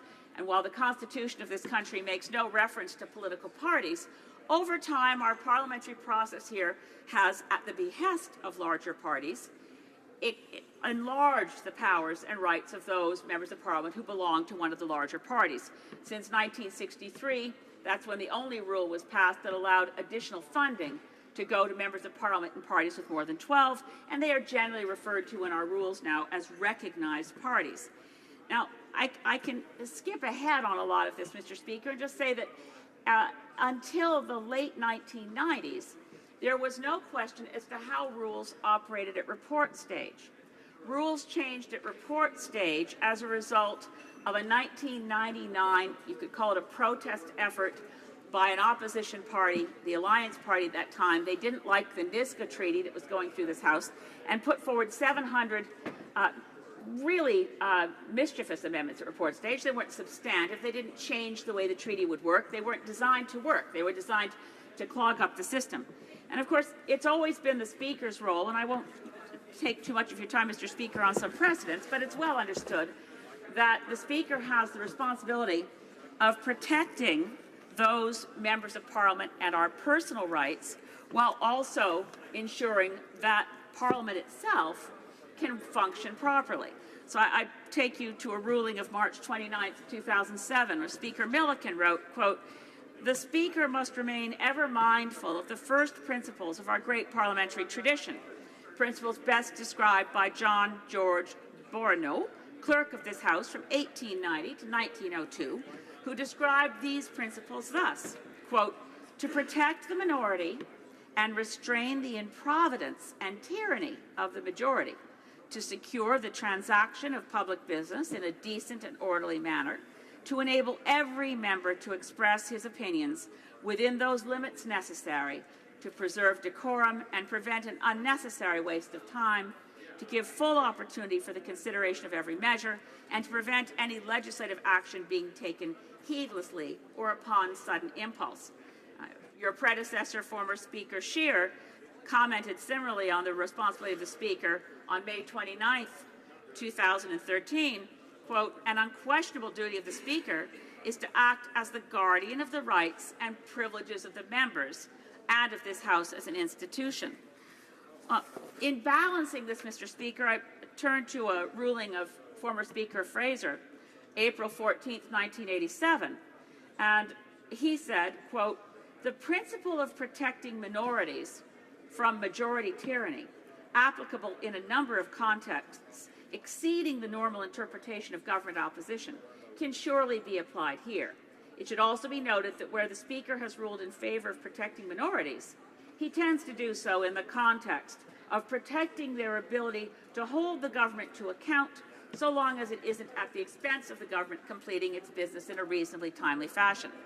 Speaker Fraser also, on a different occasion in 1990, spoke about the reality of how members of parties such as the Green Party, or in this House, the Bloc, or any independent members are treated.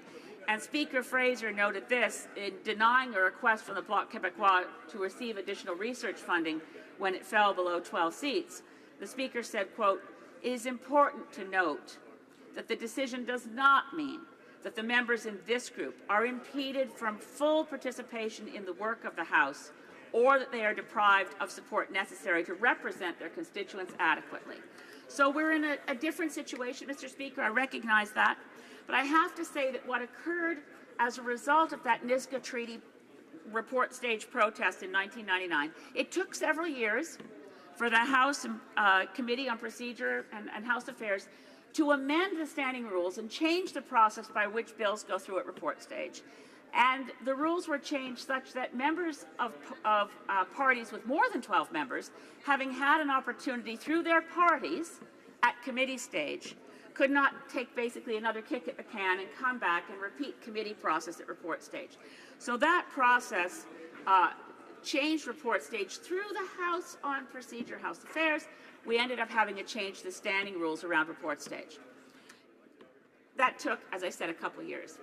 When I became a member of Parliament and reading through O'Brien and Bosk, our Bible here, I realized that since I wasn't in a party of more than 12 MPs, I did have the right to make these motions at report stage, these amendments. Well, Mr. Speaker, I have to say the practical application of that was not that it was an opportunity that I welcomed. It's very clear that in fully representing my constituents, they are interested in everything. There's not just one category of issue that interests my constituents. They're interested in all the bills that go through this place, and they want me to represent them on all the bills. You can only have one time that a bill, only one bill at a time, can be at report stage. But many bills at a time can be in different committees going through clause by clause. What the previous administration did, Mr. Speaker, and this is the crux of this, and I'll try to be brief, the previous government decided that since the Speaker couldn't deny me my rights at report stage unless so-called opportunities were created elsewhere, a motion was passed through every committee through a period of time that said that I would be given, and other members in small parties, 48 hours notice before clause by clause to submit all my amendments in that period. And then to come to committee, but I was not equal at committee. I didn't move my amendments at committee. They were deemed moved, could make brief comments. The practical application of this motion is that I've had to run occasionally from committees meeting simultaneously, doing clause by clause. I've had times when I've had to prepare my amendments to a bill when the witnesses for the bill are still testifying and new issues arise, but I don't have an opportunity to submit amendments based on testimony that's come in if it's 48 hours between my deadline and when the committee moves to clause by clause. In other words, it's impractical, unworkable, and prejudicial to my rights. But my main point here today, Mr. Speaker, because I've canvassed the unfairness of these motions in the previous Parliament to the previous Speaker in the 41st Parliament. But it's very clear now that these same motions, identically worded, have been pushed through every single committee once again, that what we have here is another issue. It's always been the case, and it's trite to say, it's found in O'Brien and Bosk and many other rulings by speakers, which I will not trespass on your time to read back to you, that committees are the masters of their own process. But this process is a fraud. The committees are no more the masters of this process than I'm the master of their process. They all received identical motions. They received them in the Conservative administration and dutifully passed them. Now they've received them from the government House leader, and the government whip followed up to make sure that these motions were passed. If what it does is it is supplanting the job of the Committee on Procedure and House Affairs by amending the rules by which bills go through this House through the fiction that each committee has acted independently to come up with this rule that treats members of Parliament who are independents or parties of fewer than 12 differently. If the House Committee on Procedure and House Affairs wishes to review how a report stage should be run, then that's where that work should be done. It's very clear under many precedents that a committee cannot exceed its jurisdiction. Mr. Speaker, committees passing motions identical each to the other with forced votes of government members is no more the committee being the master of its destiny than it is the case that they are actually coming up with these motions independently in each committee. They are supplanting the role of the Committee on Procedure and House Affairs and impeding on my rights. So, Mr. Speaker, as many members of Parliament through Parliament tradition have done through the generations, I appeal to you, Mr. Speaker, to find the right balance, to protect the rights of MPs in smaller parties, to ensure that bills go through this House expeditiously, but that members of Parliament are not denied their rights, nor that we allow a backdoor procedure to receive approval in this place, which is literally supplanting the role of the Committee on House and Procedure Affairs. Thank the member for her intervention. Je vois que l'honorable député de... I see that the honourable member is rising on the same point of privilege. Yes, thank you, Mr. Speaker. I simply want to thank my colleague for her speech and say that, of course, in this House, we all recognize the importance of properly representing their constituents and all Canadians. We all know that this is a question that was raised in the last Parliament when there were similar debates, but I would ask your indulgence to allow the NDP to respond at a later date. I thank the honourable member for Chambly for his intervention. I get the impression that, or I had anticipated that his party would like to intervene and comment. But House Leader is, I believe, rising on a similar point of order. Very similar point, Mr. Speaker. I appreciate the many words expressed from the leader of the Green Party, and as the New Democratic Party has just indicated, we too would like to just reserve the opportunity to come back before you report to the House, just to provide further comment once we have the opportunity to peruse the members' comments. I thank the Honourable Parliament Secretary for this request, and I will look forward to hearing from members. And I see the Honourable Member for Lanark, Frontenac, Kingston might be wanting to ask the same thing. We'll see. You correctly anticipated that, Mr. Speaker, so I'll just say exactly the same thing. We'd like to be able to come back to you at a later point in time. Thank you. I thank members. And now, the Honourable Member for Montcalm on the same topic, a question of privilege. Yes, Mr. Speaker. I would like you to take note that we will want to participate in the debate and comment on this highly relevant intervention by my colleague. I thank the honourable member for Montcalm as well. And now, orders of the day. Government orders, government bills, Commons, resuming debate at report stage of Bill C-15, Budget Implementation Act 2016. The honourable member for Mount Royal has 6 minutes left. Thank you, Mr. Speaker. I was discussing measures that help our seniors in Bill C-15, and I think it's very important to point out all the measures in C-15 and the budget to help our seniors. Supplement and the extra 10% that single seniors can receive, up to $947 per year. But what's also important, Mr. Speaker, is that we've agreed that where seniors are required to live apart because one of their health conditions or one of their circumstances requires that they be in a senior's residence or a care home or other places, we are allowed to now treat them as two separate individuals for the purpose of these supplements, meaning that where they were losing money because they were married or living together, common law, now they will not anymore be penalized for that. So that is also important, Mr. Speaker. I also want to talk about the $200.4 million that is going to improve social housing for seniors, to renovate apartments, to help those people live in their houses for longer. Mr. Speaker, as we all know, seniors benefit from residing in their residence for as long as possible. We don't want our seniors to be forced out into hospitals or institutions before they need to absolutely be there.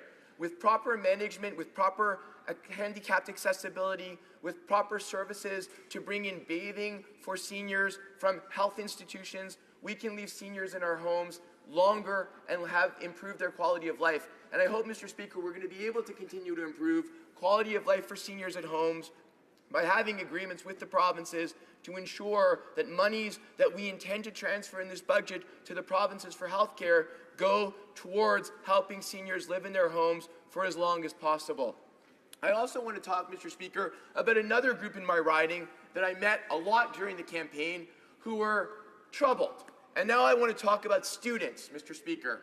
Students were struggling, as we all know today, with the rising cost of tuition and the massive debt that they need to incur, low compared to what we have with our neighbors in the United States, but still high historically in Canadian standards. And where students have accumulated more and more debt, they want measures to help them be able to afford to go to college, to university, to vocational training. And we have improved, Mr. Speaker, the Canada Summer Grants Program by allowing a 50% increase in the amount of money that all classes of individuals receiving Canada Summer Grants, including part-time students, can receive. We are enhancing the Canada Student Loans Program by saying that you do not need to repay student loans until your income reaches $25,000. And we've introduced more flexibility in terms of repayment measures for Canada student loans. Canada Summer Jobs, Mr. Speaker.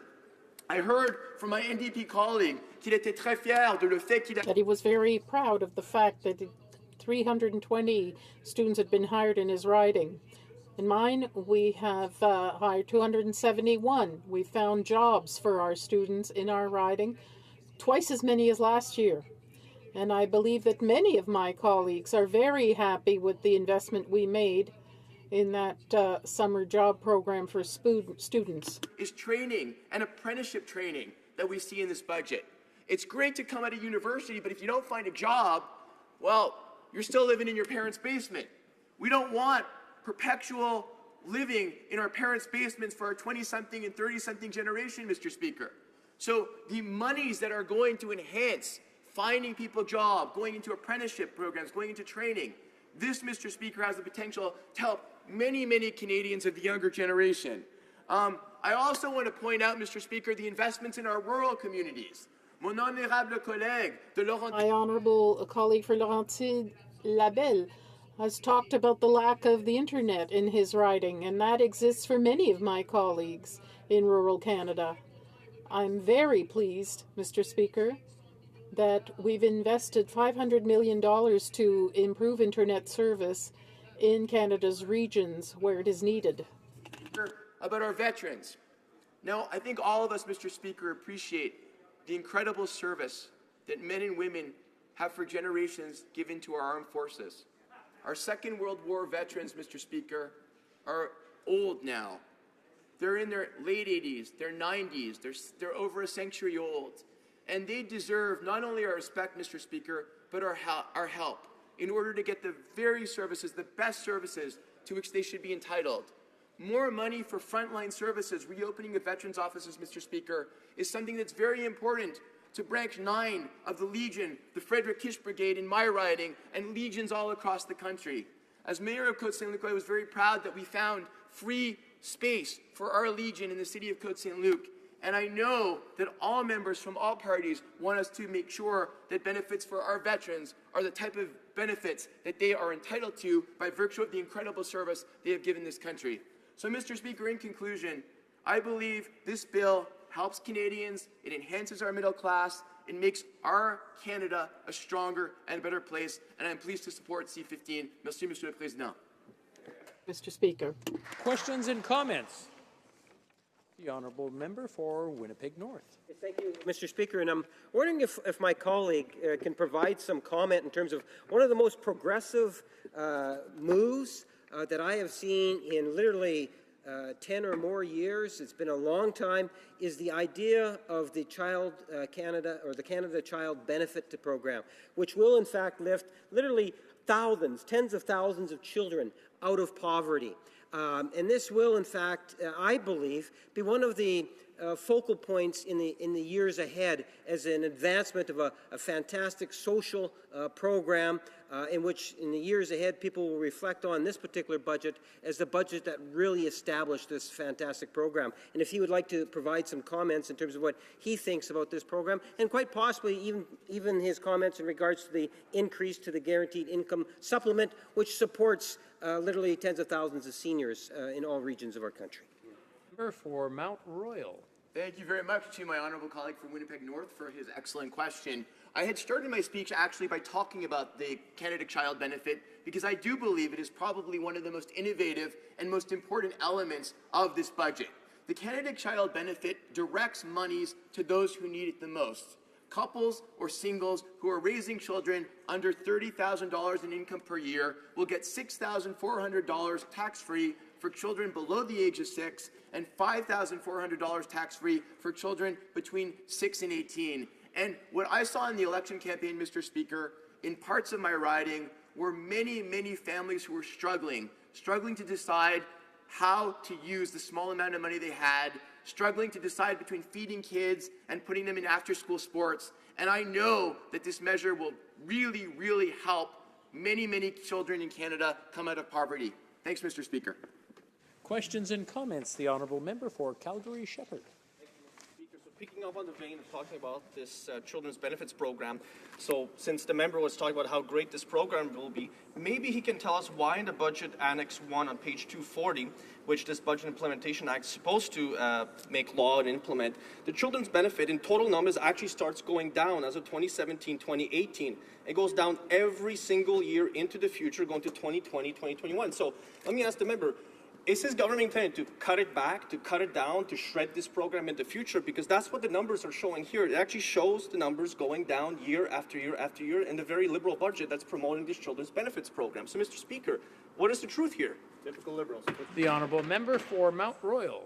I'd like to thank my, my honourable colleague from Calgary. Again, the Canada Child Benefit in terms of amount, I don't believe there's any intention that I have seen in this budget to change the actual amounts that families would be yielded under the Canada Child Benefit. So I'd have to review the document in future years as to how the member is calculating what he's calculating, but I don't believe that there is an intention to decrease the actual amounts received by child in future subsequent years.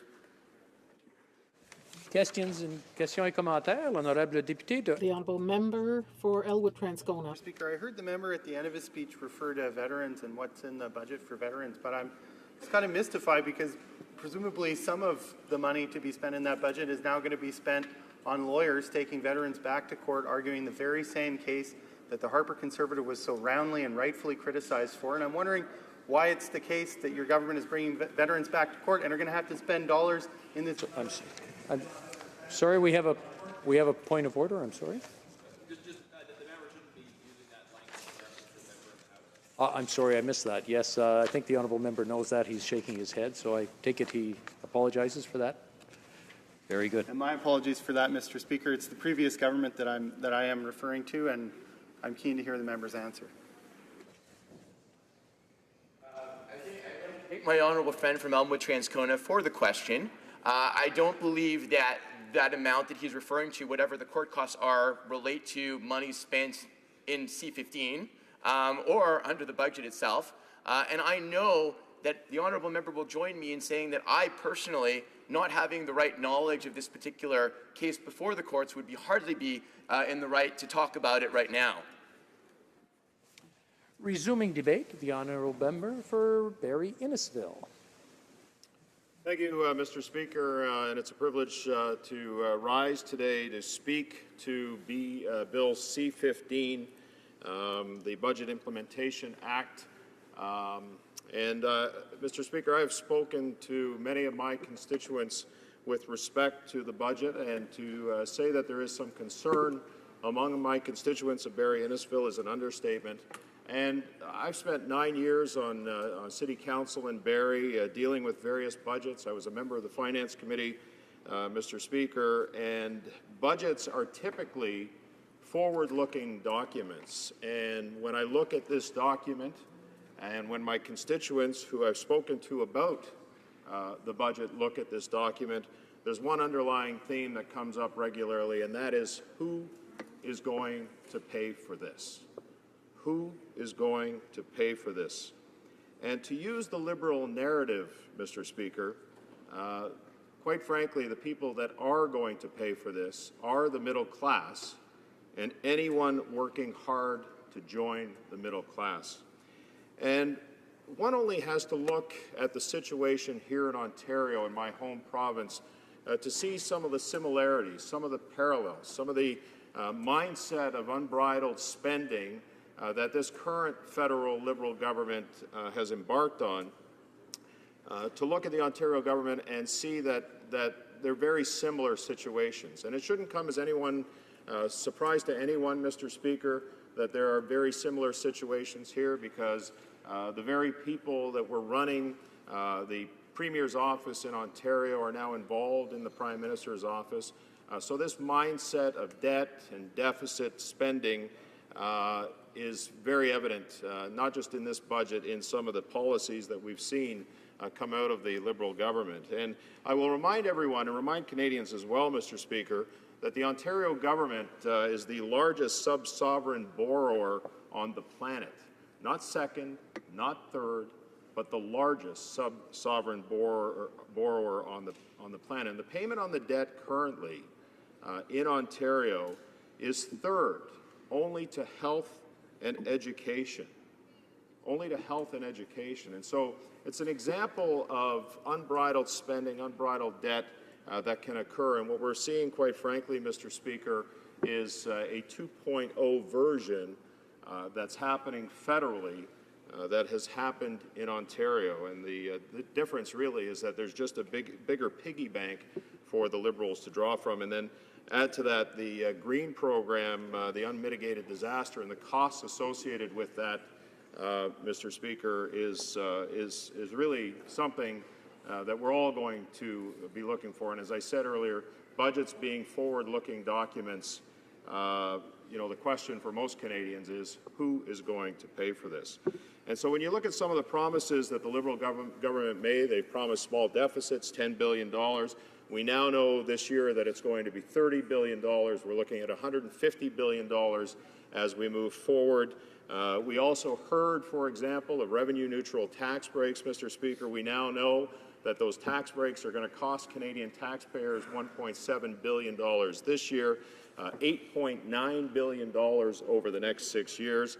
And in fact, we're going to see taxes rise to the tune of $1.3 billion this year and $2.4 billion next year. And so, when the Liberals talk about the middle class, when they talk about taxes, when they throw out the talking points and they talk in platitudes about the middle class and how they're the party of the middle class, I would suggest, as I suggested before in this House, Mr. Speaker, that what we're actually seeing is effectively middle-class tax fraud. What the Liberals are imposing on the middle class is tax fraud. It's a shell game, Mr. Speaker. And what the Liberals give, and I've said this before and I'll say it again to make my point, what the Liberals give, the Liberals take back. And you only have to look at this budget to figure that out. The fitness tax credit that most Canadians have used to the tune of $1.19 billion since 2006 is gone. The arts and fitness tax credit that Canadians have benefited to the tune of $118 or $19 million is gone. Income splitting for families like mine, a typical middle-class family, Mr. Speaker, is gone. TFSAs are gone as an option for saving. So what the Liberals give, the Liberals take away. Now, on the issue of the OAS, and I think this is very critical to discuss at this point, Mr. Speaker, one of the reasons why the OS age limit was reduced from 67 to 65 was just a matter of cost and sustainability. In 2011, almost $38 billion more would have been spent to sustain OAS, $108 billion by 2030, and by 2063, Mr. Speaker, it would have cost, by 2030, it would have cost almost $266 billion to sustain that. And so, when you look at it, in 2012, the Conservative government, Mr. Speaker, chose, in keeping with OECD recommendations to increase the eligibility from 65 to 67. And they did this because this measure alone would have estimated an annual spending increase of $11 billion. And again, somebody has to pay for that. Baby boomers, those born between 1946 and 64, represented the largest age cohort in history. They retired. The cost of the OAS program was scheduled to balloon, as I said, to $38 billion in 2011. And when the OAS system was originally designed and implemented, the average life expectancy was much shorter. Today, the average Canadian life expectancy is 85 plus. Seniors starting to receive the benefit at age 65 will live 20 years more, greatly increasing the cost on working taxpayers. And according to Statistics Canada, Mr. Speaker, the most recent projections estimate that more than 1 in 4 Canadians will be over 65 by 2036. When OAS was introduced in the 60s, the ratio of active workers to pensioners was 7 to 1. Today, however, it is 2.5 to 1. And that's not enough, Mr. Speaker, to support the massive cost to Canadians. And the Finance Minister himself wrote a book advocating later retirements. In The Real Retirement, he wrote, and I quote, "If we were to retire 3 years later than we do now, any concerns about having adequate retirement income would practically vanish. It would also alleviate any shortages in the workforce due to the aging population." And so again, Mr. Speaker, we've got a finance minister who on one hand understands this, but on the other hand, as finance minister reverses his position. And it begs the question, Mr. Speaker, would the Liberals and the Liberal Party run their household the way that they're running the country? And there were also some other issues as well, Mr. Speaker, with respect to the small business tax cut. Now, on the issue of infrastructure, and I spoke about this before, while money sits to be handed out, people sit as jobs cannot be filled unless projects begin to be worked, and projects cannot begin until the funding has been received. The government can now today get this money out in a fair and equitable manner. And Mr. Speaker, we've seen members of the Liberal Party out and about in their communities making announcements, funding announcements. One of the things that the Liberal Party ran on, Mr. Speaker, was a fair and equitable infrastructure investment into the country. Now, granted, they've made significant investments, but there is one way that we can get that money out the door quick, one way that we can get the money out that's equitable, Mr. Speaker. And in fact, Mayor Nenshi this past weekend at FCM spoke about the issue of the gas tax being a way to get that money out the door. And so if the Liberal government wanted to, Mr. Speaker, they could, rather than delay, and already we're starting to see delays in the construction season, the fact that that money is not going out the door, they can use the gas tax revenue. There's an existing formula in place. I know in my city, in the city of Barrie, we received $8 million a year for gas tax funding. The criteria was already set, Mr. Speaker. The accountability system was already set with that gas tax money. In fact, last week when I was in Vancouver, 2 weeks ago, Mr. Speaker, when I was in Vancouver, I met with the president of FCM. I've met with the president of LUMCO in my role as urban affairs critic. And universally, Mr. Speaker, every single one of them has suggested that the gas tax is the proper source for ensuring that that infrastructure money is put out the door in a fair and equitable manner. And so this budget, Mr. Speaker, as I said earlier, is a shell game. It speaks, I've got statistics. I can show there's been third-party assessments of this budget of how, in fact, it doesn't benefit wholly the middle class. And I would suggest, finally, Mr. Speaker, that the ones that benefit the most from the Liberal budget is, in fact, parliamentarians with respect to tax reductions. And I hope, Mr. Speaker, and I think the same thing holds true in Ontario, will hold true 3.5 years from now, because my constituents are looking at this, and I know others across this country who voted Liberal, they didn't vote for this, Mr. Speaker. Thank you. Questions and comments? Questions et commentaires? The honourable member for Winnipeg North. Thank you, Mr. Speaker. And one of the things that I have found fairly compelling in terms of wanting to be able to participate in this debate is on the issue of what I believe is a major platform from the Liberal Party of Canada. During the summer, we talked about giving the middle class a tax break. And when you take a look at this legislation, this is what it's all about. Giving Canada's middle class, our teachers, factory workers, bus drivers, you name it, Mr. Speaker, these people are being given a tax break, a substantial tax break.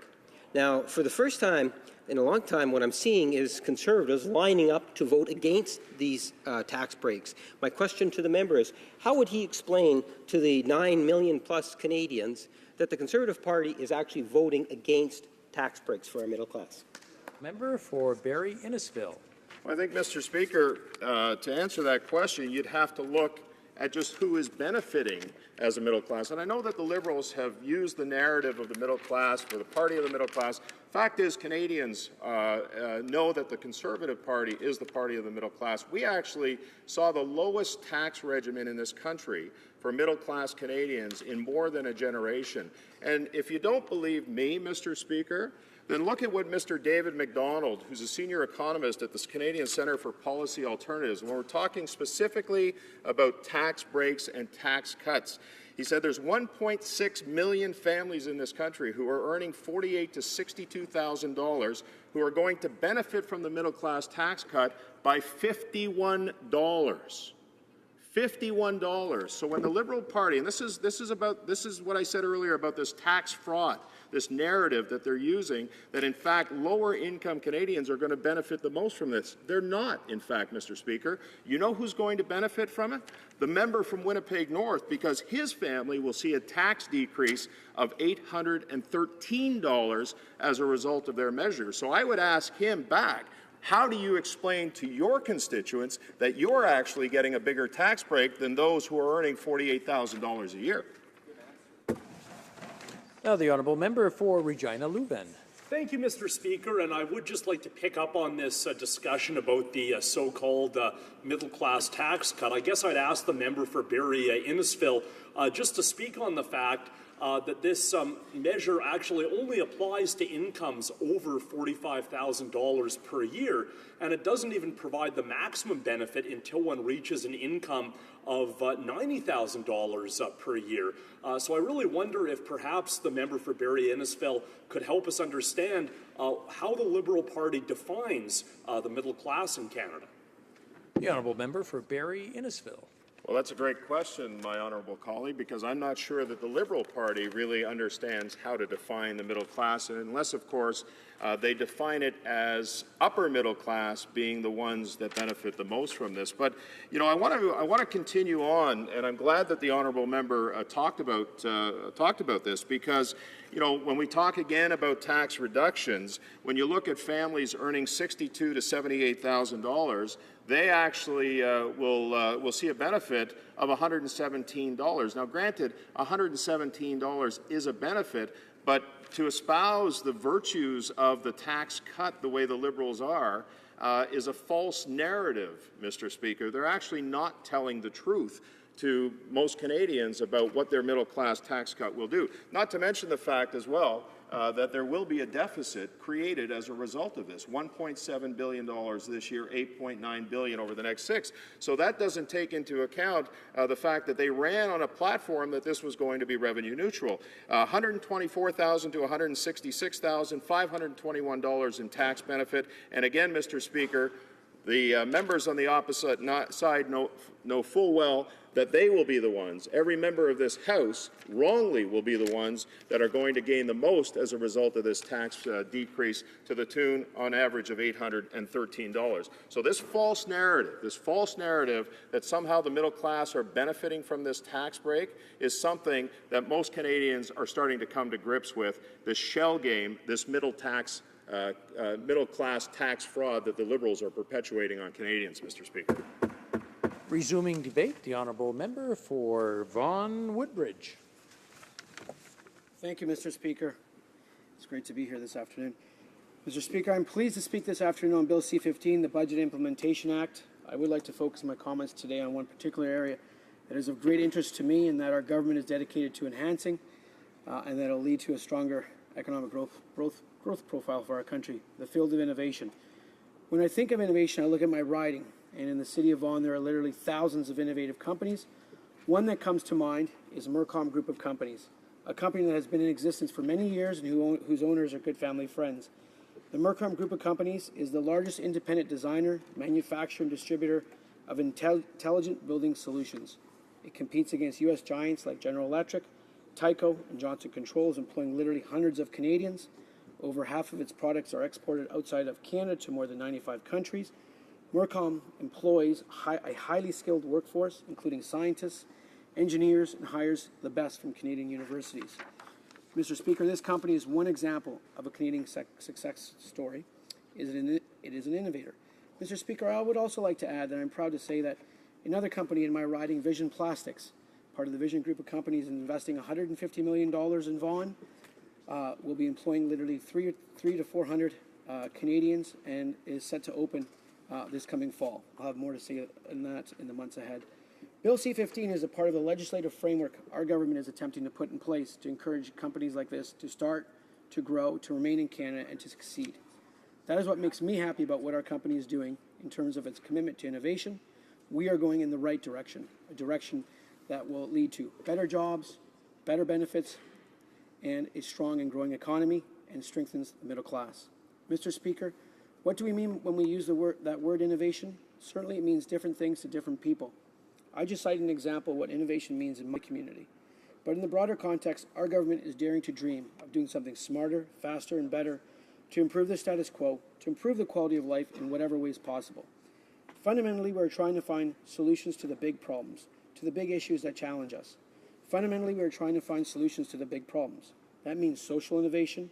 It means embracing the premise that a clean environment and a strong economy go hand in hand. It means understanding that some of our most important infrastructure is not only roads and bridges, but is also digital infrastructure in the context of a knowledge economy. It means moving beyond individual interests to see the collective opportunities.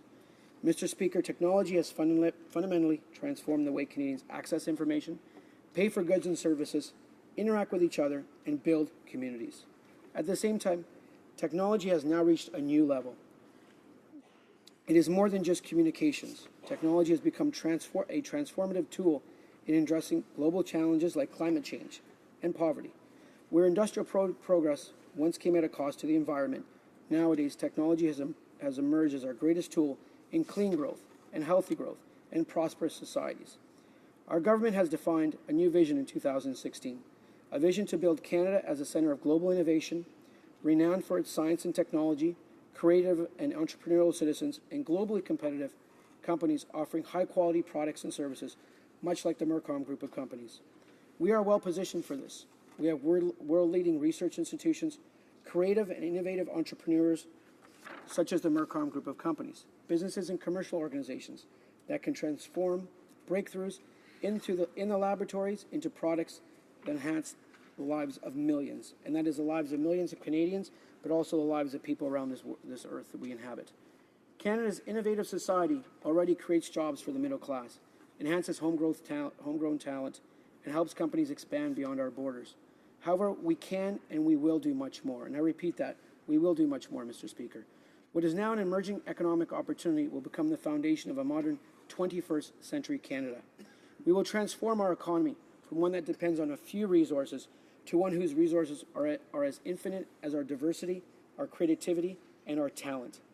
Through 2016 and 2017, we will define a bold new plan, the Innovation Agenda. Bill C-15 is a part of that blueprint to get to the Innovation Agenda. This will be a plan for change. It will define clear outcomes and pinpoint milestones toward achieving them.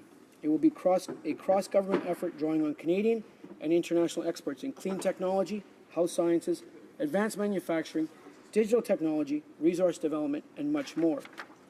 It is important for us to be leaders in this field. We all hear that word, ecosystem.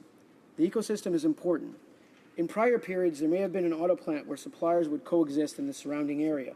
However, today that has changed. Today, with an ecosystem, we may have many small companies operating in clusters throughout the world, and we need to be at the forefront of that. We need to be a part of that. That is what's going to create a strong and growing economy and strengthen our middle class. To help us realize this vision, Budget 2016 proposes several interim measures to promote research and accelerate business growth. It would focus new federal support for science on world-class discovery research, maintain funding for the commercialization of promising scientific discoveries, begin to orient federal business support towards those firms with ambitions to grow, and build a better evidence base to identify gaps, evaluate performance, and inform future decisions. The rules are changing around us. In the old bricks and mortar economy, a bigger factory meant not just more output and wealth, but more jobs. That is not the case in the new digital economy. We need to enable and support this change. We also need to ensure that we do so mindfully and in a way that does not stifle innovation. The innovation leaders are the future and must be equipped with the skills they will need to succeed. Mr. Speaker, post-secondary and other research institutions are the frontline agents in fostering science and research excellence. They help train the Canadian workforce of tomorrow, today, and they help train my young daughters. They also help to create the knowledge base necessary for the private sector and policy makers who are looking to build a thriving and clean economy. To ensure that these facilities continue to support our research and innovators, Budget 2016 will invest up to $2 billion over 3 years in a new post-secondary institutions strategic investment fund. If investing in the spaces that enhance our innovative potential is the first step, the second step is most certainly investing in Canadian researchers themselves, particularly those on the cusp of new discoveries. In Canada, this funding typically flows from the federal granting councils, which include the Canadian Institutes of Health Research, the Natural Sciences and Engineering Research Council, and the Social Sciences and Humanities Research Council. These councils already receive $2.8 billion annually to support research and training of highly qualified people at universities and colleges across the country. This year and going forward, I'm proud to state that our government will provide an additional $95 million to support discovery research, the highest amount of new annual funding in over a decade. To ensure that federal support for research, including through the granting councils, is strategic and effective, we will undertake a comprehensive review of federal support for fundamental science. We want to be sure that we are providing the right support to the right leaders and that the fields of research reflect shared Canadian priorities. Our government will also continue to support Canada's strength in genomics, the study of the entire genetic code that is fueling innovations across a number of sectors. We will provide $237.2 million over the next 4 years to support the pan-Canadian activities of genomics. Well before genomics, Canadians carved out a special expertise in stem cell research. It started over 50 years ago when two of Canada's own doctors proved their very existence. Since that time, stem cell research has evolved into one of the world's greatest promises, with significant implications for medical treatments, commercial products, and public policy. We will provide up to $12 million over 2 years in support of the stem cell network, so it can continue to provide bridges that connect researchers and professionals through training and outreach activities. To conclude, in the 21st century global economy, Canada needs to be innovative to be a leader. We need to be leaders. Our businesses need to be fostered and encouraged. We need to embrace the world of science, technology, engineering, and math. We need to diversify our economy to enable growth and prosperity throughout the country. We need to turn the page in the last 10 years. In addition to these goals, I believe that Canada has a strong foundation to build upon. We have one of the best educated populations in the world. We have one of the highest university investments in research and development. We have one of the world's best investment climates, and we are leading edge of global trade.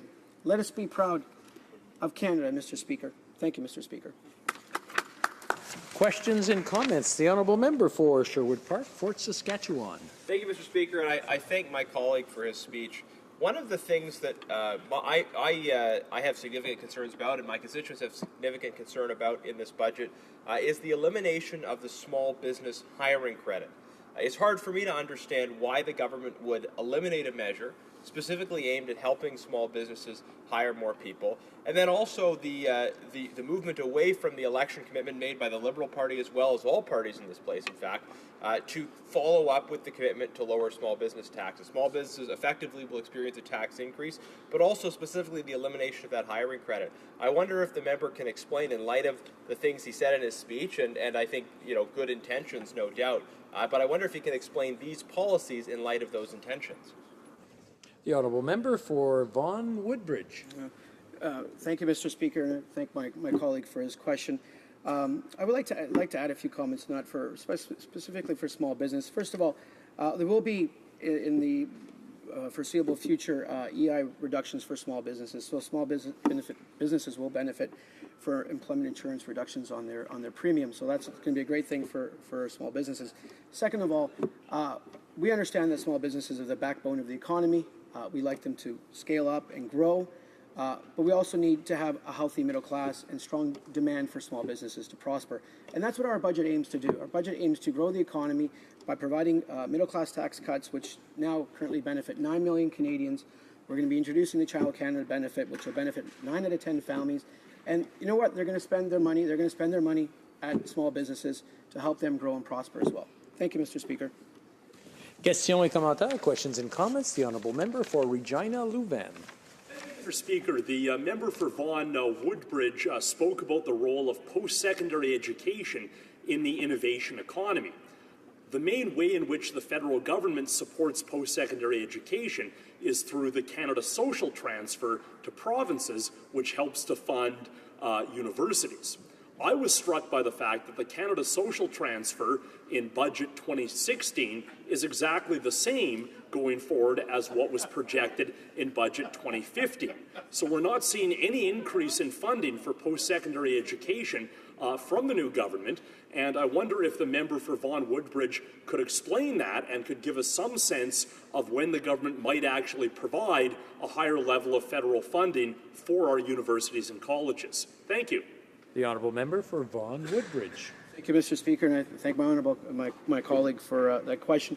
What I will say is that we have made a large commitment to post-secondary institutions. We made a commitment to individuals that are enrolling at post-secondary institutions. If you look at our Canada student, the loan grants and debt repayment schedules that we put in place in the budget in Bill C-15, that you'll see a large, literally multi-billion-dollar investment in our universities and in our students per se. So when someone does exit university and begins working, they'll have some time frame to accumulate some capital before they need to repay their student loans. So we're helping on one hand in terms of investing in infrastructure in universities, but we're also helping on the other hand with students enrolling in universities, especially and particularly middle and low income students that do need that assistance going to university, so they're not burdened by such a high debt burden when they exit university. Thank you, Mr. Speaker. We have time for a brief question. Questions, comment. The honourable member for Calgary Shepherd. Thank you, Mr. Speaker. I'd like to thank the member for Vaughan Woodbridge for his intervention so far. I do a lot of work with him on the Kurdish files, so I know he's learned and he really studies up on issues like this. But I just can't believe that he would support a budget that is going to spend over $100 billion. And in this budget alone, it's going to be $29.6 billion, 80% of which is just program spending. It's just spending on programs. And we're going to pass it on to the next generation to tell them, you have to pay the bill for the wants of today. Not the needs of today, but the wants of today. So how does he answer that? How can you support such a bad budget where the vast majority of the spending is not on infrastructure, it's not on assets, it's bad program spending? So how can you answer that? How can you support this budget? The honourable member for Vaughan Woodbridge in 1 minute or less. Thank you, Mr. Speaker, and rightly, my colleague, we do some good work on the Kurdish file, so pleased to work with him on that. What I will say is I just defer to what others have commented about infrastructure investments, whether it's the former Federal Reserve Chairman Ben Bernanke or whether it's the current Bank of Canada Governor Stephen Pullos, is that key investments in infrastructure, and this is what this budget undertakes, is an enabler for long-term growth and maintains our standard of living. So our budget, which part and parcel represents our platform, and BCL 15, which is the blueprint, is one of the large first measures to implement our infrastructure program, which will help grow our economy and strengthen our middle class. Thank you, Mr. Speaker. Resuming debate, the honourable member for Sherwood Park for Saskatchewan. Thank you very much, Mr. Speaker. I appreciate the opportunity to join this important debate on the government's budgetary policy. And I'll be focusing my remarks on certain areas that I haven't had a chance to discuss yet in previous speeches on the government's budgetary policy. But I do have to say at the outset that there is an evident sense of unreality to the discussion coming from government members on this. We hear a lot about what the budget aims to do. The budget aims to do this, it aims to do that. Our complaint is not with the intentions of the budget. Our complaint is with the provisions in the budget. And there are many cases in which there is this obvious dissonance between high-minded claims about what the budget aims to do, and in fact the substance of the provisions. And we just heard a very good example of that. Member talking about business in his own riding and the important work that it was doing, but then supporting a budget which raises taxes on small business and which eliminates a hiring credit for small business. So there is this evident dissonance here. I had an opportunity to question the finance minister in Committee of the Whole last week, and I asked him 3 times consecutively if he believes that the government should eventually, at some point in the future, balance the budget. And we didn't get an answer to that question. So when the finance minister, who should know better, frankly, when the finance minister can't even answer a direct question about whether or not it is important for a country to balance its budget at some point in the future, then we have a real problem in terms of the seriousness of the plan. It's not a problem with intentions necessarily, but it's a problem with the seriousness of this so-called fiscal plan. Now, I want to talk about 3 specific things today. I want to talk about where economic growth really comes from. I want to talk about the impact of this budget on families. And then I want to speak about the impact of the budget on Indigenous Canadians, specifically in the context of Indigenous education. Now, we hear a lot about economic growth, and this comes back to the good intentions here, that we hear this word growth used over and over again. But like so many of the words the government uses, especially in the context of budgetary policy, we don't hear it clearly defined ever. We don't hear them explain what they mean by growth and what exactly they're planning on achieving in terms of growth. Now, economic growth is produced when there is an increase in the ability of society to provide for itself. When society grows in its economic means to provide for itself in terms of its wants and its needs. And of course, therefore, it is very closely linked to the concept of economic productivity. Productivity being the rate of output given the input. So we often talk, for example, about labor productivity, which is as labor productivity increases, the amount of output that can be produced in a given, let's say, hour of labor increases. And that's really what creates economic growth. It's when we find ways of more productively using our time and our resources to produce more things that we can use to satisfy our wants and our needs. That's what economic growth is all about. Fundamentally, foundationally, it's about growth in productivity. And so when the government thinks about economic growth, trying to encourage economic growth, it should focus on productivity. The current government talks as if all that's required to increase growth is more government spending. And if you look around the world, of course, it's very easy to see how there isn't this linear relationship at all between government spending and economic growth. There are some countries that do much better than others that have much lower, in fact, levels of public spending. Not to say that the government doesn't have a role in identifying areas where productivity growth can occur, but it certainly isn't in any sense linear. From my perspective, there are a number of different things that facilitate productivity growth, increases in productivity, which is important for economic growth. One would be a more educated workforce, specifically, though, a workforce equipped with job-ready skills at a marketplace that's well-equipped to commercialize knowledge that's produced. And that's why in 2007, our government came forward with a science and technology strategy that looked at ways of more effectively encouraging commercialization of knowledge. It's why we put an emphasis on encouraging the trades as well, because of the need to have a workforce that is equipped with job-ready skills. That is important for productivity, important for economic growth. Efficient transportation infrastructure is obviously an important part of that as well. Both in terms of education and infrastructure, these are areas where government spending can play a positive role. But what's disappointing about this budget is the total abuse of the word infrastructure. The government redefines infrastructure to mean almost everything. The minister confirmed in our discussion at Committee of the Whole that he believes childcare is a form of infrastructure. Well, certainly not in the sense in which economists traditionally define it. Transportation infrastructure obviously has a positive impact on productivity when it's well placed, well designed, when it's helping people get to and from work more quickly. Productivity growth requires an economic system that provides significant returns on business innovation. Business innovation creates improvements in productivity, and therefore you need a system that creates incentives for that business innovation. Things like relatively low business tax rates, things like benefits accruing to companies who choose to hire more people. And that's why this budget negatively impacts productivity, likely by effectively increasing the tax on small business by eliminating the hiring credit. These types of measures are not good for economic growth. Economic growth requires a stable and predictable economic environment as well. People will invest in an economy that they have a reasonable expectation will do well over the long term. So when you have extended periods of large budget deficits, when you have the government going into deficit with no plan to get out of it, when we're not in the midst of a recession, that clearly damages confidence and reduces the reason for investments in things that produce productivity growth. So we hear a lot about growth from the government, but we don't actually hear any discussion of those foundational constituent parts of growth.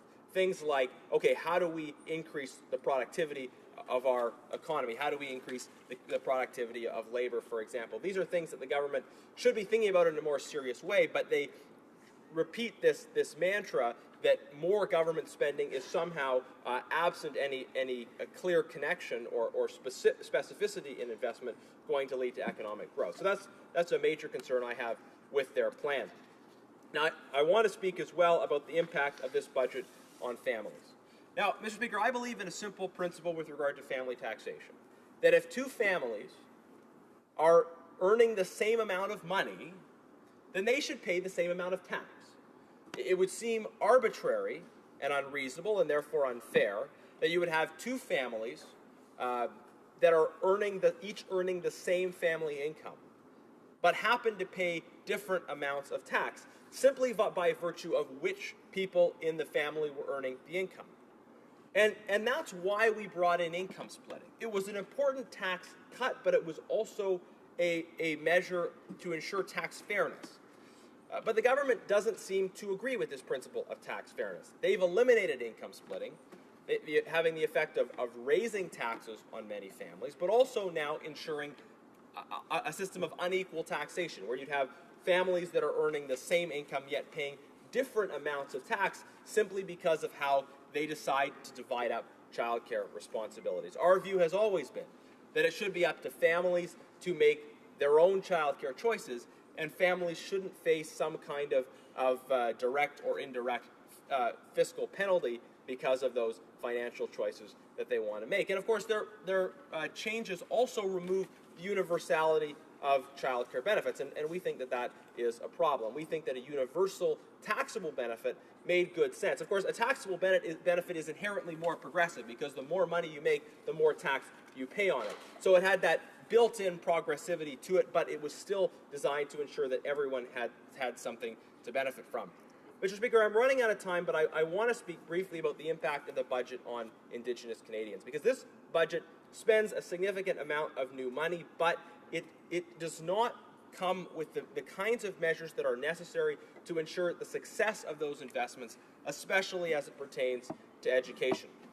Now, we have a core problem when it comes to education in Aboriginal communities. Unlike in every province across the country, on-reserve First Nations education does not have legislated educational standards, legislated mandate for core curriculum. It does not require that schools award a recognized provincial diploma, and that is a problem. It's a problem when you don't have those structures in place to ensure that there can be a seamless transition between a school on a reserve and a school off a reserve. These are the kinds of measures, the kind of collaborative structuring of the system, improvements to accountability that would make a real concrete difference. And we think those kinds of changes should well and could well be accompanied by increased investment. But the government put in new money but doesn't actually have an effective plan to improve the system at all. So these are a number of reasons, and there are many more I could list, why I'm very concerned about this budget, and I will be opposing it. Questions and comments? The Honourable Member for Newmarket Aurora. Thank you, Mr. Speaker, and I want to thank the Honourable Member for his contribution to the debate today. And I took some pleasure of listening to what I call his litany of unfounded grievances with the budget. But I have a specific question for my friend.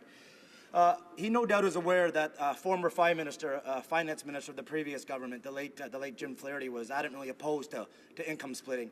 And part of the foundation for that opposition was that a consequence of income splitting would show an inordinate amount of women staying at home and not entering or not staying in the workplace.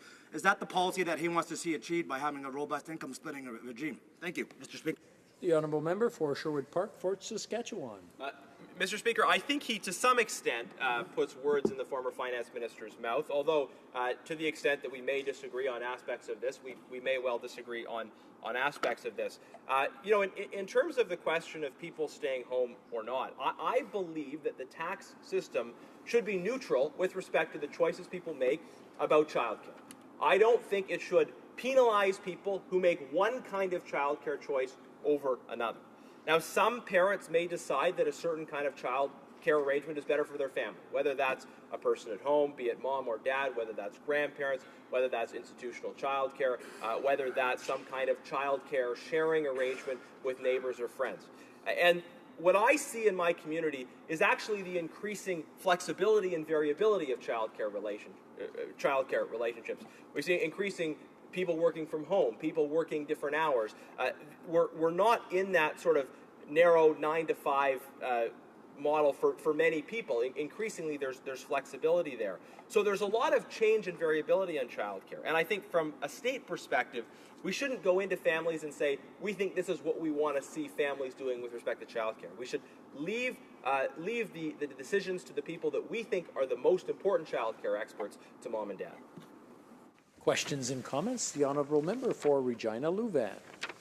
Mr. Speaker, the honourable member for Sherwood Park, Fort Saskatchewan, is a fellow alumnus of the Canadian University Society for Intercollegiate Debate, and he clearly understands the importance of defining his terms. I note that he began by defining economic growth in terms of the economy's capacity to produce output. And of course, by that definition, we can only look at the supply side, and productivity is the only factor that matters to economic growth. Well, Mr. Speaker, we all support more productivity, but I wonder if this House would accept that economic growth is actually about the total amount of output, which depends not only on productive capacity, but also on the demand for output.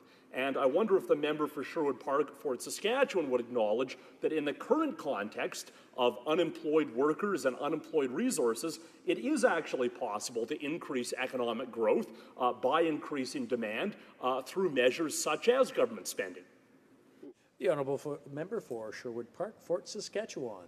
Thank you, Mr. Speaker. And this is probably a debate that takes more than the time the Speaker will allow me to engage in great depth. Probably the easiest way to answer that is that as much as there are, I think, some good arguments for fiscal stimulus in certain contexts where there's sort of a brief aberration in terms of levels of demand, in the long term, it's going to be an increase in productivity that sustains economic growth over a long period. I think Keynes would agree with that, frankly, as well as a range of economists across the spectrum. The problem I have with this government's budgetary policy is not that they support fiscal stimulus in unique times of recession. It's that they seem to believe that you can perpetually run deficits. And I think everyone, at least every serious economist, would agree that you cannot be constantly running deficits to stimulate the economy.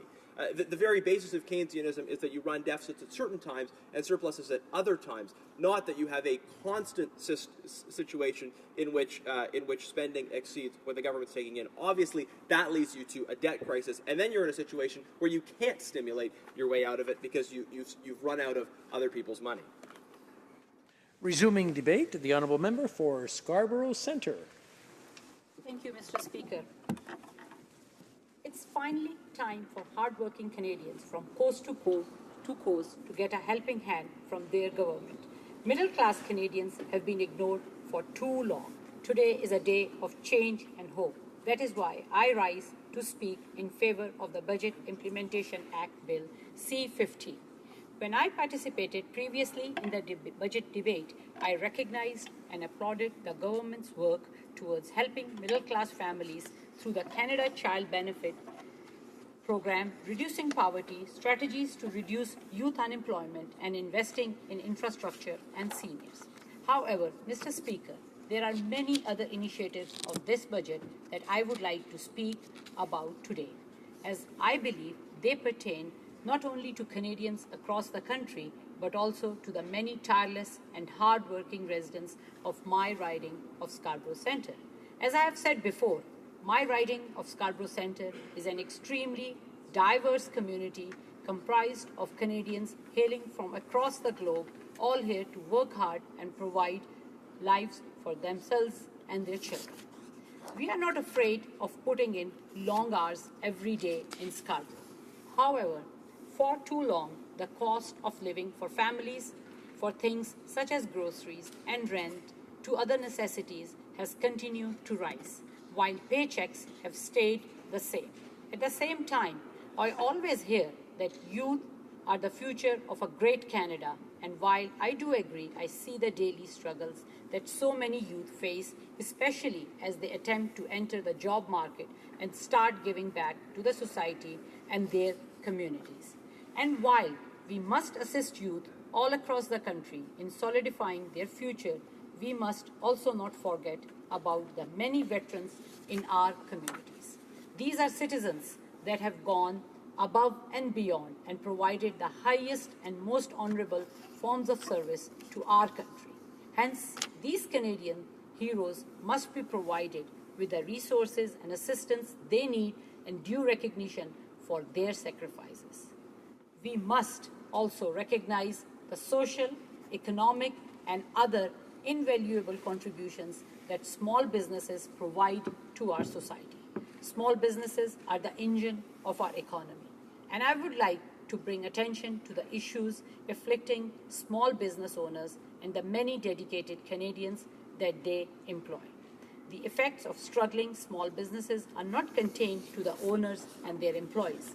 The ripples impact millions of Canadians, so it should be of the utmost importance to ensure their prosperity.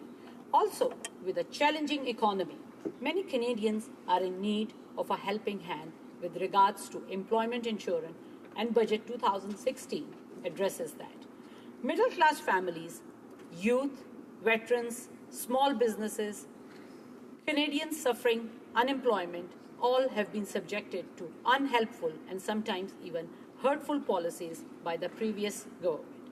However, our government has promised change, and I can proudly attest that with this budget, we are delivering on these promises for a better society, a better economy, and a better Canada. The lack of affordable housing poses a great risk to millions of Canadians.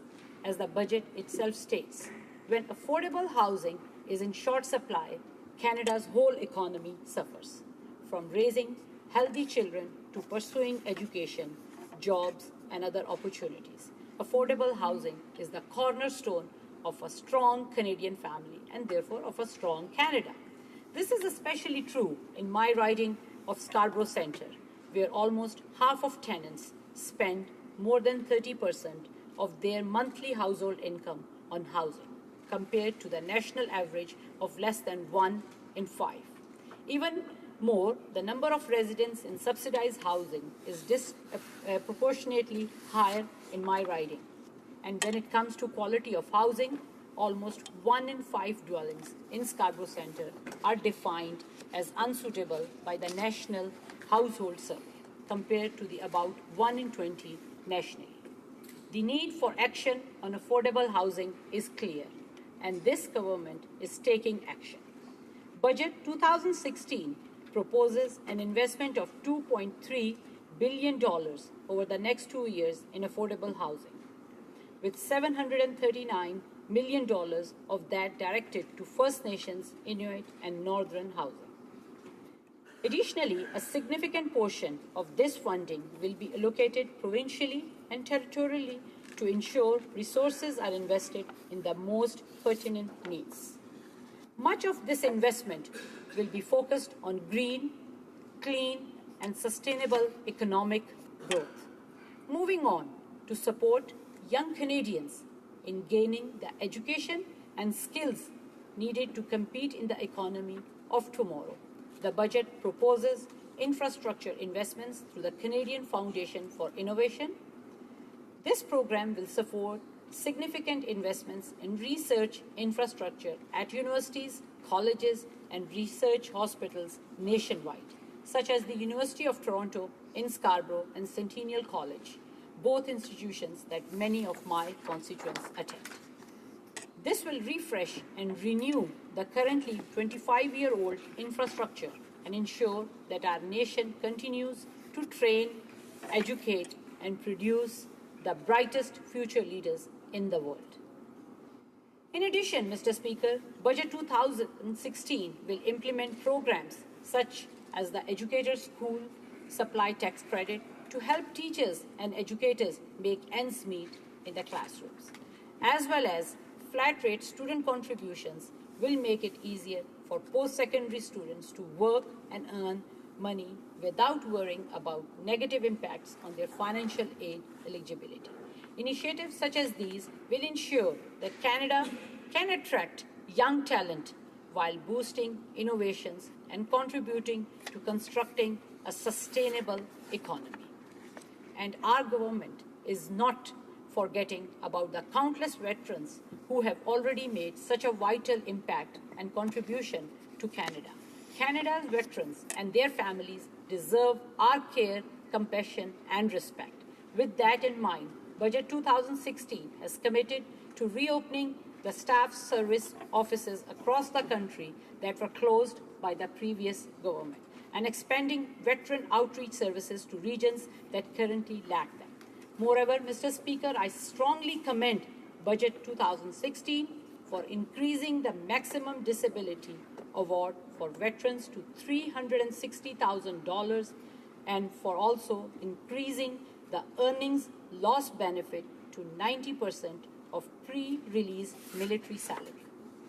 These policies, among several other implementations in this budget, clearly exemplify our government's commitment to each and every Canadian, especially to our veterans who have served the highest duties. And this budget also addresses the concerns of the millions of Canadians whose livelihoods depend on small businesses. With this budget, the government has introduced a lower small business income tax rate at 10.5% on the first $500,000 of active business income, allowing these hard-working businesses to retain more earnings that can be reinvested to support growth and job creation. For those who are trying to re-enter the job market, I also would like to recognize the government's initiative significantly increasing accessibility to employment insurance to thousands of Canadians through eligibility amendments. Not only this, but this budget will bring a 50% reduction of waiting periods for unemployed Canadians who are in need of a helping hand to get back on their feet. I must also mention that the government has been swift in its response to unforeseen and sharp rises in unemployment in certain regions by extending EI benefits in 12 regions across the country. Unlike the previous government, we are delivering on our promises, and Budget 2016 is a testament to the delivery of these commitments. As I have said before, Mr. Speaker, there is much more to be done in the years ahead, but with Budget 2016, our government has laid the foundation for future growth and prosperity. With this budget, we are investing in Canada's future and today, and that future is extremely bright indeed. Thank you. Questions and comments? The honourable member for Barrie Innisfil. Thank you, Mr. Speaker. One of the things that we're seeing with the Liberal budget, obviously, is increased deficit spending. We're looking at multi-billions of dollars in deficits that are going to be created, and an increase to the debt as well. Recently, on a trip to Washington, I had the opportunity to listen to some of the top economists in the country, and they were talking about the potential of a recession, and it wasn't just a matter of if a recession is going to happen, a matter of when. We're currently in the 6th year of what are typically 5-year cycles of recession. So when a government spends, and they spend as much as what the Liberals are proposing to spend, it leaves very little wiggle room with respect to trying to get out of that recession as we did in 2008. So I'd like to ask the honourable member, if a recession was to hit, what measures would her government take in order to make sure that Canada recovers from that recession? The honourable member for Scarborough Centre. Thank you, Mr. Speaker, and I would like to thank my honourable colleague for his question. Right now, Canada is going through a infrastructure debt, and that debt we cannot pass to our future generations. It's time to invest now, not tomorrow, but today. The interest rates are low, and we need to invest in our economy. And that's exactly what we are doing through our budget 2016. We are investing in our middle class by giving tax breaks, introducing Canada Child Benefit. This will lead to growing the economy, and this will lead to growing the economy, and all the Canadians will benefit from that. Thank you. Questions and comments? The honourable member for Regina Louvain. Mr. Speaker, I fear that the member for Scarborough Centre's speaking notes may be out of date because she mentioned that the budget would extend employment insurance benefits in 12 regions. But since then, under pressure from the NDP, the Prime Minister has added 3 more regions to that benefit extension. So we're now up to 15. But in spite of that, Mr. Speaker, Regina continues to be excluded from this extension of EI benefits. To put that in context, there are 8 EI regions across Alberta and Saskatchewan. At this point, 7 of them are included in the benefit extension, and only Regina is left out. I'm wondering if the member from Scarborough Centre could shed any light on that decision and the rationale for leaving out Regina. The honourable member for Scarborough Centre. Thank you, Mr. Speaker, and I would like to thank my honourable colleague. He is right. In the budget, the government promised to monitor the economic situation after the budget, and as a result of that, the 3 other regions have been added, and this is an evidence-based process based on the data available, and we will review the numbers and see, and wherever the help is needed, it will be extended. Questions and comment? The honourable member for Spadina, Fort York. I listened to the previous question with great interest because it wasn't pressure from any political party. It's a formula that includes jurisdictions. It's not political pressure. It's not favoritism. It's evidence-based decision-making, and I'm glad my colleague across the way knew that. But it was the first question that caught my attention, and at the infrastructure deficit. Underspending by the previous government. 0 infrastructure dollars in Alberta. Not a single new dollar from the New Building Canada Fund was spent in Alberta in the last 2 years. That money could have been putting people to work in Alberta. Instead, it sat in bank accounts up in Ottawa, even though the billboards went up in that beautiful province. But the issue is this. The $440 billion infrastructure deficit in this country has driven into places like Toronto, our home city, a $2.6 billion backlog in infrastructure repairs for Toronto community housing. How will this budget address the deficit, both the fiscal and the infrastructure deficit left us by the previous government? A deplorable state of economic affairs, but even worse when you come to measuring infrastructure impact. The honourable member for Scarborough Centre in 45 seconds or less. Thank you, Mr. Speaker, and I would like to thank my honourable colleague, and I totally agree with him. I represent a riding of Scarborough Centre, and which faces infrastructure debt for transit and affordable housing. And it is not only an economic issue, but it is a social issue. Like, families cannot get back to home in time to sit down and help their kids or help their parents, and cannot look after them because a lot of time is spent in Toronto on roads. So the budget 2016 investment in transit as well as affordable housing will build on that. And people in my riding will definitely benefit from the investments in infrastructure as well as in affordable housing. Reprise du débat, l'honorable. The honourable member for Vimy. Thank you, Mr. Speaker. Dear members, friends, opposition members, it's an honour and a privilege for me to speak to you today here in this noble institution about this new government's budget as tabled by the Minister of Finance on March 22nd. You were all here when the Honourable Minister presented the details of his budget that enabled us to have a better future. I'm proud of this budget that takes into account the concerns of ordinary Canadians, and especially the people of the riding of Vimy, the people that we who sit in this House have to thank for the great responsibilities they bestowed upon us to represent their interests. Every day I'm grateful for this privilege, as we all should be, and therefore fully intend to honor that privilege with steadfast and genuine service to our constituents. This budget does just that. It is a progressive budget with attainable goals that will be felt positively by Canadians of the middle class. I'm delighted to be able to speak directly to the positive direction the government has been taking with respect to fiscal and social policy that will begin to redefine what it means to assist the middle class and those who wish to become part of it. The middle class is the backbone of our economy, and so the government has devised a budget for them. They are the everyday citizens who work hard, so one day they can pay off their debts, own a home, raise their children and put them through school, save for retirement, and still have enough money and time for leisure and generosity.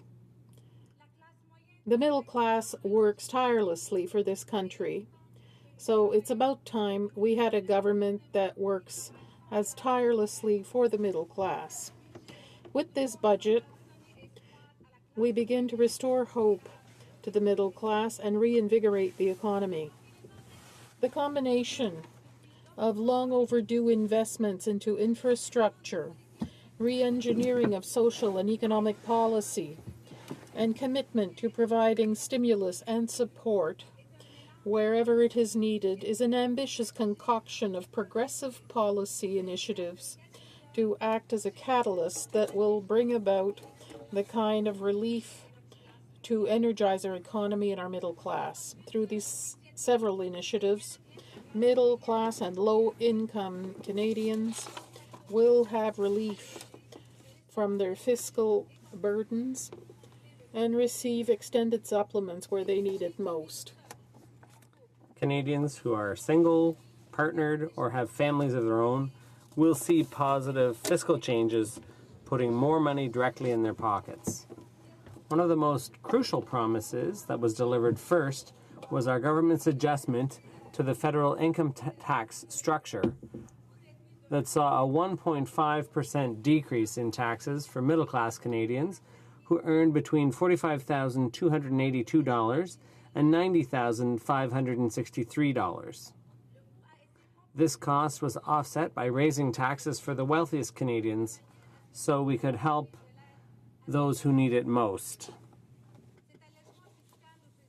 With the creation of this new child care benefit,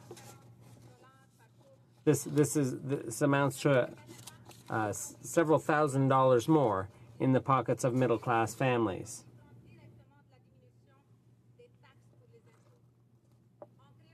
With the creation of the new child care benefit, the government is offering greater supplements to Canadian families, and again, especially to those who need it most. Lower income families will see a greater share of the benefit to assist with the greater financial burden that comes with raising families. Families earning $30,000 or less will see the maximum of this new tax-free benefit. More money in the pockets of Canadians who need it most.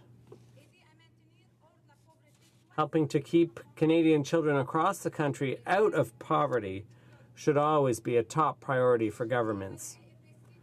Reevaluating and prescribing newer, more efficient policies is the key to success for tomorrow's generation. by supporting and investing in Canadian families, now we are opening up new doors for our children that may not have been previously attainable. Age burdened with difficult choices. Our elderly years, while heavily contingent on the plans we made on our youth and adult life, are often subject to changes we could not have foreseen. The death of a loved one, early retirement because of health that eviscerates our pension, or perhaps a life of hardship that left us without much in the way of support and little financial stability outside of government assistance. Life does not smile on us all the time the same. After a life of hard work, one should be able to retire with dignity. This budget has made some of the most extensive enhancement and policy adjustment that will give seniors the assurance and security they deserve.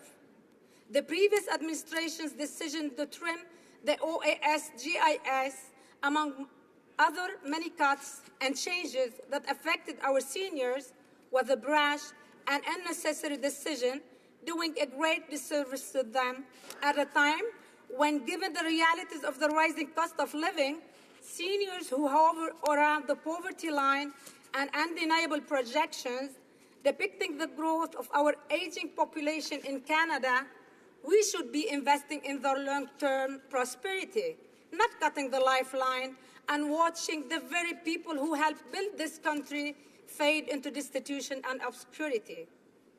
On September 29, 2015, it was announced for the first time ever that in Canada there were more Canadian aged 65 and over than there were Canadian aged 15 and younger. Canada had nearly 6 million seniors when that announcement was made, and it is expected in 21 years' time that number will increase by 50%. Without all of the ongoing changes, both the reversal of decisions by the previous administration and the new implementation by this government, we are taking proactive measures to ensure fair treatment and an acceptable standard of living for our seniors. The additions made to affordable housing in this budget, designed specifically for seniors, the increase to the GIS, restoring the age of eligibility for OAS, GIS, and allowances, our government's intention to work with the provinces and territories to expand the CPP and increase access to home care. These are the kind of investment we need to be making in this country. I chose to speak about this particular aspect of this budget today because of the positive impact they will have on my constituents. I believe the decision we are heading is the right one. I have met with countless Canadians and listened to their concerns. They want a government that looks out for all Canadians. They want a plan that helps the entire country move forward, not just one segment of society. Every single one of the points from this budget I have mentioned today will help thousands of people in my riding of Vimy alone. It will also help millions of Canadians across the country for years to come. I've been only able to scratch the surface of what this budget aims to achieve. It offers assurance for families, dignity for seniors, respect for veterans, a future for our youth, renewed hope for Aboriginals, a humanitarian global presence, sustainable environmental policies, fairness and equality. When middle-class Canadians have more money in their pockets to save, invest and grow the economy, it's all Canadians who benefit. Thank you, Mr. Speaker. Questions et commentaires? Questions and comments? The honourable member for Calgary Shepherd. Thank you, Mr. Speaker. I'd like to ask the member a question about Schedule 1 to the budget on the child benefit. It's a question I've asked other members. Apparently, in the government's budget in fiscal year 2018-19, the amount of the benefits starts going down. It goes from 22.4 billion. Sorry, it goes from 22.8 billion to 21.8 billion. So I'd like to ask the member if she knows why this government is going to reduce the child benefit in this budget by $1 billion in 4 years. And is that because the benefits will not be adjusted for inflation? Is it because they think the amounts Canadians and Canadian families will be earning will go up, and that's why I think they won't have to pay out quite as much in benefits because people's incomes will be higher in the future? I'd like this member to say what she thinks the government was thinking in reducing that benefit by $1 billion. Thank you. The Honourable Member for Vimy. Mr. Speaker, I'd like to thank my colleague opposite for his good question. What we've actually done is, before the election, we listened to Canadians and we promised during the campaign that we would invest in families, in middle-class families, and our children. So what we've done, Mr. Speaker, is we adjusted the benefit, the Canada Child Benefit, so that it's a fairer benefit. It's not taxable. It will benefit all children, and it'll bring 300,000 children out of poverty. That's what we promised, and that's what we've done, Mr. Speaker. Thank you. Questions and comments? The Honourable Member for Longueuil-Saint-Hubert. Thank you, Mr. Speaker.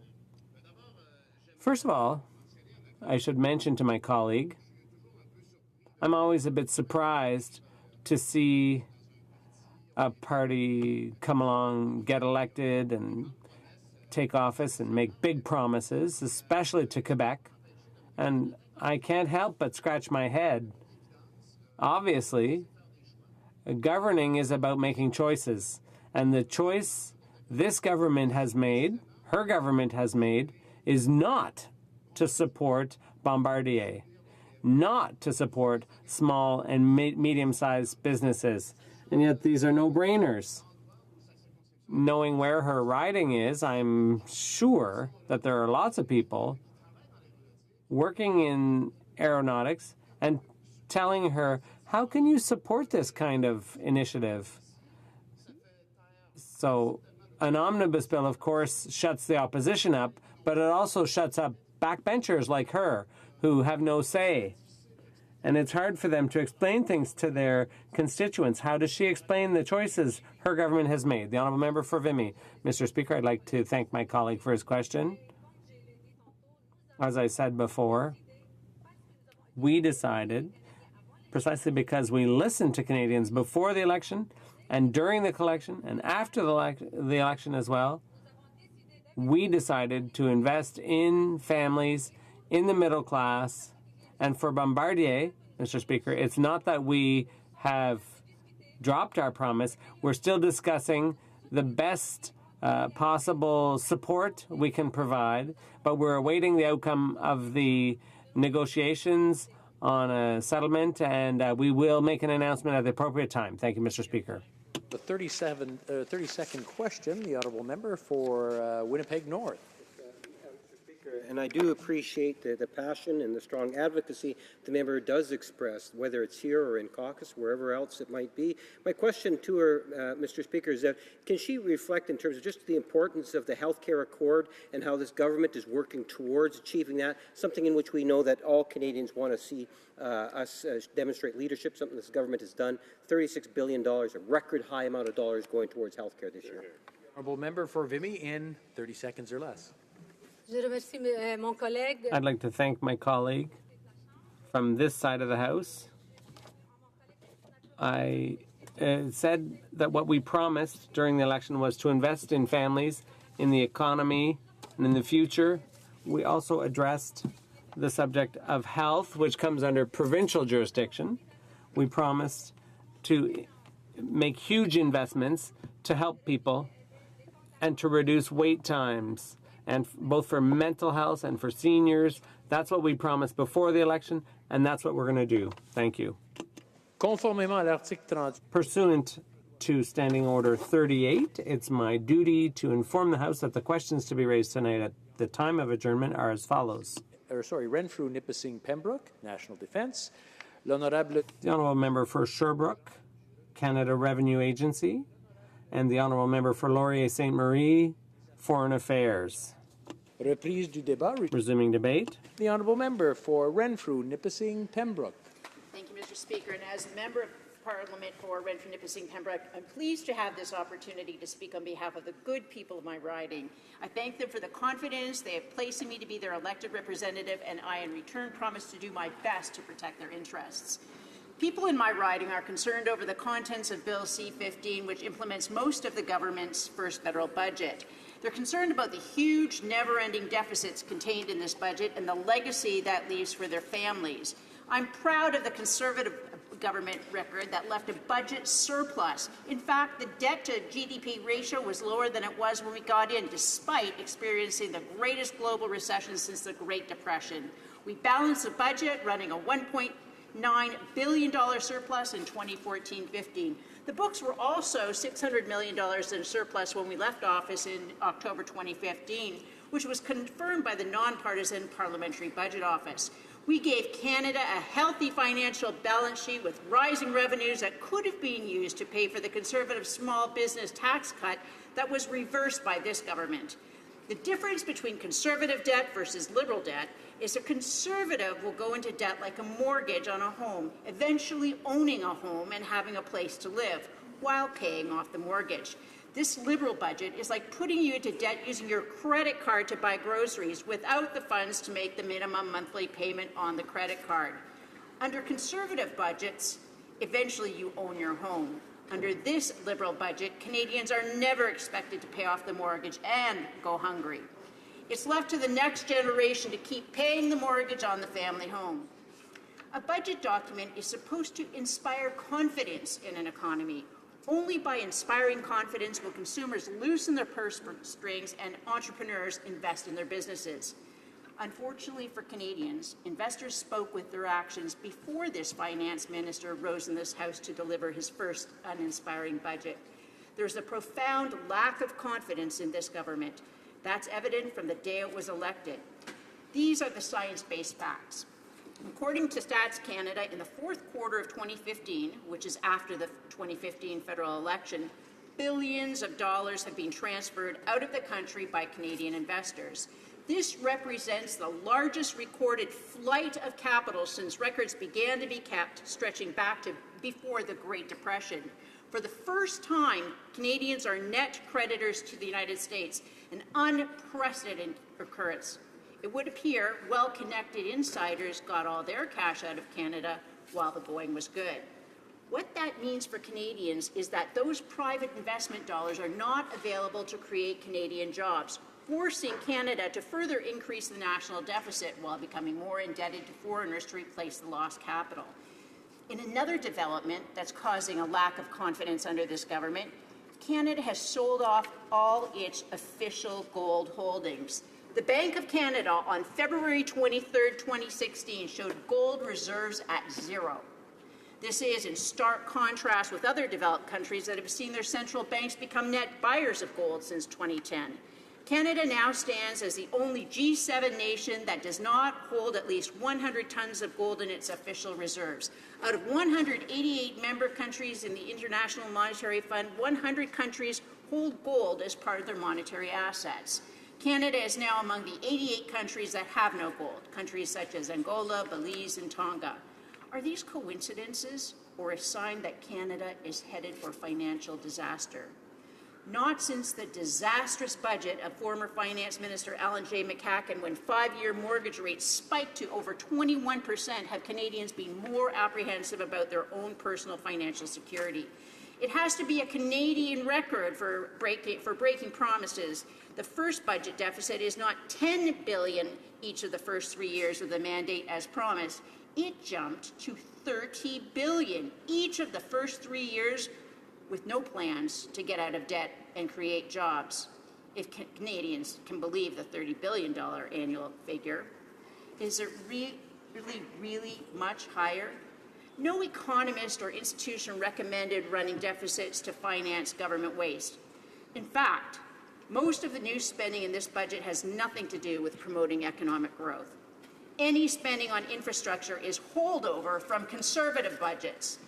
It was a budget intended to buy votes with your money based on election promises that were made to be broken. Is Canada preparing for a financial disaster? Are savings protected? Those are the questions now being asked of this uninspiring budget that is eroding investor and consumer confidence. According to the former nonpartisan parliamentary budget officer, Kevin Page, the budget is heavy on spending programs for government consumption and lacking in details, including when the federal budget would return to balance, which is how our Conservative government left the nation's finances. It could be better in transparency. It's kind of a budget without a fiscal plan, according to Page. I think there's going to be pressure to raise taxes with this kind of spending in the budget. Higher taxes drive down consumption and investment. This, in turn, chokes growth and leads to lower tax revenue, which in turn worsens an already out-of-control debt problem.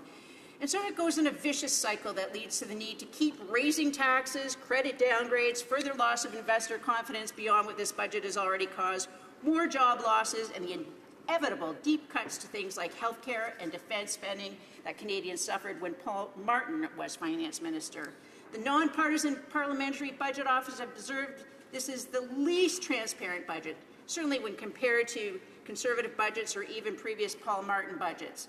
As an example of the lack of transparency, the bank recapitalization bail-in scheme proposed in Division 5, Part 4 of C-15, which is page 223 of the budget document. It has seniors, among others, worried. It allows the government to convert banks' eligible long-term debt into common shares in order to recapitalize the bank. And in addition to being concerned about bank deposits, any retirement savings that included bank shares would be exposed also. Canadians entrust their savings to the chartered banks with the expectation of being able to access those savings when they need their money.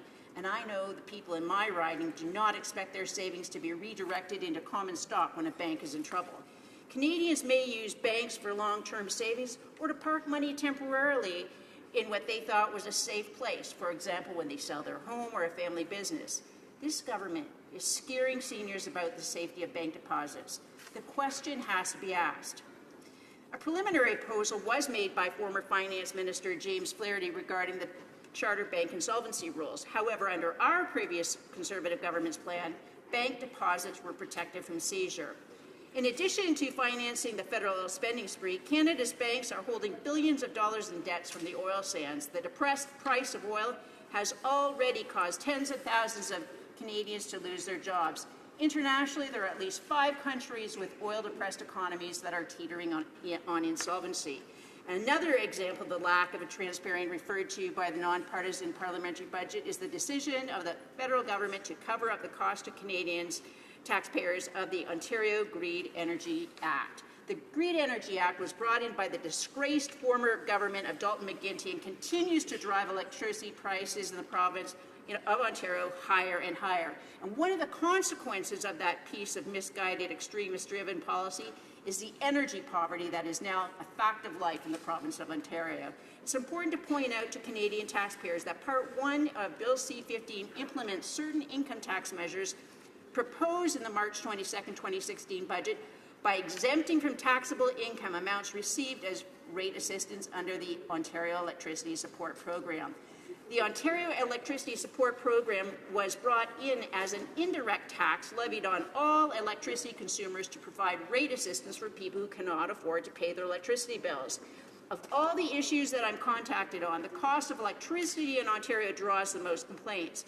We call this the Liberal policy of heat or eat in Ontario. Federal taxpayers are expected to pick up the cost of this budget tax measure, and what I predicted before the last election is now happening, as we can see in Bill C-15. I predicted that Canadian taxpayers would end up with part of the bill for Ontario's tax policy disasters, and that was predictable because the same policy advisors in Queen Park that wrote the Green Energy Act have fled Toronto and are now hiding in Ottawa as the most senior advisors of the federal Liberal Party in Ottawa. The cozy relationship between the Prime Minister and the Ontario Premier is bad for all taxpayers, just as I warned Canadians before the last election. Nowhere in the federal budget do we see a line for the cost of defending the Green Energy Act in an international court. Canadians should be shocked to learn that because Canada is being sued under the international trade rules for the activities of the Ontario Liberal Party in international trade is a federal responsibility, Canadians could be forced to pay almost $1 billion in claims. And because of the lack of transparency in this budget, it's not being disclosed how much the budget must be increased to pay the other harebrained green energy schemes that do nothing to protect the environment and cost Canadian jobs. Comments. The honourable member for Pontiac. Thank you, Mr. Speaker, and thank you to the honourable member of Renfrew, Nipissing, Pembroke. It's sometimes challenging to listen to such hyperbole. With all due respect, moving from attacks against the Ontario government, which have little merit or place in this House, but let's set that aside for the time being and focus specifically on the issue of gold. The member suggested that the government is somehow engaging in inappropriate practices by selling off gold assets. It seems to me a reasonable thing to do, advised by many financial experts who suggest that diversifying the investment reserves of different currencies is a good plan. And I wonder, would the member opposite like to inform this House of the previous government's initiatives to sell off gold, which I understand to have been standard practice? The honourable member for Renfrew, Nipissing, Pembroke. Now, there is no line item in the gold sale that this government incurred right before the budget this year. So it begs the question, where would we be? How much more in debt would we show had we not sold off the gold reserves already? But since the reference was made to the Green Energy Act, I do want to emphasize that Canadian taxpayers are on the hook if you look at Part 1 of Bill C-15, which implements a certain income tax measure proposed so that it would exempt the taxable income amounts received as a rate assistance under the Ontario Electricity Support Program. And it's because the rates are so high that not only do Ontario electricity consumers have to pay their own bills and other bills, now they're having to pay it through their federal income taxes as well. Questions and comments. The honourable member for Regina Louvain. Thank you, Mr. Speaker. Like the member for Pontiac, I was somewhat intrigued by the remarks about Canada's gold reserves and whether or not we should be holding them as part of our monetary base. And I guess my question for the member would be whether Canada's role as a major gold producer has any bearing on how much gold it makes sense for us to hold or not hold in reserve. The honourable member for Renfrew, Nipissing, Pembroke. Thank you, Mr. Speaker. And now Canada is one of the only G7 country who holds no official reserves. So that puts us into the same category as countries with no gold reserves, such as Togo, etc. It is incumbent to be part of the higher gold reserves in terms of the G7. We have time for a brief question. The honourable member for Barrie Innisfil. Thank you, Mr. Speaker. And it's hardly an exaggeration to suggest that the policies of the Liberal brand in Ontario aren't actually coming to the federal level, considering the players that are involved. And my question to the honourable member is, with respect to the Green Energy Act, which, as I said in my speech earlier, has been an unmitigated disaster for Ontario, how would that play out federally if that same plan were to be enacted across this country? The honourable member for Renfrew, Nipissing, Pembroke. Well, thank you, Mr. Speaker. And certainly plans are underway to implement the spirit of the Green Energy Act federally. Now that they've put Ontario into bankruptcy, they're looking at the national treasury. And not only are federal taxpayers expected to subsidize this electricity subsidy program, but also if the court case at the HoC is lost, taxpayers will be on the hook for another $1 billion. And there isn't anything in this budget outlining that either. And that is in addition to all the employment insurance, extra premiums that employers will be on the hook for across the country because the Green Energy Act has hollowed out manufacturing in Ontario. Resuming debate, the honourable member for Brampton East. Thank you, Mr. Speaker. It is an honor to speak in support of this government's first annual federal budget. Just recently, I was knocking doors in my riding of Brampton East, and just to be accessible to the people that sent me to Ottawa, and many of my constituents expressed support for this government's investments to help middle-class Canadians succeed. Investments that do not just help them today, but to lay the groundwork for the success of future generations of hardworking Canadians. These hardworking Canadians include our young Canadians, who are some of the best and brightest and deserve great educational opportunities and work experiences for the future. Here at home and across the world, dramatic shifts are taking place that represent both challenges to and opportunities for Canada's economy. Managing Canada's ongoing demographic shift means that we must do more to invest in young Canadians, specifically in post-secondary education, training, and innovation. Mr. Speaker, when I meet young people at community events, at the doors, at their school events, I see in them limitless potential to be the leaders of today and tomorrow, whether it be in the fields of science, law, business, the trades, or anything else they put their minds to. I've had the opportunity to attend some of the best post-secondary institutions in this country, as well as have wonderful job experiences that helped me begin my career and prepared me for this honor of being a member of Parliament. Thus, I am a strong believer in the power of education and training our young people to be the leaders of today and tomorrow. We must invest in this generation to ensure that we have support for our aging population and create economic growth to last generations. Unfortunately, for far too many Canadians, the rising cost of post-secondary education is making it less affordable. Fewer people are able to save for their education, and those who receive financial assistance often find it difficult to repay their loans. This is why Budget 2016 proposes a package of reforms to the Canada Student Loans Program that will make post-secondary education more affordable for students from low and middle income families and ensure that student debt loads are more manageable. This includes a new flat-rate student contribution to determine the eligibility for Canada Student Loans and Grants. This will ensure students are able to gain valuable work experience while not worrying about a reduction in their funding. This will also benefit adult learners who are working or have financial assets. Budget 2016 is increasing Canada student grants by 50%, from $2,000 to $3,000 per year for students from low-income families, and $800 to $1,200 for students from middle-income families.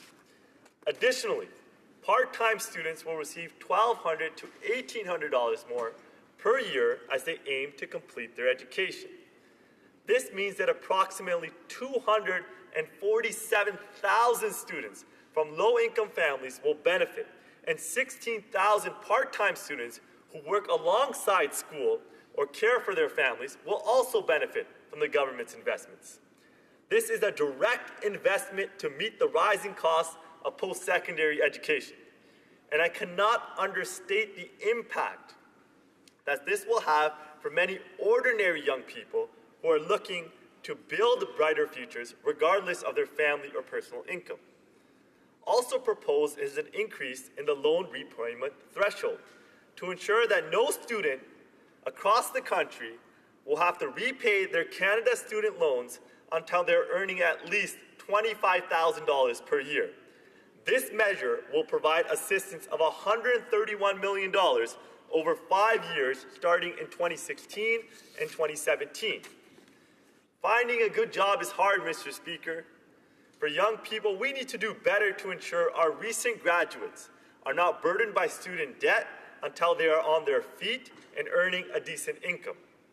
Budget 2016 will also ensure our young people have real-life skills they need that can often only be gained from experiences in the workforce.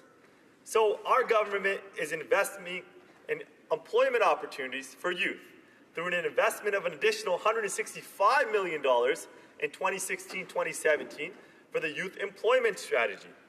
As well, we're creating an expert panel on youth employment to guide future investments in labor market programming. We're ensuring that co-op placements and work-integrated learning opportunities for young Canadians through an investment of $73 million over 4 years, starting in 2016-2017, for the Post-Secondary Industry Partnership and Cooperative Placement Initiative. We need to help young Canadians to gain valuable work and life experiences through an investment of $105 million over 5 years to support youth service. Additionally, there are numerous other provisions in our budget that will benefit young people. For example, by investing $3.4 billion over 3 years to upgrade and improve public transit systems across Canada, we are making it easier for young Canadians to get to and from work and school, which is also more environmentally friendly. By way of another example, Mr. Speaker, the millions we're investing in small businesses and innovation, such as through the Industrial Research Assistance Program, will create new jobs in the future for our young Canadians to transition into. In all, Budget 2016 is a strong follow-through in the commitments that we made in last year's campaign. We need to ensure that we invest and create the opportunities for young Canadians to succeed. The future of Canada depends on the quality and work ethic of our young Canadians. By investing in them, we are investing in a stronger and more prosperous Canada for years to come. I ran to become a member of Parliament to ensure future generations have the same opportunity as me. As a son of a taxi cab driver and a factory worker, I got to attend some of the best schools across this nation. I got to graduate from Osgoode Hall Law School, join as an Ontario lawyer, be called to the Ontario Bar, and become a member of Parliament. When I go to schools across my riding, I see the potential in young Canadians. I see that in this country, in Canada, if you work hard, you can achieve anything. And that education is the single most powerful tool to change your circumstance or achieve your dreams. So it's very important that in Budget 2016, that we are investing in young Canadians, we're investing in post-secondary education, so all Canadians across this country, if you have the work ethic, if you have the grades, financial assistance will be there for you to achieve your educational dreams. Thank you, Mr. Speaker. Questions and comments? The Honourable Member for Calgary-Shepherd. Mr. Speaker, I'd like to thank the member from Brampton East for his speech. I mean, we've taken a flight together a few times already when I fly through Toronto, so I've spoken to him a few times. He mentioned, and it's been a theme today, on the student loan provisions in the budget, and student grant provisions in the budget. I'm wondering if the member can comment. There is a Federal Reserve Bank of New York report that was written not too long ago, July 2015, with a revised edition, March 2016. It's a staff report number 733. And in it, it studied the relationship between the federal U.S. student loan program and how it actually contributed to increasing tuition costs in the United States. And the relationship they found that the subsidized loan effect is most pronounced for more expensive degrees for those offered by private institutions and for two-year degrees and for vocational programs. So if we're trying to help students by paying for their education, wouldn't it seem that the latest data coming out of the United States, where they provide significant contributions through loans and grant programs? I have a U.S. master's degree, so I'm a bit familiar with how expensive it is to get a post-secondary education there. That these types of programs, when you increase them, actually the correlation is you increase the cost of the programs that post-secondary institutions, and in this case, this Federal Reserve Bank of New York found that the relationship was mostly between expensive programs, vocational programs, two-year programs. So isn't the effect of this increase in the budget going to be that program costs in Canada might actually start going up in relation to how much they're being subsidized? I'd like to hear comments from the member on this. Member for Brampton East. Thank you, Mr. Speaker. I'd like to thank my honourable colleague for the question. The fact of the matter is that the U.S. and Canada are totally different when it comes to universities and post-secondary education. Here in Canada, the average tuition rate is a lot cheaper than it is in the U.S. And the study is, in my humble opinion, not relevant to what the government is doing in 2016. The government ran on a commitment to invest in Canadians, specifically to make sure that our young Canadians have every opportunity to succeed. And I know that in this country, that if you get an opportunity to go to some of the phenomenal post-secondary education institutions that we have across the country, that you can achieve your dreams. You can become a doctor, a lawyer, an engineer. But to ensure that that path happens for our young Canadians, we got to ensure that the infrastructure is there. We got to make sure that they're not ridden by debt. No student in this country should be making the decision on whether they should go to school or the workforce based on the cost of tuition. The government should be investing in young Canadians, and that's what we're doing in Budget 2016. Thank you, Mr. Speaker. Questions and comments. The honourable member for Regina Louvain. Mr. Speaker, I thank the member for Brampton East for his remarks. It's been a pleasure working with him on the Government Operations Committee. He spoke very eloquently about the need to invest in post-secondary education. The main way in which the federal government invests in post-secondary education is through the Canada Social Transfer. And I'm struck by the fact that this budget provides no increase at all in the Canada Social Transfer relative to the last Conservative budget. So we've had, a number of good speeches today about post-secondary education, but when it comes to actually funding post-secondary institutions, unfortunately, the current government isn't doing anything more than the previous government did. So I wonder if the member for Brampton East could tell us when his government will be coming forward with an increase in the Canada Social Transfer. Member for Brampton East. Thank you, Mr. Speaker, and I'd like to echo my honourable colleague's sentiments. It's an absolute honour and privilege to serve with him on the Government Operations Committee. I want to focus on the increases that we're making to universities. We're directly investing through a post-secondary investment and research fund to ensure that all universities across the country, and the Minister of Innovation, Science and Economic Development is doing a phenomenal job traveling the country coast to coast to coast, speaking with the heads of universities to ensure that they have access to this funding, and there's clear guidelines across the country to ensure that our post-secondary education institutions have the money to invest to ensure that when young Canadians go to these institutions that they're receiving that high-quality education that in Canada we're so used to, and that a lot of our honourable colleagues here have had the opportunity and the benefit of getting really good degrees, really good educations from very good institutions. So it is our job, it is actually our requirement to ensure that future generations have the same opportunity that we did. Thank you, Mr. Speaker. Resuming debate, the honourable member for Essex. Mr. Speaker, I'm pleased to rise to speak to the report stage of Bill C-15, an act to implement provisions of the Liberal government's first budget, which was tabled earlier this year on March 22nd. I'd like to thank the NDP finance critic, the honourable member for Rimouski, Niget, Temiscada, Les Basques, for the incredible amount of work he's done on this and other files. We've had a lot of debate in this place about the omnibus nature of C-15. While the government claims that it is not an omnibus bill, New Democrats have pointed out many similarities between C-15 and the omnibus budget bills we saw from previous Conservative governments.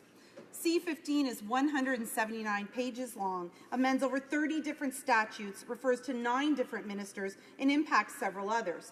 It includes various retroactive changes in addition to a complex chapter on bank recapitalization.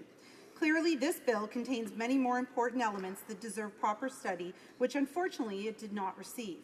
C-15 should have been split up so that changes to veterans' benefits, employment insurance, and our banking system receive proper study. The NDP proposed amendments to fix and improve this bill at committee stage. We are also recommending changes at report stage, including a call for the government to fulfill its election commitment to small and medium-sized businesses. For many years, the NDP has called for a reduction to the small business tax rate from 11 to 9%. It's part of our vision for job creation. The Conservatives agreed with us in their last budget, and in the 2015 election, all 3 parties, the NDP, Liberals and Conservatives, pledged to reduce the tax rate to 9%. But the Liberal budget misses the mark by only reducing the rate to 10.5%. In my riding of Essex, small businesses create good local jobs and play an integral role in our communities. The Liberals' broken campaign pledge will cost small business owners money and hurt their bottom lines. There are several positive measures in Bill C-15 that I support. It will restore the tax credit for labor-sponsored funds. It will add feminine hygiene products to the list of zero-rated products for taxation purposes, an initiative that my colleague from London, Fanshawe, worked tirelessly to advance. C15 will also eliminate the income splitting scheme, they'll raise GIS rates for seniors and repeal the Conservatives' legislation to raise the age of retirement from 65 to 67. All of these issues are important to the people of Essex that I represent. I'm pleased to see that the budget fulfills a commitment to reopen 9 Veterans Affairs offices closed by the Conservatives, including the Veterans Affairs office in Windsor. Make no mistake, none of these Veterans Affairs offices should have been closed in the first place. When people in Windsor, Essex learned of the imminent closures, they came together and raised their voices in protest. Their determination and hard work has no doubt led to the government's promise to reopen our Veterans Office. I will follow this file closely to ensure it offers quality service for our veterans, including improved financial aid and mental health services. Unemployment insurance. The Liberal government said repeatedly it would reverse the unfair changes made by the Conservatives. These promises have unfortunately been significantly downgraded. They did not establish an equitable and universal eligibility threshold to put EI back on track and won't reduce the waiting period to 1 week until 2017. Several months ago, the NDP introduced a motion proposing changes to EI that would truly improve access and increase benefits to those who need them most. I'm disappointed to see the Liberals voted against our plan, and instead we see changes that won't achieve the strong EI system our country and its workers deserve. Mr. Speaker, I've met with many in our region who are deeply concerned about the future of Canada's auto sector, particularly in relation to the disharmonization that would be created by the Trans-Pacific Partnership. From the parts sector to the assembly line where I used to work, people in Essex are worried about their jobs and the competitiveness of our industry.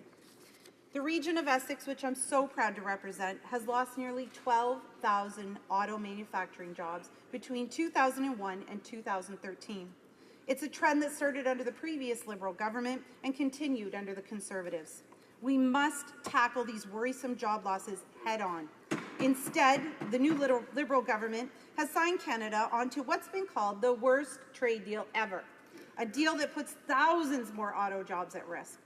The Prime Minister likes to proclaim on the world stage that Canada is back, but when it comes to manufacturing, this is unfortunately not the case.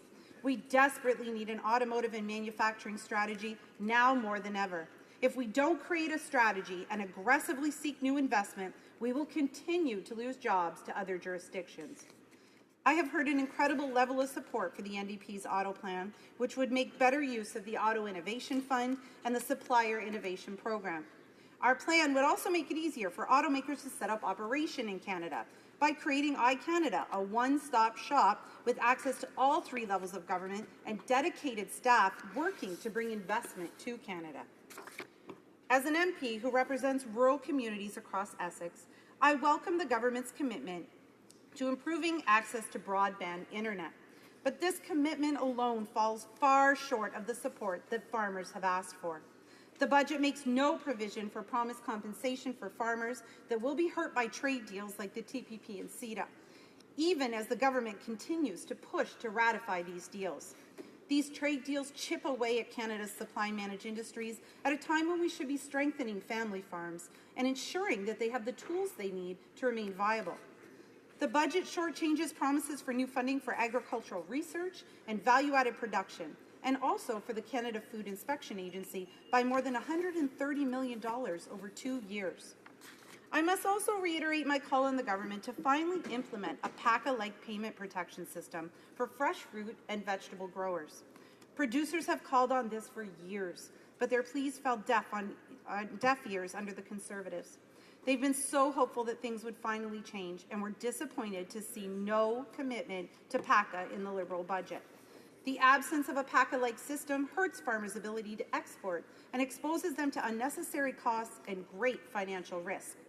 I introduced a motion calling for action and a resolution by the end of the year, which received support from the Windsor-Essex Regional Chamber of Commerce, the Ontario Greenhouse Vegetable Growers, and the Canadian Produce Marketing Association. My friends at the Agricultural Committee have also been studying the issue, and witness after witness is calling for a PACA-like system. This shouldn't be a political issue. Farmers just want to see the solution they're asking for be implemented. I am determined to work with my colleagues to move this file forward for farmers so they can get the protections that they deserve. My riding of Essex is home to a short-line rail service called the Essex Terminal Railway. These 54 kilometres of rail service run from the east side of Windsor through LaSalle and end in Amherstburg. It is integral to the economic strength of our region and provides jobs and economic competitiveness while reducing congestion and pollution on our roads. The short-line rail industry has made several requests of Budget 2016, including a 7-year capital funding program to help the industry improve existing infrastructure, expand its network to meet new federal regulations. While they'll be disappointed that the Liberal budget neglected their requests, I look forward to working with our local partners in support of the Essex Terminal Railway. On a similar note, our Windsor-Essex region is excited for the prospect of high-speed rail. Rail investments such as this would usher in a new era of economic opportunities for our region. As the only OECD country without high-speed rail, I urge Canada to move forward and seize the potential of rail investments to stimulate economic growth in all of our communities. As a Member of Parliament of Essex, I'm committed to working closely with municipalities in my riding to seek funding opportunities for improving and restoring historical and federally owned buildings. This will help our region and protect and celebrate our heritage while creating new opportunities to attract tourism. Speaking of tourism, I'm also committed to being a strong partner for vintners in my region. Essex County is home to nearly 20 wineries, producing award-winning wines and attracting tourists from afar. The Canadian wine industry contributes nearly $7 billion to the Canadian economy and is working hard to increase international exports as well as their domestic market share. I have met with wine producers in Essex County, and I support their call for greater federal government support to support the industry's continued development. Madam Speaker, I have spent a lot of time looking at this budget and what it means to the people that I represent. I'd like to end on a positive note. I'm thrilled that the government has increased funding for the Canada Summer Jobs Program. This will mean more students in Essex will get valuable, paid work experience to help them build the skills they need to succeed in today's job market.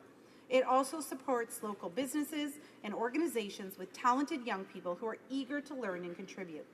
I look forward to working with the government on this file and will work hard to help the people of Essex access available funding from all government grants and funding streams. Mr. Speaker, Madam Speaker, my apologies, I'm honored to serve as the representative for Essex and to stand up for their priorities each and every day. Questions and comments, questions et commentaires. The Honourable Parliamentary Secretary to the Government. Yes, thank you, Madam Speaker. And I'm sure if there are many New Democratic members of Parliament, I suspect, that are a little bit nervous in terms of how it is that they're voting on what is one of the most progressive budgets that we have seen in the last decade, and even more than that.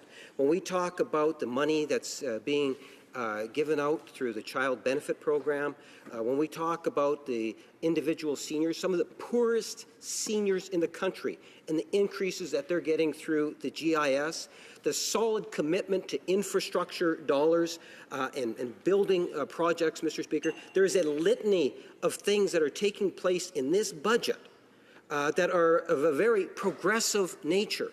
And my question, and I appreciate the NDP had an austerity link. They wanted to balance the budget. But when I listen to the speeches, they talk about wanting to spend more money, Mr. Speaker. Madam Speaker, my question is, how does the member feel about voting against one of the most progressive budgets that we've seen in the last decade plus? The Honourable Member for Essex. Madam Speaker, I can assure my colleague across the aisle that I am not nervous at all about the way that I will vote on this particular bill, and that I have studied the budget extensively. And while there are things that will highlight and help the people in my region, there are gaping holes for others. Those that make under $45,000 in my community, in the small towns that I represent, many minimum wage workers, Madam Speaker, will not receive any type of tax benefit or help. Now, when he talks about the money that will go to families, of course this is a benefit to families, but it doesn't address an issue that's a huge issue in my riding, that's childcare, lack of affordable, safe childcare spaces. The other thing that he mentioned were seniors. Seniors are largely left out of this budget. Let's talk about health care, the gaping hole that exists for palliative care, the $3 billion that were promised to our communities that does simply not exist. So this is the reason that I'm looking critically at this bill. And again, I promise my colleague across, Madam Speaker, that I will stand with full confidence in my vote. Questions and comments, questions et commentaires. L'honorable député. The honourable member for Longueuil-Saint-Hubert. Thank you, Madam Speaker, and I'd like to warmly congratulate my colleague from Essex for her speech, a speech that was so focused on the reality of the people that she represents, and she's clearly proud to represent those people, and I think that the people of Essex can be very proud of their MP. And the member described to what extent the budget doesn't meet the needs of the people from her riding, and I particularly note everything that was said about the agricultural sector. So, and then also for small businesses who've really taken a hit after having been told during the campaign that their taxes were going to go down. Well, now they're going to have to wait before their taxes go down and their job creators. I'd like to hear my colleague on that subject. Madam Speaker, I thank my colleague for his kind words about my representation of my riding. I am very proud, and I take it very seriously when I'm looking at an issue such as this omnibus budget, trying to break that down into ways that are relatable. Certainly small businesses in the community have been seriously let down. I represent 5 small municipalities. Small business, small medium-sized business is the backbone of who we are in Essex, and there's absolutely nothing for these folks in the budget. Having that decrease that was promised by the Liberal government not show up in this budget is a huge letdown to small businesses, and I don't know where their future will lie without being able to have those extra funds. In particular in Ontario, where we have a Liberal government that is unfortunately raising hydro prices to a rate that's unaffordable for businesses in my riding. We have time for brief questions and comments. The honourable member for Saanich Gulf Islands. Thank you. And I've asked my colleague from Essex, I congratulate her on an excellent review of Bill C-15. I was really pleased to hear her talk about short-haul railways. The role that's played by these independently owned railways across Canada is significant. We don't talk about them very much, so in the brief time remaining, I want to ask her if she wouldn't agree with me. We should do more to help them own their own tracks, get goods from place to place, and reduce truck traffic on our highways. A brief answer from the member for Essex. Thank you so much to my colleague for the question, Madam Speaker. Short railways are very integral to my riding, and in particular, we have some that require some attention. And if we could shore up these, if we could do some improvements to 2 particular crossings that we have, some small bridges, this would be able to grow the economies of the small communities that they serve. And of course, there's the environmental impact, which is incredibly important to all of us down in the Sun Parlour of Canada. Reprise de débat, resuming debate. The honourable member for Calgary-Shepherd. Thank you, Madam Speaker. So I'm glad to be joining the debate at this hour here. And like I've done before, I want to share a Yiddish proverb: one builds the house and the other lives in it. And I think it really applies to this budget too. And I want to talk about today the fiscal house that this government is building through its budget. So if we look at the fiscal monitor for March 2016, we see that they had a budgetary deficit of $9.4 billion of their own creation. They spent the money, they didn't control the costs, and it's really one that they own. Now, the March 2015 fiscal monitor, the house that was built by the previous government, had a budgetary deficit for March 2015 of $3 billion. And that house was built on sturdy foundations based on the idea that this isn't the money of the government, this isn't the money of this house, it belongs to taxpayers, and we're here as stewards on their behalf.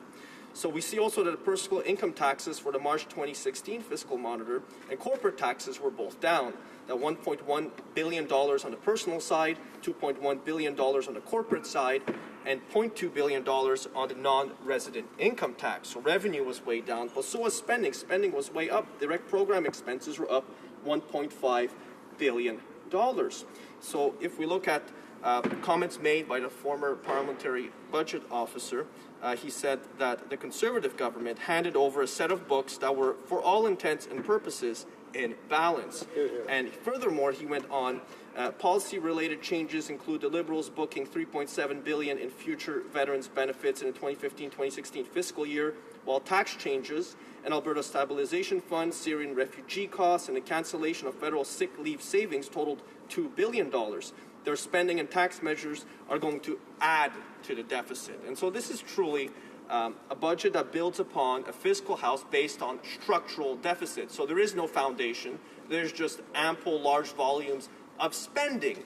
And most of this spending is really being thrown away. It's done without any real focused purpose. It's not really being done for the benefit of the middle class. In fact, one commentator, I'll note, he called it, "This budget is a great meat grinder of taxpayers' money."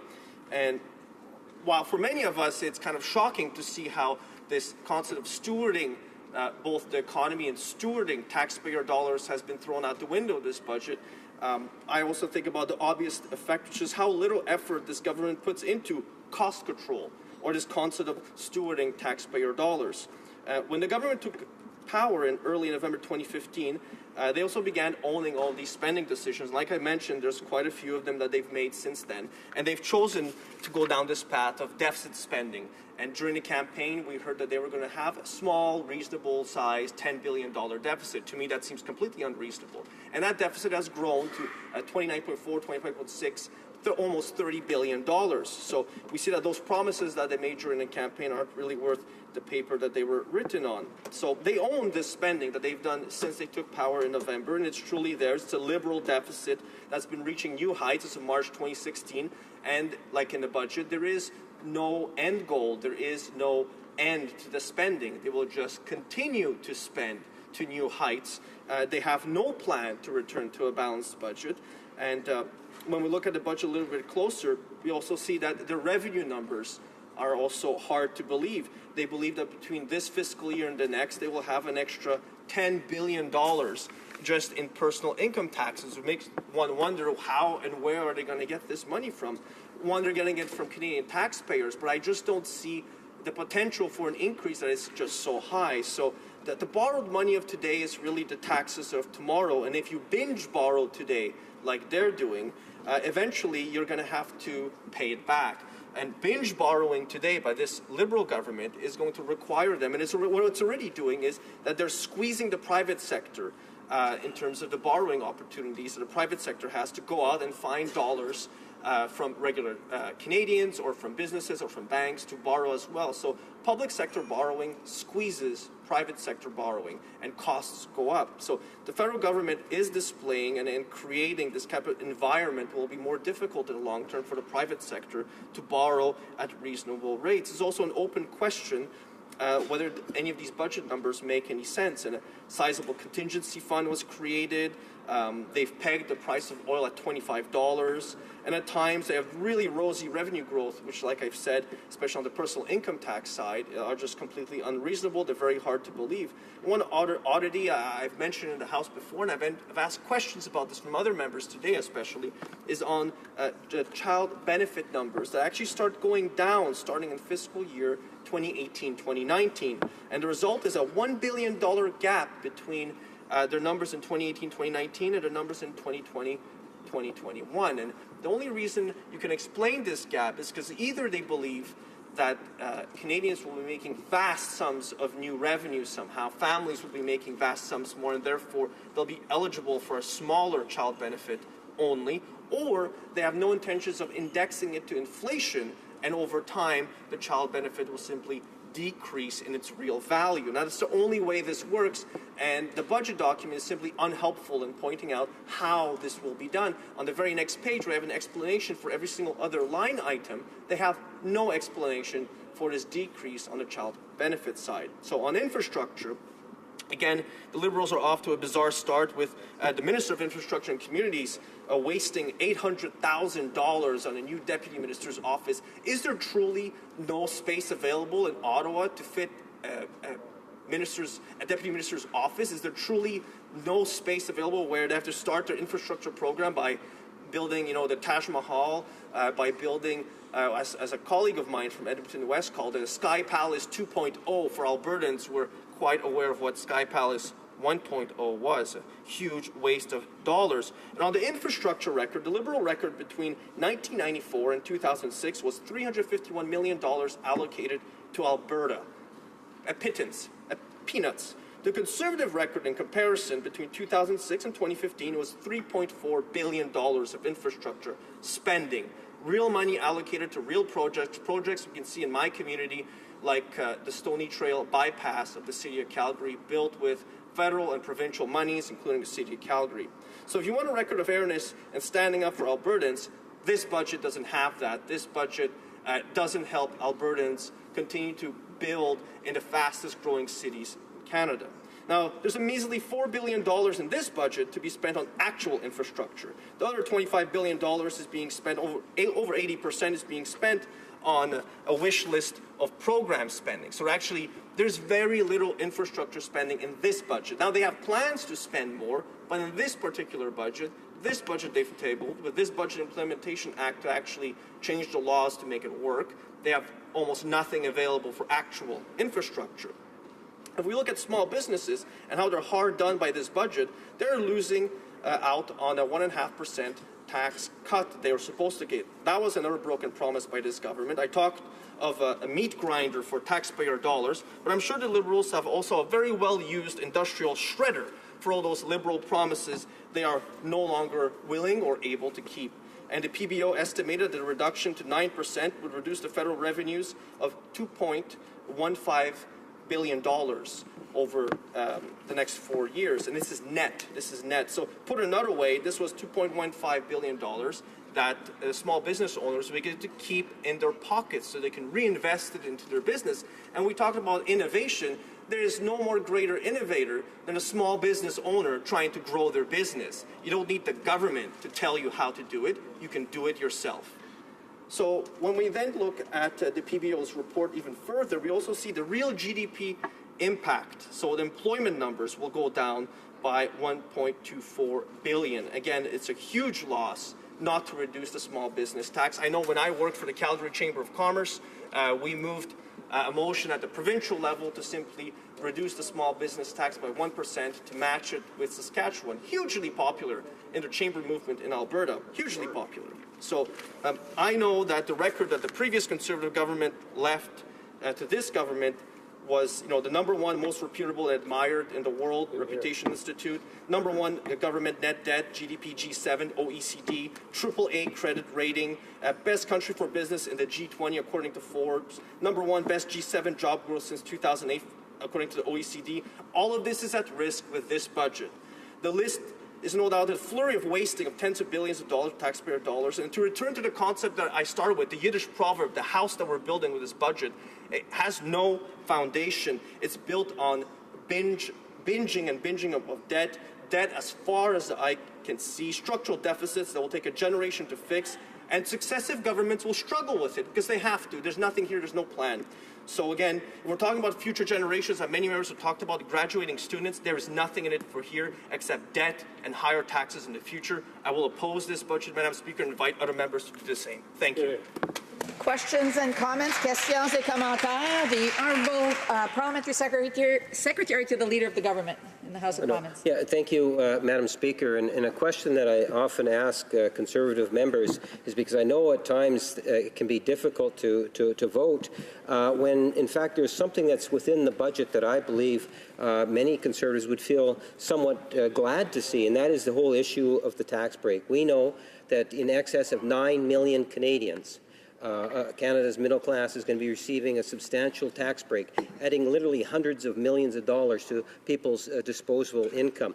We're talking from individuals like teachers, manufacturer workers, bus drivers, so many individuals, every region of the country, and this bill is going to be delivering a tax break for those Canadians, not to mention the Canada Child Benefit Program, where we're going to see, again, millions of dollars not only being delivered into the homes, but literally lifting hundreds of thousands of children out of poverty. My question to the member is, how does he feel in regards to those two specific issues? Does he feel that this is something in which he would support? Honourable member for Calgary-Shepherd. So I'd like to thank the member from Winnipeg for that comment, more so than anything else. I have no problems voting against this budget, and I have absolutely no problems voting against the Liberals on most of the things they put forward as part of their government agenda. And the simple reason is this, especially on the child benefit one, the member must know that in their own budget, they cut $1 billion out of their child benefit program within the term of their government. It actually starts going down in total numbers. So they're not being straight with Canadians in how they're actually going to run the program. And the next part is, on the income tax issue, I have a constituent named Cole, and Cole works for the Deerfoot Inn and Casino. He gets a smaller tax break than I do because of their supposed middle-income tax cut. That's not a tax cut for middle-income Canadians. Cole is a middle-income Canadian. He deserves a tax cut that he's not getting with his budget. Questions and comments, questions et commentaires. The honourable member for Kootenay, Columbia. For Courtney Alberni. Thank you, Madam Speaker. And I want to thank the member for talking about the middle-class tax breaks and for small business and failed Liberal promises. And the question he was just asked about middle-class tax breaks, when we looked at the middle-class tax break offered by the government, that 2/3 of Canadians didn't qualify for the middle-class tax break. And he talked about one of his constituents. Well, we did the math, and anyone who earns $23 an hour or less gets nothing in the middle-class tax break that they're proposing. So the people that benefit the most earn between $50 and $100 an hour. I want to ask my colleague how he feels, and talking to my constituents, those that earn between $50 and $100 an hour, they even think it's unfair that someone earning $23 an hour or less gets nothing in the so-called middle-class tax break, and that small business people, who are the economic generators, the job creators in our society, get nothing in terms of a tax break that was promised. So maybe the member could talk a little bit about these false promises. The honourable member for Calgary Shepherd. I'd like to thank the member for Courtney Alberni for the comments, and obviously he and I share an interest in Kurdish issues, and both of us participate in a parliamentary group on it. And he's exactly right. This budget offers very little for the supposed middle class that this budget is themed on. I mean, that's the very front page of it here. Going back to my constituent Cole, a pit boss at a Deerfoot Inn Casino, I'm thinking of the car dealers that work there. They're the ones deserving of a tax cut. But so are small business owners. They're also deserving of a tax cut. And neither of them are actually getting it. I, who is a higher income earner, members of parliament in this house who are higher income earners, are getting the full benefit of this supposed middle income tax cut because of the way the tax system works. So they're actually hurting the Canadians that actually need it the most by driving up debt to new heights for taxes that in the future will have to be raised to pay for the spending that they are engineering today. Thank you. Resuming debate, reprise de débat, the honourable member for Richmond Centre. Mr. Speaker, today I rise to speak to the amendment put forward to strike Clause 34 from Bill C-15, the Budget Implementation Act. Clause 34, as it stands, will amend the Income Tax Act in a manner that will increase the small business income tax rate to 10.5% instead of continuing its scheduled decrease to 9%. Right this minute, the Income Tax Act, as currently written, will continue to lower the small business tax rate down to 9%. This small clause, Clause 34, and the removal of it from C-15 is an important gesture to demonstrate the commitment the government had made to small businesses during election time. During the 2015 campaign, all parties promised to reduce the small business tax rate and continue the outlined reductions put forward by our previous Conservative government. We understand that small businesses are the backbone of our communities and are essential for job creation and a robust economy. As a result, the government should be encouraging small business owners and ensure that they have access to low tax rates. However, the Liberal government seems to think differently. This, Mr. Speaker, is exactly why Clause 34 is so concerning. This clause seeks to break one of the key promises previously made by this Liberal government. I strongly believe that this reduction is crucial to motivating small businesses to grow and prosper. As the former coordinator of the small business programs at both the Vancouver Community College and Kwantlen Polytechnic University, I have trained many owners in leadership and business development. There are many challenges that small business owners face, whether it is working long hours, sacrifices to time spent with family and loved ones, or the personal expense. However, when the time to mature as a business and at the point of decision to expand or not, the ability to reinvest is key and perhaps the greatest challenge. The question is to expand or not to expand. This is exactly true for female entrepreneurs. I've had the opportunity to witness the growth and prevalence of female-run businesses through the British Columbia Women's Enterprise Society.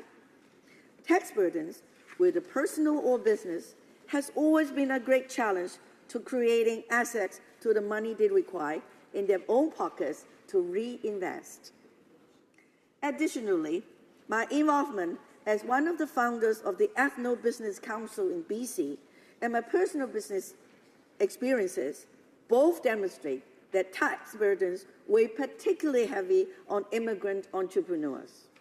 While I was completing my doctoral dissertation at the University of British Columbia, I focused my research to studying the business cycle of immigrant entrepreneurs. What I found then, and what I continue to witness, is that immigrant businesses owners require as much encouragement and assistance as possible, not as a handout, but real encouragement in low tax policies and business development opportunities. Over the past several months, I have continued to meet with business leaders in my own riding and from across the country. One concern continues to reign out most clear. Lower tax rates, whether federal, provincial, or municipal, are crucial to small business development. It is not for the government to choose winners and losers. However, that is exactly what we have seen. This Liberal government has chosen small businesses as the losers. On several occasions, the Minister for Small Business and Tourism stood in this House and promised to reduce the tax rate for small businesses. She promised that she was working with the Minister of Finance and other colleagues to ensure that the voice of small business owners was heard. Unfortunately, that was all for nothing. Instead, the Liberals have deliberately and blatantly left small business out of the budget and show no indication of following through on their promise. Small businesses from across the country feel slighted and have witnessed firsthand the broken promises of this Liberal government. However, by accepting this motion, the Liberal government would be able to demonstrate to small businesses that they recognize their worth and seek to support and encourage growth through lower tax rates. As research and data emerge regarding the government's decision to eliminate the tax rate reductions, we're gaining a clear picture of just how much this will cost our small business owners. According to the Canadian Federation of Independent Business, the CFIB, this decision will cost small and medium-sized firms over $900 million compared to if the government was to let the scheduled small business tax reduction stand. That is a cost of nearly $1 billion that the Liberal government is placing on our hard-working middle class. Instead of alleviating the burden on our middle class, the Liberals are actually adding to the burden.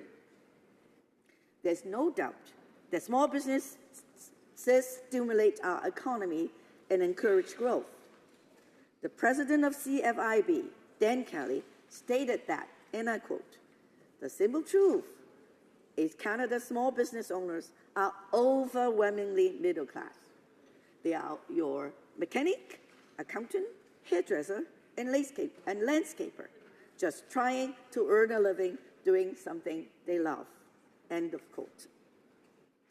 The Liberals are looking for a way to pay their debts by placing it on the backs of our small businesses. Our middle class is not responsible for the Liberals' reckless spending. As I have mentioned before, when small businesses are paying more in taxes, it means they have less money in their pocket to reinvest in their business. Whether these investments materialize as hiring new employees, seeking out new business opportunities, or expanding their market. Each is important, and this budget will inhibit any type of growth. I'm proud to support this motion to amend Bill C-15, and I strongly encourage all members of the House to do the same. We need to reinvest and invest in our small and medium businesses and provide them with tools and funding to help them succeed, not just in the startup phase, but throughout the entire business cycle. Small business owners are counting on us. We need to demonstrate that we value their hard work. Thank you, Mr. Speaker. Questions and comments, questions et commentaires. The honourable member for Spadina, Fort York. You know, I've been listening to the honourable member opposite talk about the need for tax cuts, putting aside the fact that taxes did not go up for small businesses. Future reductions have been deferred, but taxes actually did go down this year. That's right. But what I'm really interested in, I've been reading through all the private members' bills that the Conservative Party has introduced in the House this term, and it's quite fascinating because you don't find tax cuts amongst them. You find things like an act to amend the criminal code. You find an act to establish the National Appreciation Day. Much higher priority in terms of the private members across the way than tax cuts. An act to amend the firearms legislation. An act to amend corrections and conditional release. You don't find tax cuts as being a very popular component of their private members' bills. I'm curious as to why she herself hasn't brought forth a private members' bill if the issue is that important to her. The honourable member for Richmond Centre. Thank you, Mr. Speaker, and I thank my colleague across the aisle for his question. It is our Conservative government which has lowered personal tax 120 times. We do not need a private measure of this bill just to reinstate our commitment to cutting small business taxes. It is in our campaign promise, and so is it in every party's commitment. How come that it is this Liberal government who once gets into power, forget about their commitment and do not promise their promise to really lower the small business taxes? It is their government should be facing that challenge, and it is their government which should really help our small business owners. Questions and comments, questions et commentaires. The honourable member for Barrie Innisfil.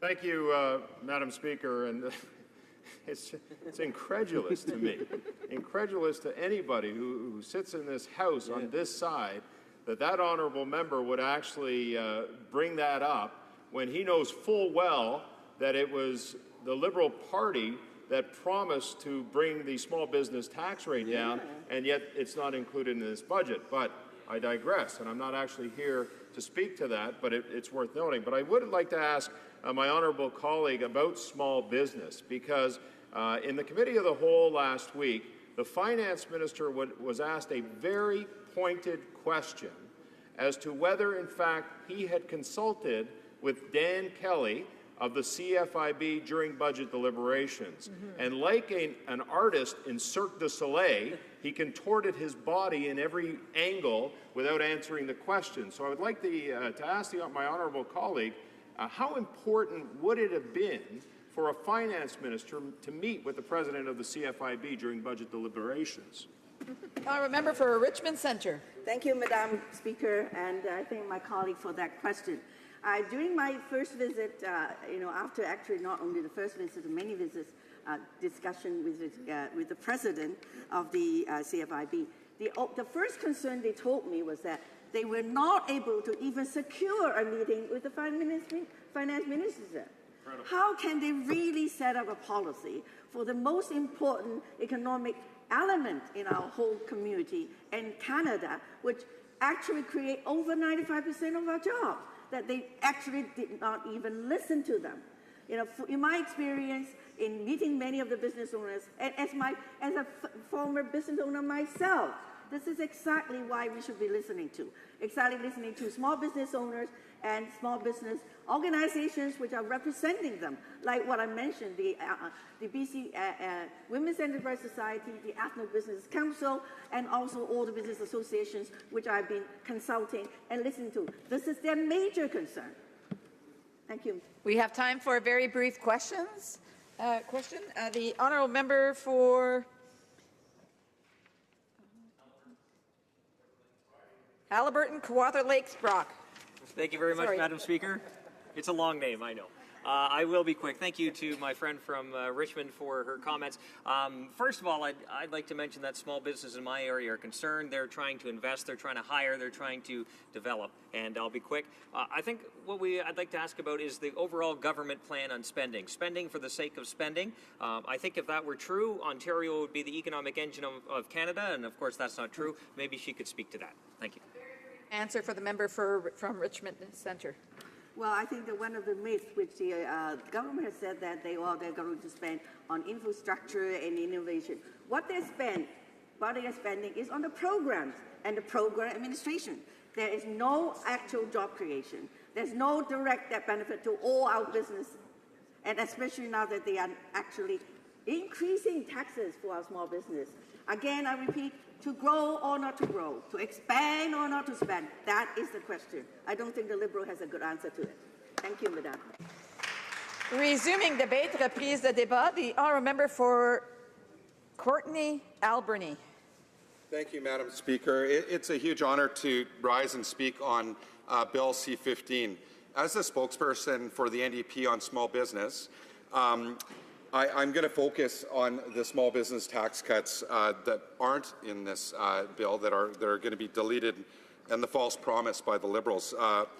As a former small business owner, as a former executive director of a Chamber of Commerce, and as a member of Parliament that represents a riding that has 6 chambers of commerce, I understand small business, and I know how important small business is to our communities and how important it is that we support our small business. And, you know, small business people, you know, they are the people that are builders of our community. They are the volunteers that sit on our boards, that donate to our charities, to our local organizations. They sit on members of council in our local government. These are the people that coach our children, that are innovators. They build the culture of our communities, and they're the backbone of our local economy. You know, in 2008, I was a small business owner. I remember when the largest recession hit since the 1930s. Sales plummeted. People had hard decisions to make to hang on to keep their business alive. And some businesses didn't make it. It was a tough reality, and it's the way it goes sometimes. But what was really hard to justify was the massive bailouts for Canada's largest corporations, and nothing for small business. And many small business owners saw this as completely unfair. In fact, finally, in this election, small businesses felt like they were going to get a break, provide a little more fairness. And all 3 parties, including the Green Party, promised to lower taxes on small business to 9%. Now, I have the page right here from the Liberal platform in my hands, in black and white. It says, reduce the small business tax rate to 9%. Yep, that's right. And how did this promise come about? In February 2015, the NDP promised that we would reduce small business taxes from 11 to 9% to give our job creators a needed break. The Conservatives, they played politics at first by voting down our measure, but then, to their credit, they inserted the small business tax reduction into Budget 2015. During the campaign, all parties, even the Green Party, supported keeping these tax cuts that would have gotten us to 9% by 2019. Now, political parties can't agree on the time of day, so this is significant. This was huge. Small business owners felt they could be rest assured that after years of breaks for big corporations, they'd finally get a little help. But then the government tabled their budget. This budget bill deletes all future reductions to the small business tax rate. No plan to bring them back at a later date, just delete it. It is a fact that this bill deletes all future reductions, but not once have the Liberals acknowledged it. Instead, they say, who knows what will happen in future budgets? Well, that's not a commitment. That's not a responsible way for government to speak to small business people, the people that are the foundation of our local economies. It was a promise, they broke it. And instead of standing up and owning it, they're hiding behind political spin. They'll say, well, we've done all this stuff, all these other promises on top of other promises, like personal income tax cuts and child care money. Well, that will help.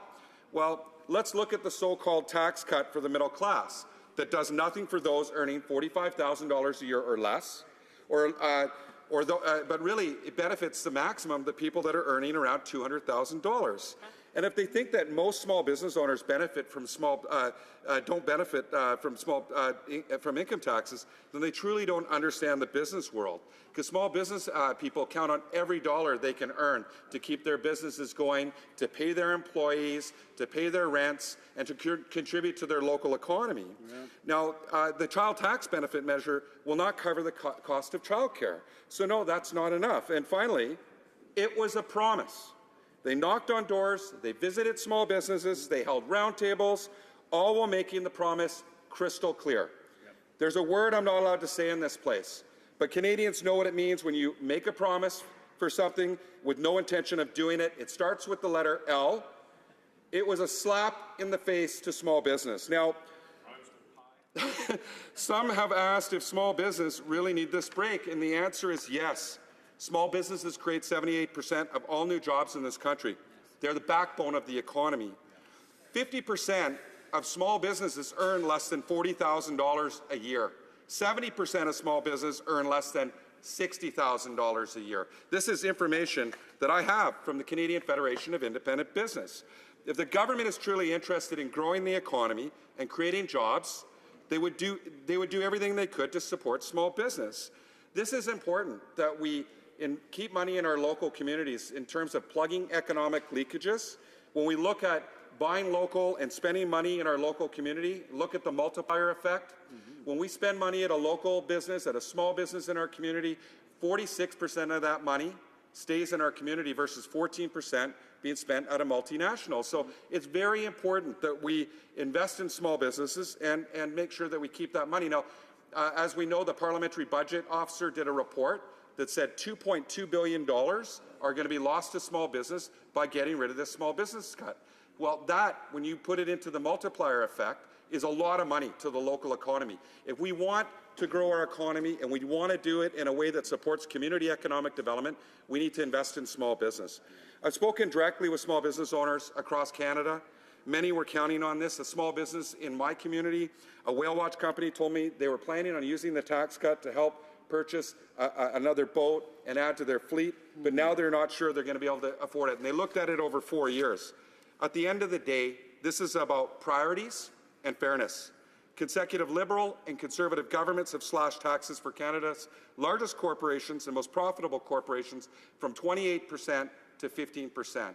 We know that a lot of that money ends up being dead money, ends up in the hands of shareholders that leave our communities.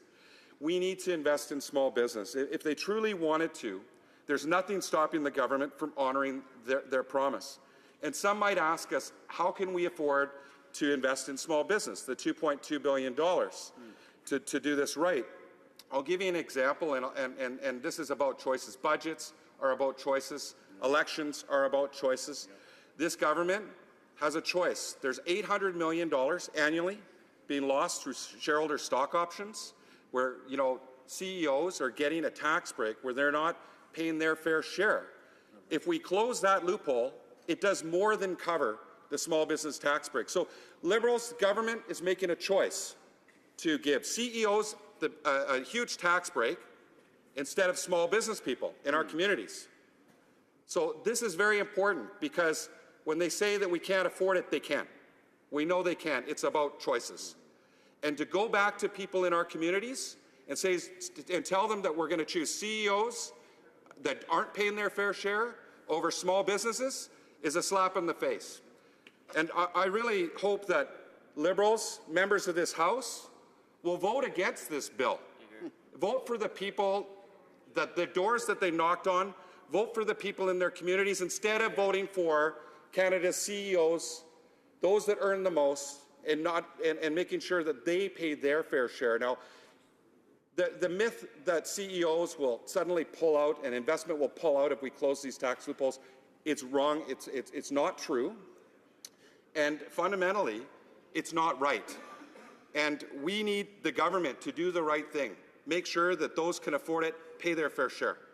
Those that need a break get a break. And that small business counts and that they are a priority. And we need to build trust with small business people instead of continually breaking trust. I hope that government members will vote, and all members of this House, against this bill and vote for the small business people in their community, vote for what's right, and vote for the promises they made. Thank you, Madam Speaker. Questions and comments, questions et commentaires. The honorable député de Laval-les-Îles. The honourable member for Laval-les-Îles. Thank you. I'd like to thank my colleague for his speech. Madam Speaker, I have to mention that this government has created the best budget to support middle-class families and the middle class. We know that the middle class, families and children will be able to spend more when they have more money in their pockets. This will create a better economy, and this will help small and medium businesses. So I would like to ask my colleague to explain his point of view. Thank you.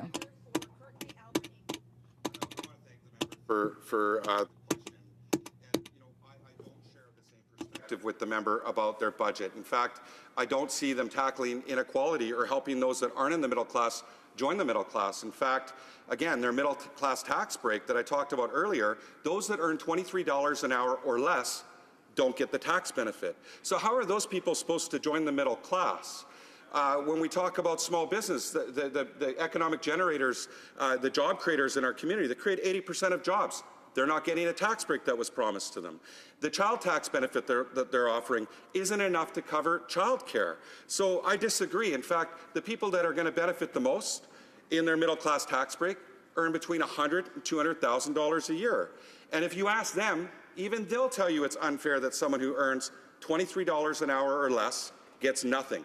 So to the member, I actually completely disagree, and I think they failed to do what they promised, tackle inequality, help those that aren't in the middle class join the middle class. 2/3 of Canadians aren't getting the benefit that they promised. Thank you, Madam Speaker. Questions et commentaires. The honourable member for Yorkton, Melville. Thank you, Madam Speaker. Earlier on in a debate on this same topic, I believe it was the member from Winnipeg North that expressed to me that his small business owners in his riding were very happy with this budget. As a matter of fact, they were happy because there were so many dollars being put back in the pockets of everyday Canadians in the middle class that suddenly small businesses were going to have all this additional cash coming in their doors. And I just wonder if you might have a perspective on how that would somehow balance out with small businesses actually receiving what was promised to them in the budget initially. The honourable member for Courtenay Alberni. Thank you, Madam Speaker. A great question, because actually it was just in the member's riding at FCM, and I was in North Winnipeg, and I talked to a couple of people, and I told them, I gave them the breakdown for the middle class tax break that was promised, and they earn less than $23 an hour. Their children are over 18, and they feel like they're forgotten and they're left behind, and they feel like they've been lied to.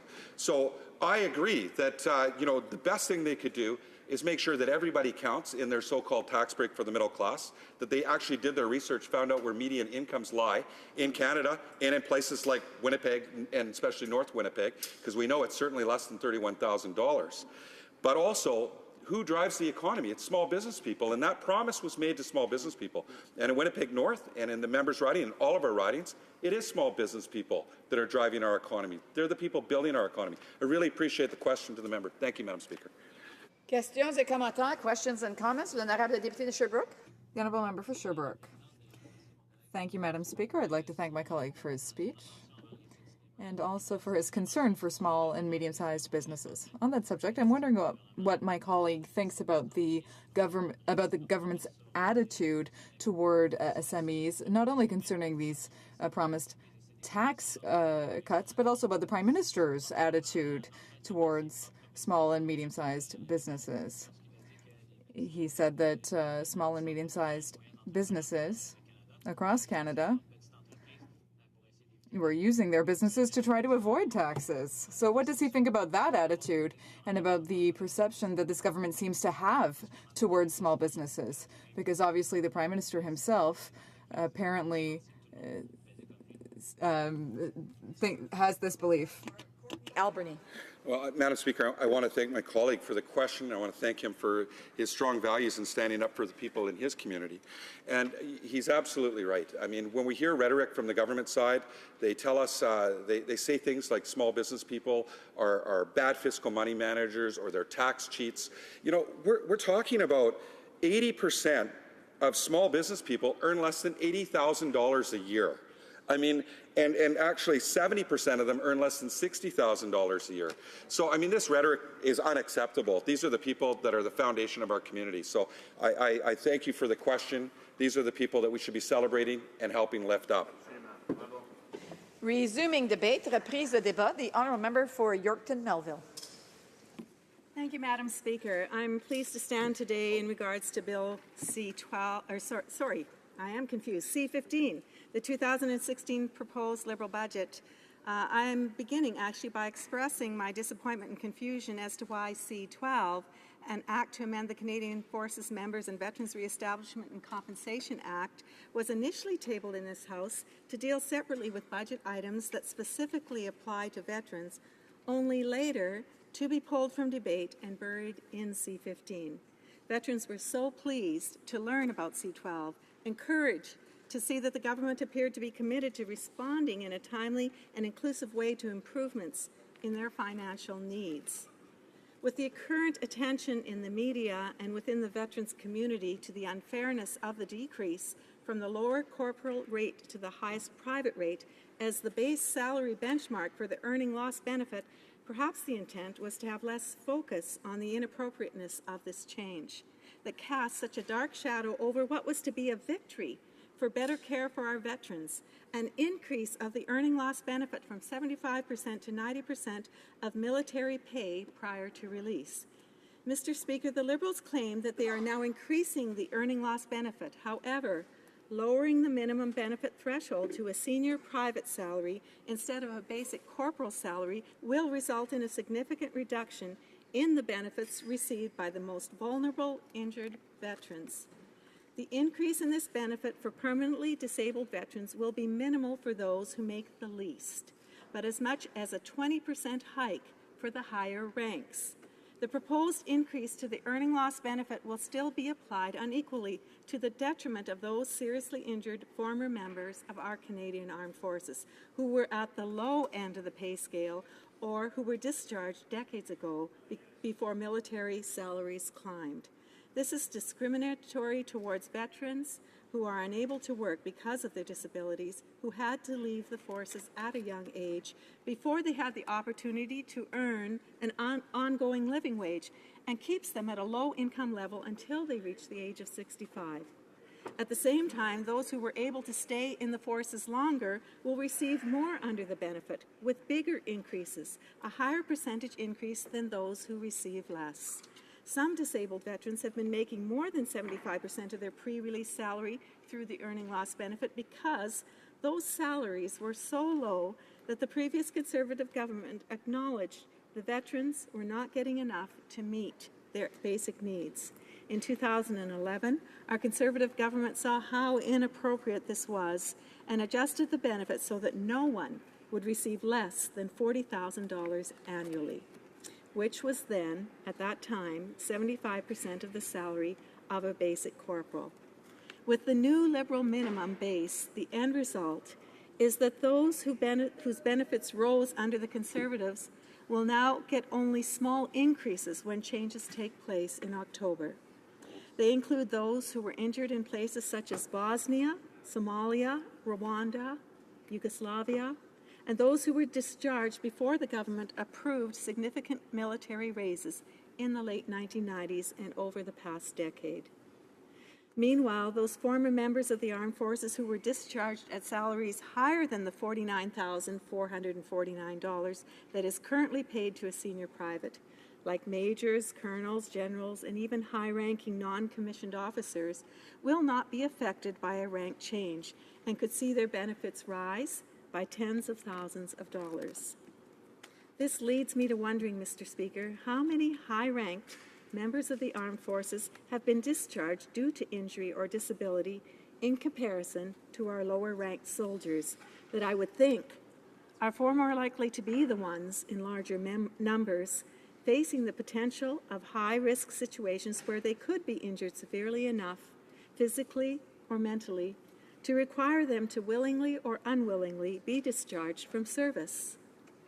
Of the millions allocated by this government to earning loss benefits in this budget, how many of those dollars will actually be spent on these most vulnerable injured soldiers who are unable to provide for themselves and their families because their injuries took away their commitment to serving in the military, fighting for and protecting the freedoms and lifestyles of all other Canadians? Will there be unspent funds in this portion of the budget because of less claims by those in the higher income bracket who do not leave prematurely due to injury? If so, why were these funds not implemented into other election promises made, such as the promised $100 million for more family caregiver benefit, or the post-secondary education benefit for all veterans, or the $20 million for 2 centers of excellence, or opening operational stress injury clinics where none exist for veterans needing mental health services? The details of the budget in relation to veterans was only added to the VAC website on May 9th, after it was brought to the attention of this House that none of the details were available online for veterans and their families. Now that it's there, I would like to quote from the website the following: "In the interest of fairness, the increase is based on a senior private salary. To do otherwise would mean that some veterans receiving the benefits could be making more than their comrades on active duty. I can't help wondering why, then, the approach wasn't used to use a formula that provided a ceiling for those who could possibly have ended up making more than their comrades on active duty under the existing basic corporal salary, rather than penalizing those on the low end of the benefit scale, where the increase to 90% of the new senior private salary will be as low as $100 a month." On the website, Mr. Speaker, the government shares a slightly better bottom line example, stating, "A veteran who was a corporal in 1996 could receive up to $2,000 more each year because of this proposed enhancement, or a total of $166.67 a month." Mr. Speaker, the veterans who needed the increase the most feel betrayed by this unfair approach to the earning loss benefit in this budget. The retroactive increases in the lump sum disability award does improve on the original award set out by the last Liberal government. I believe the amount of $3.7 billion under financial support for veterans on page 193 of the budget, table 5.2, reflects the retroactive payments that need to go out to cover some 70,000 veterans who were eligible since 2006 and promised this retroactive payment. That being said, it's important to note that with this $3.7 billion payout, that leaves $400 million per year budgeted for the disability award and changes to the earning loss benefit for each of the next 4 years, with a total commitment of $5.6 billion over these next 6 years. We're all very aware that this budget is being presented as a deficit investment, which is an oxymoron and already a broken promise at best. And this greatly concerns our veterans and Canadians who see a formidable future of debt repayment for their children and grandchildren. Budget 2016 only partially addresses 4 of the 15 directives in the Minister of Veterans Affairs mandate letter, and the earning loss benefit falls short of what was expected for our most vulnerable wounded. So still to come, lifelong pensions, promised, guaranteed 4 years of post-secondary education, promised, 2 new centers of excellence, promised, improved education, counseling, and training for families, promised, increased survivor pensions, pensions and medical benefits for spouses married after the age of 60, development of mental health and suicide prevention strategies. Many, many promises. Did the Liberal Party who made these promises actually study and forecast the implications of their promises? Did they make them with true intent to keep them if elected, or were they made without adequate consultation? Madam Speaker, in closing, I have deep concerns that the promises that were translated into new measures in this budget, coupled with the increased deficit spending over the remaining mandate of this Liberal government, will not be sustainable on a long-term basis. Thank you, Madam Speaker. Questions and comments? Questions et commentaires. The Honourable Parliamentary Secretary to the Leader in the House of Commons. Yes, thank you, Madam Speaker. And in a number of the members' comments, she's looking for issues that really affect people. And we take a look at the Veterans Affairs, and I could talk about the 9 offices that we've committed to reopening. This budget allows for that to take place. There is substantial support going to the vets. But I'm wondering if I could get her to provide a comment, Madam Speaker, on what I think is a very progressive aspect of the budget, and that is dealing with some of Canada's very poorest seniors in all regions of our country. This budget puts into place a substantial increase. It could be as high as just over $900 for a single senior that is finding it very difficult because of a very limited income. And I'm wondering if she might want to provide some comment in regards to just how important the guaranteed income supplement is, and that at the very least recognize that the money that's being flowed to that program is a positive step forward in helping a good number of Canada's poorest seniors. Honourable Member for Yorkton Melville.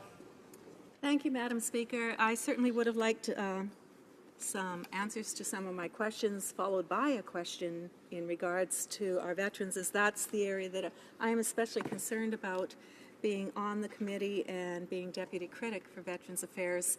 I know that these issues to them are very, very serious and a deep concern to them. And of course, I am actually one of the ridings in the country with the largest percentage of older people in my riding and communicate with them a great deal.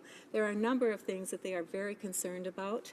One of them is, of course, we give the examples in this House of the highest end of a possible increase in the GIS, and many of them are facing situations where the amount that they're being provided is minimal, not unlike our lowest and most vulnerable veterans receiving the bottom end of potential support that really isn't going to make much of a difference to them in the long term.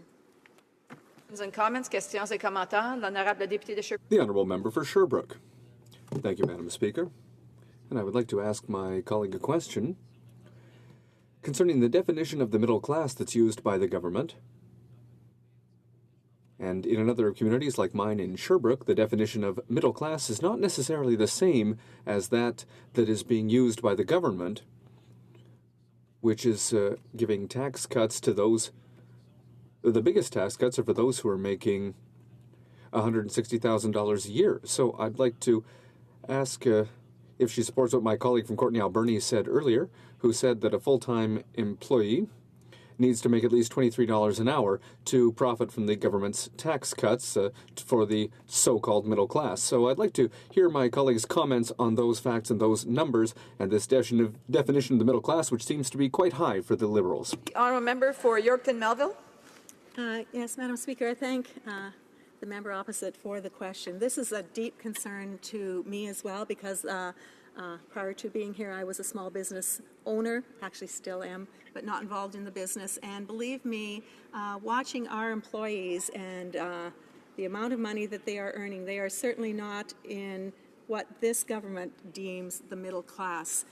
The vast majority of people in Canada that should be receiving support from this government, that truly do need it, do not fall into those categories that they're presenting to us today.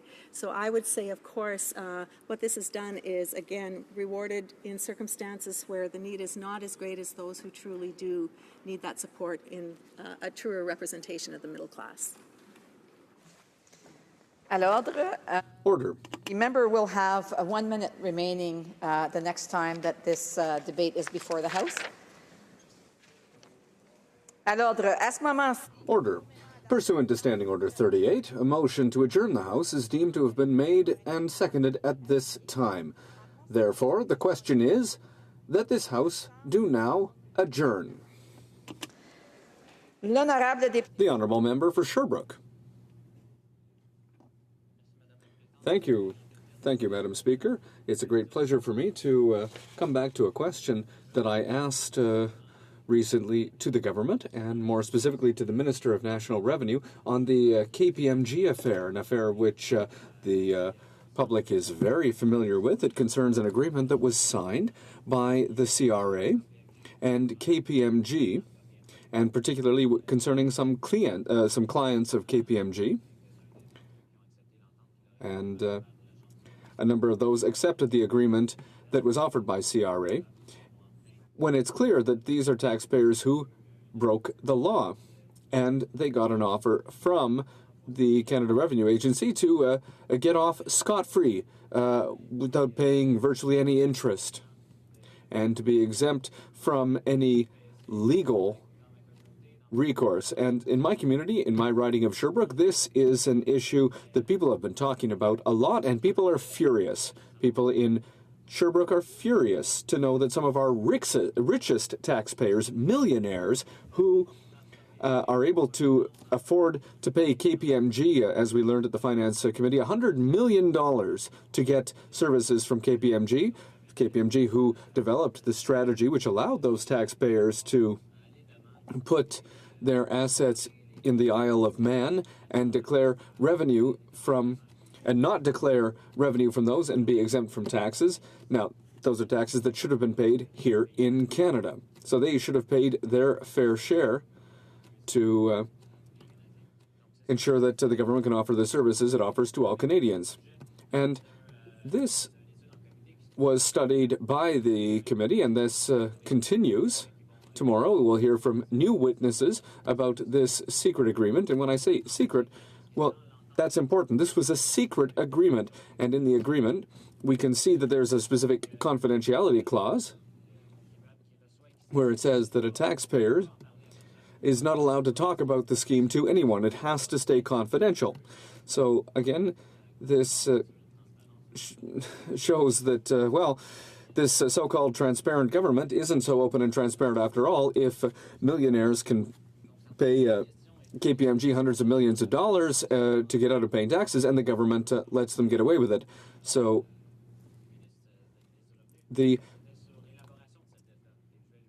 I'd like to directly ask the Parliamentary Secretary to the Minister of Revenue a question about the letter. Who wrote this letter, the letter that was sent? Who was involved in the creation of that letter? Who was involved in the creation of the agreement between CRA and KPMG? Was the minister at the time involved? Did she approve it? Which superiors, the superiors of Ms. Anderson, approved this strategy? And Ms. Anderson said she did not remember signing the agreement. We see her signature, but she doesn't remember signing it. So I'd like to ask my colleague, the Parliamentary Secretary, to talk about the existence of this letter and who was behind the creation of this letter, which was sent to KPMG and which was then signed by rich millionaire taxpayers who were KPMG clients. Thank you, Madam Speaker. The Honourable Parliamentary Secretary to the Minister of National Revenue. Thank you, Madam Speaker. I'm very happy to respond to my colleague's question.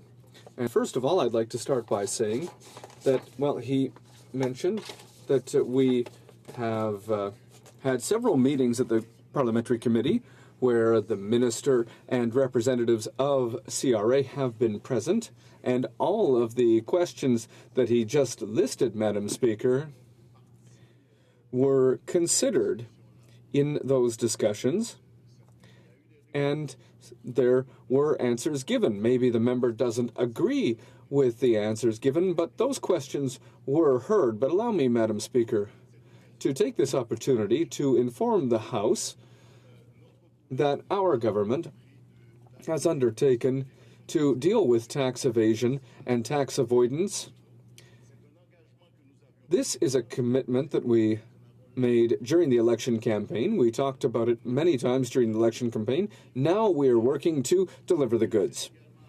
And I would like to remind my colleague, the member for Sherbrooke, that after the request put forward by the Finance Committee on February 14th, the Minister of National Revenue provided more details on the question that he raised when the minister appeared before the committee on May 19th. On May 5th, the officials from CRA were able to talk before the committee about the measures that they are taking to fight tax avoidance and tax evasion. And we can proudly say, Madam Speaker, that our government is open and transparent indeed. And what we need to mention beyond that is that without exception or favor, all Canadians must follow tax law, and I can assure you that the CRA is determined to fulfill its mission to ensure that all Canadians pay their fair share of taxes. And there are court filings that are publicly available, Madam Speaker, that prove that CRA has updated its foreign tax evasion files. The agency has identified a number of those who were involved in the KPMG affair, and it is following through on this. There are audits underway, and new dispositions are already being put in place.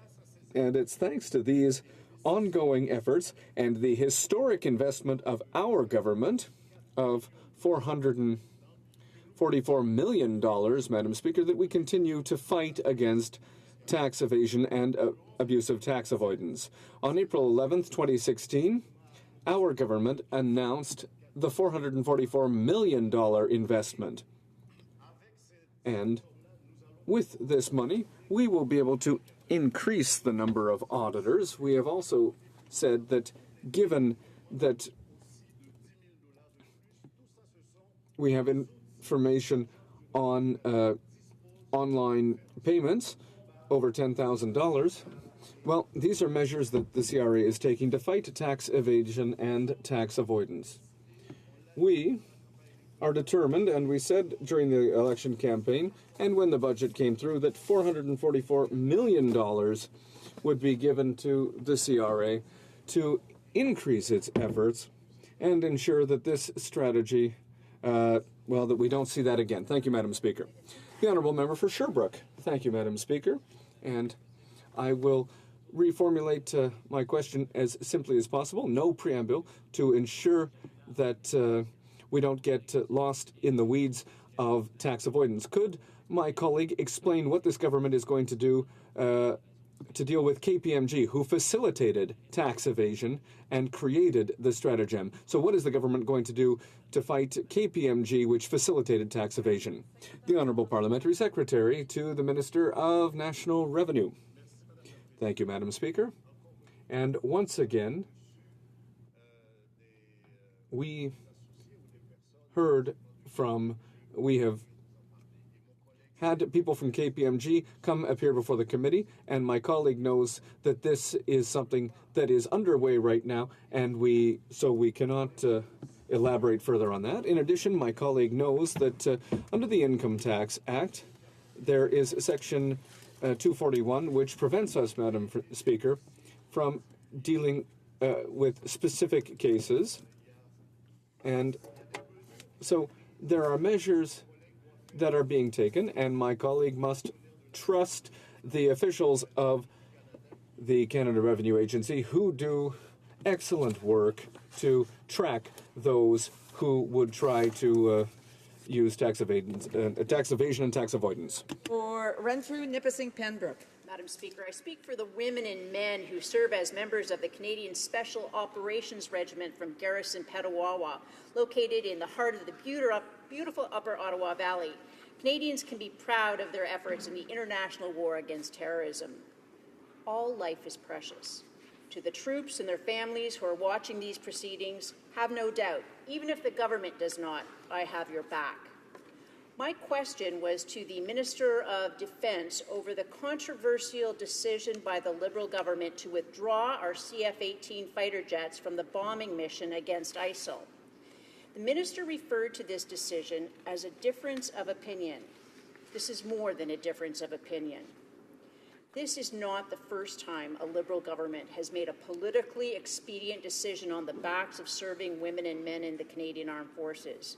The decision by a Liberal government to cancel the Sea King helicopter replacement contract cost money and lives. In addition to being on the hook for over $500 million in cancellation fees, Canada ended up purchasing an inferior commercialized version of the same helicopter with no industrial benefits to Canada. Those benefits would have come to Canada if the Liberal government had not interfered or cancelled the military procurement. Now it appears history is about to repeat itself once again with the decision to purchase an obsolete fighter jet to replace the jets this government refuses to allow to protect our soldiers on the ground in the international war against terrorism. Considering the procurement process to replace Canada's fighter jets was started by a previous Liberal government and that it's been substituted for a secretive process, that explains the recorded surge in lobbying activity in Ottawa. It also confirms that for this government, partisan politics trumps the lives of our soldiers. In the case of the helicopters, the decision by the Liberal government to send Canadian soldiers to Afghanistan lacking proper air support cost lives. Without strategic airlift provided by the medium-lift helicopters that would have been purchased by a Conservative government, Canadian soldiers died on the bomb-laden roads of Afghanistan on a mission they never should have been sent on without the right equipment. If air support was necessary for the soldiers that were deployed by our Conservative government, then more air support, not less, would be required for more soldiers that are sent into combat. This government has publicly stated that somehow the lack of air support is compensated by placing more soldiers on the ground, a position that strategically makes no sense. Worse, it appears that not only has the Liberal government pursued a policy of placing more soldiers at greater risk by not providing air support, it's decided to allow for the publishing of greater details about the mission itself. Those additional published details not only put our soldiers at risk overseas, it increases the risk to the families of serving soldiers here in Canada. Military families were horrified last week to read for the first time details in the press that would not have been disclosed by our Conservative government, nor should they be. We understood that the bad guys can read just as well as Canadians. In Canada, the threat is real. We honor the recent memory of Canadian soldiers who were murdered here on Canadian soil, including within the site of Parliament Hill, by individuals claiming to commit their acts of terror in the name of international terrorism. The Honourable Parliamentary Secretary to the Minister of National Defence. Thank you, Madam Speaker. It's hard to keep track of all the non-sequiturs in the honourable member's speech, but let me just deal with a couple of them. The first one in her original question was that ISIL's declared war on Canada. Madam Speaker, it really doesn't matter. ISIS or Daesh, whatever they want to call themselves, can't declare war. It doesn't much matter what they say about Canada, because in order to be able to declare war, you have to have a state. So only states can declare war on each other. We are, as the head of the Canadian Forces has said, we are in a state of armed conflict with a non-state actor. And in this business, Madam Speaker, words do matter. So that was the first non sequitur. The second non sequitur is apparently that the people who died in Afghanistan, their lives were worthless because we didn't provide CF air cover in Iraq, I'm assuming. How those two are linked, I don't really know. You'll recall, Madam Speaker, that we are in a coalition. A coalition, by definition, is an alliance for combined action. That's what it is. It's an alliance for combined action. So among the various coalition partners, they piece out the various tasks to be done. And in this particular instance, Madam Speaker, we had an oversubscription, if you will, to jets and to fighter bombers. So apparently there was something in the order of about 200 in theater, of which Canada had 6.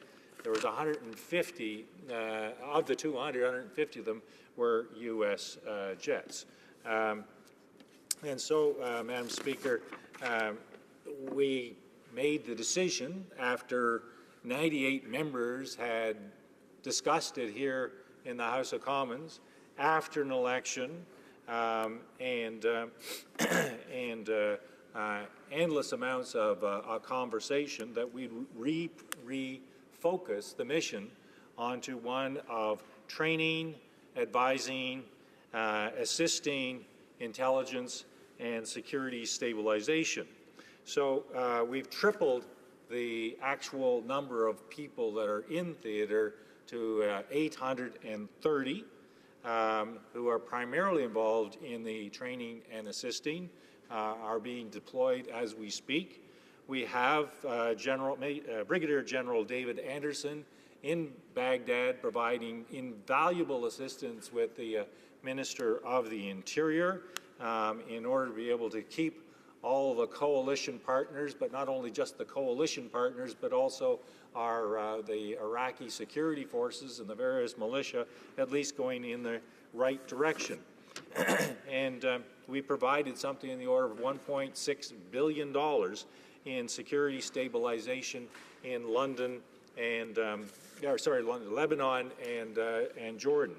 So all of these efforts on the part of the government, which is euphemistically called a whole-of-government approach, we hope will be a valuable contribution and reduce, if you will, the redundancy of 6 jets and therefore focus our efforts on the ability to encourage the Iraqi security forces to actually end this conflict. The honourable member for Renfrew, Nipissing, Pembroke. Madam Speaker, a mission redirect for air support on the ground can only be called in by Canadians if we have our own bombers in the air. It's up to this government to explain to the military families who are listening to this debate, first, why the Prime Minister took away our military's air cover from the front line in Iraq. While he's explaining that decision, he needs to explain why he reversed the policy of protecting the identities of our special forces by allowing details on their positions and weaponry to be published. Why is the Prime Minister insisting on putting our soldiers' lives at greater risk? What does this government think it possibly has to gain by sending photos to the media that identify the Canadian Special Forces?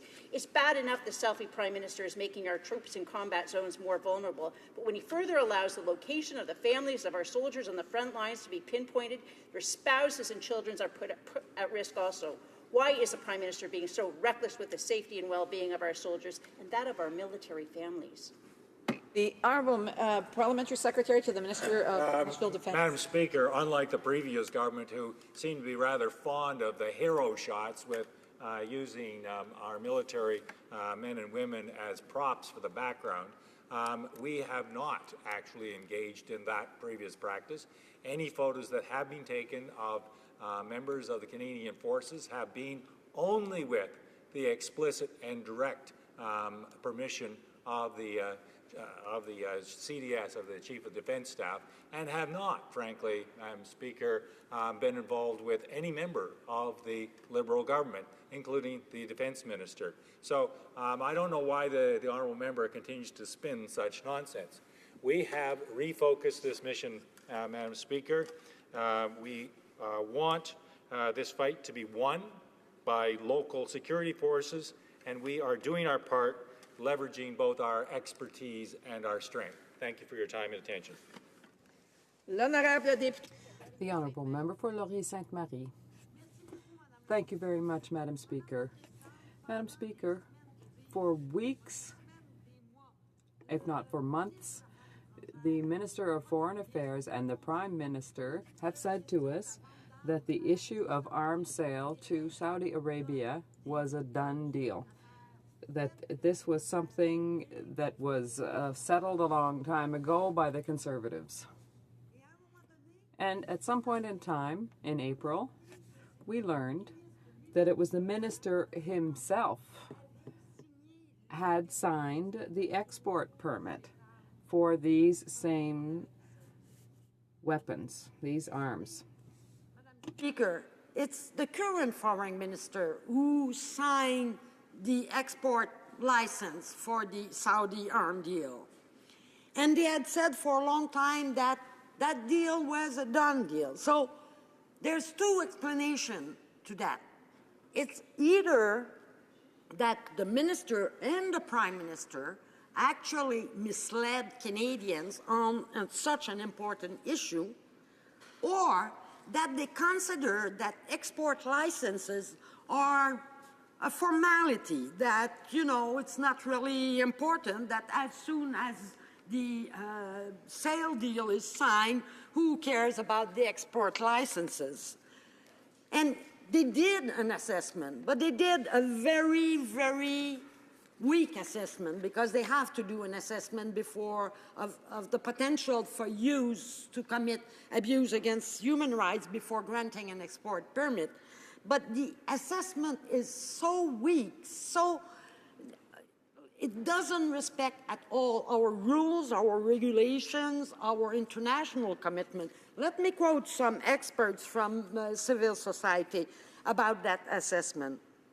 They say, quote, "The Minister of Foreign Affairs has stated that Canada has no evidence that Saudi Arabia has used Canadian-made goods against civilians. However, the threshold established by Canadian export controls to assess the possibility of misuse is neither evidence nor certainty, but reasonable risk. Given what is known about Saudi Arabia's abysmal and worsening human rights record, both within Saudi Arabia and in neighboring Yemen, we consider this risk to be evident." Et je suis tout à fait d'accord avec. And I completely agree with these experts. We've seen what Saudi Arabia has done and what's happening in Yemen against their own people, using similarly armored vehicles to what we are selling to them. And in fact, the Liberals seem to have signed these export permits with their eyes closed. The Prime Minister says that to have cancelled the sale would have harmed Canada's reputation. Well, first of all, we would not have cancelled the sale. The sale is not complete until the export permits have been delivered. And on top of that, I think that what really harms our reputation is to not respect our own rules and commitments. And so that raises other questions furthermore. Why did the minister signed for 70% of the deal, which is supposed to go over 14 years? Is it because he's afraid once Canada accedes to the ATT, as he has promised, that Canada won't be able to play with the rules like that and to lack transparency as it has done in this case? Honourable Parliamentary Secretary to the Minister of Foreign Affairs. Thank you very much, Madam Speaker. I'm pleased for the opportunity to be absolutely clear on this export deal. This deal was signed by the previous government. It is a deal that this government, during the electoral campaign, committed to upholding. It is a deal which, during the electoral campaign, both major oppositions also committed to upholding. This government is honouring the deal because it has a duty to protect the value of Canada's reputation and signature as a global trading partner. This government is honouring this deal because it takes its duty to protect 3,000 jobs in London, Ontario, and across Canada seriously. This government is honouring this deal because cancelled contracts result in financial penalties for Canadian taxpayers. This government is also honouring this deal, and this is something important to understand. Saudi Arabia is a strategic partner in an increasingly volatile region and an essential partner in preventing the chaos, lawlessness, atrocities, and terrorist attacks perpetuated by ISIL, Al-Qaeda, and other terrorist groups active in the region and beyond.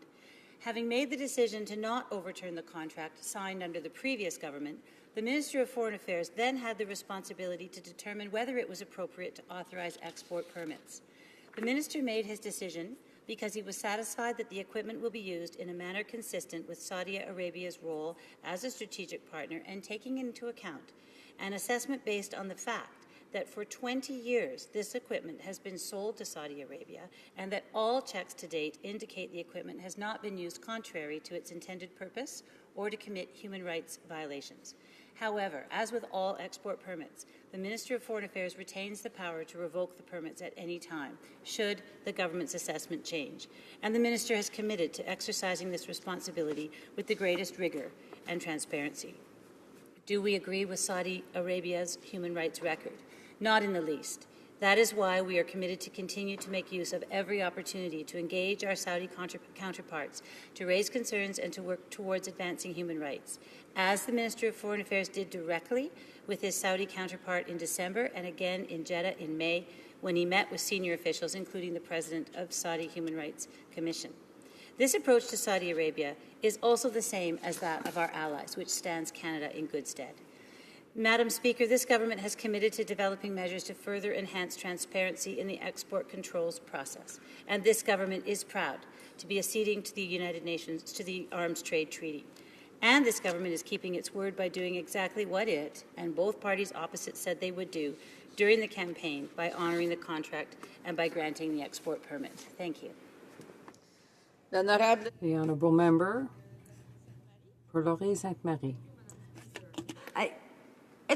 It's rather troubling, not only a bit, it's quite troubling, because the government says that it is committed to upholding the contract, but at the same time, they say they can cancel it any time. I'm not sure I see the logic into that. Unless, of course, nothing would have happened up to now. But I'm sorry, we have evidence of violations of international law in Yemen, yet the foreign minister says that it's good because Saudi Arabia, I'm talking of violations of international law by Saudi Arabia, and the minister says, oh, that's good because Saudi Arabia will be able to use those arms there. So I fail to see the logic. And as for the fight, Je m'excuse. I'm sorry. Je m'excuse, the time. I'm sorry, your time is up, and therefore the Parliamentary Secretary now has the right of reply. Terry? Thank you, Madam Speaker. The Government Canada, as we said we would, is upholding an already signed commercial contract in the interests of Canada's international reputation, security, and economy. We assessed the human rights implications of this deal. We made the decision to honour the already signed contract. The Minister of Foreign Affairs granted the export permits based on an assessment that the export was consistent with Canadian foreign, defence, and security interests, including human rights. Madam Speaker, the government is committed to restoring Canada's role as a constructive actor on the world stage and to continue to pursue global security and stability. One component of this will be Canada's accession to the Arms Trade Treaty, which will take place at the earliest opportunity. This is yet one more demonstration of our government's commitment to transparency, to rigorous export permits, and vigilance with respect to human rights. Thank you. The motion to adjourn the House is now deemed to have been adopted. Accordingly, this House stands adjourned until tomorrow at 10 a.m. pursuant to Standing Order 24-1.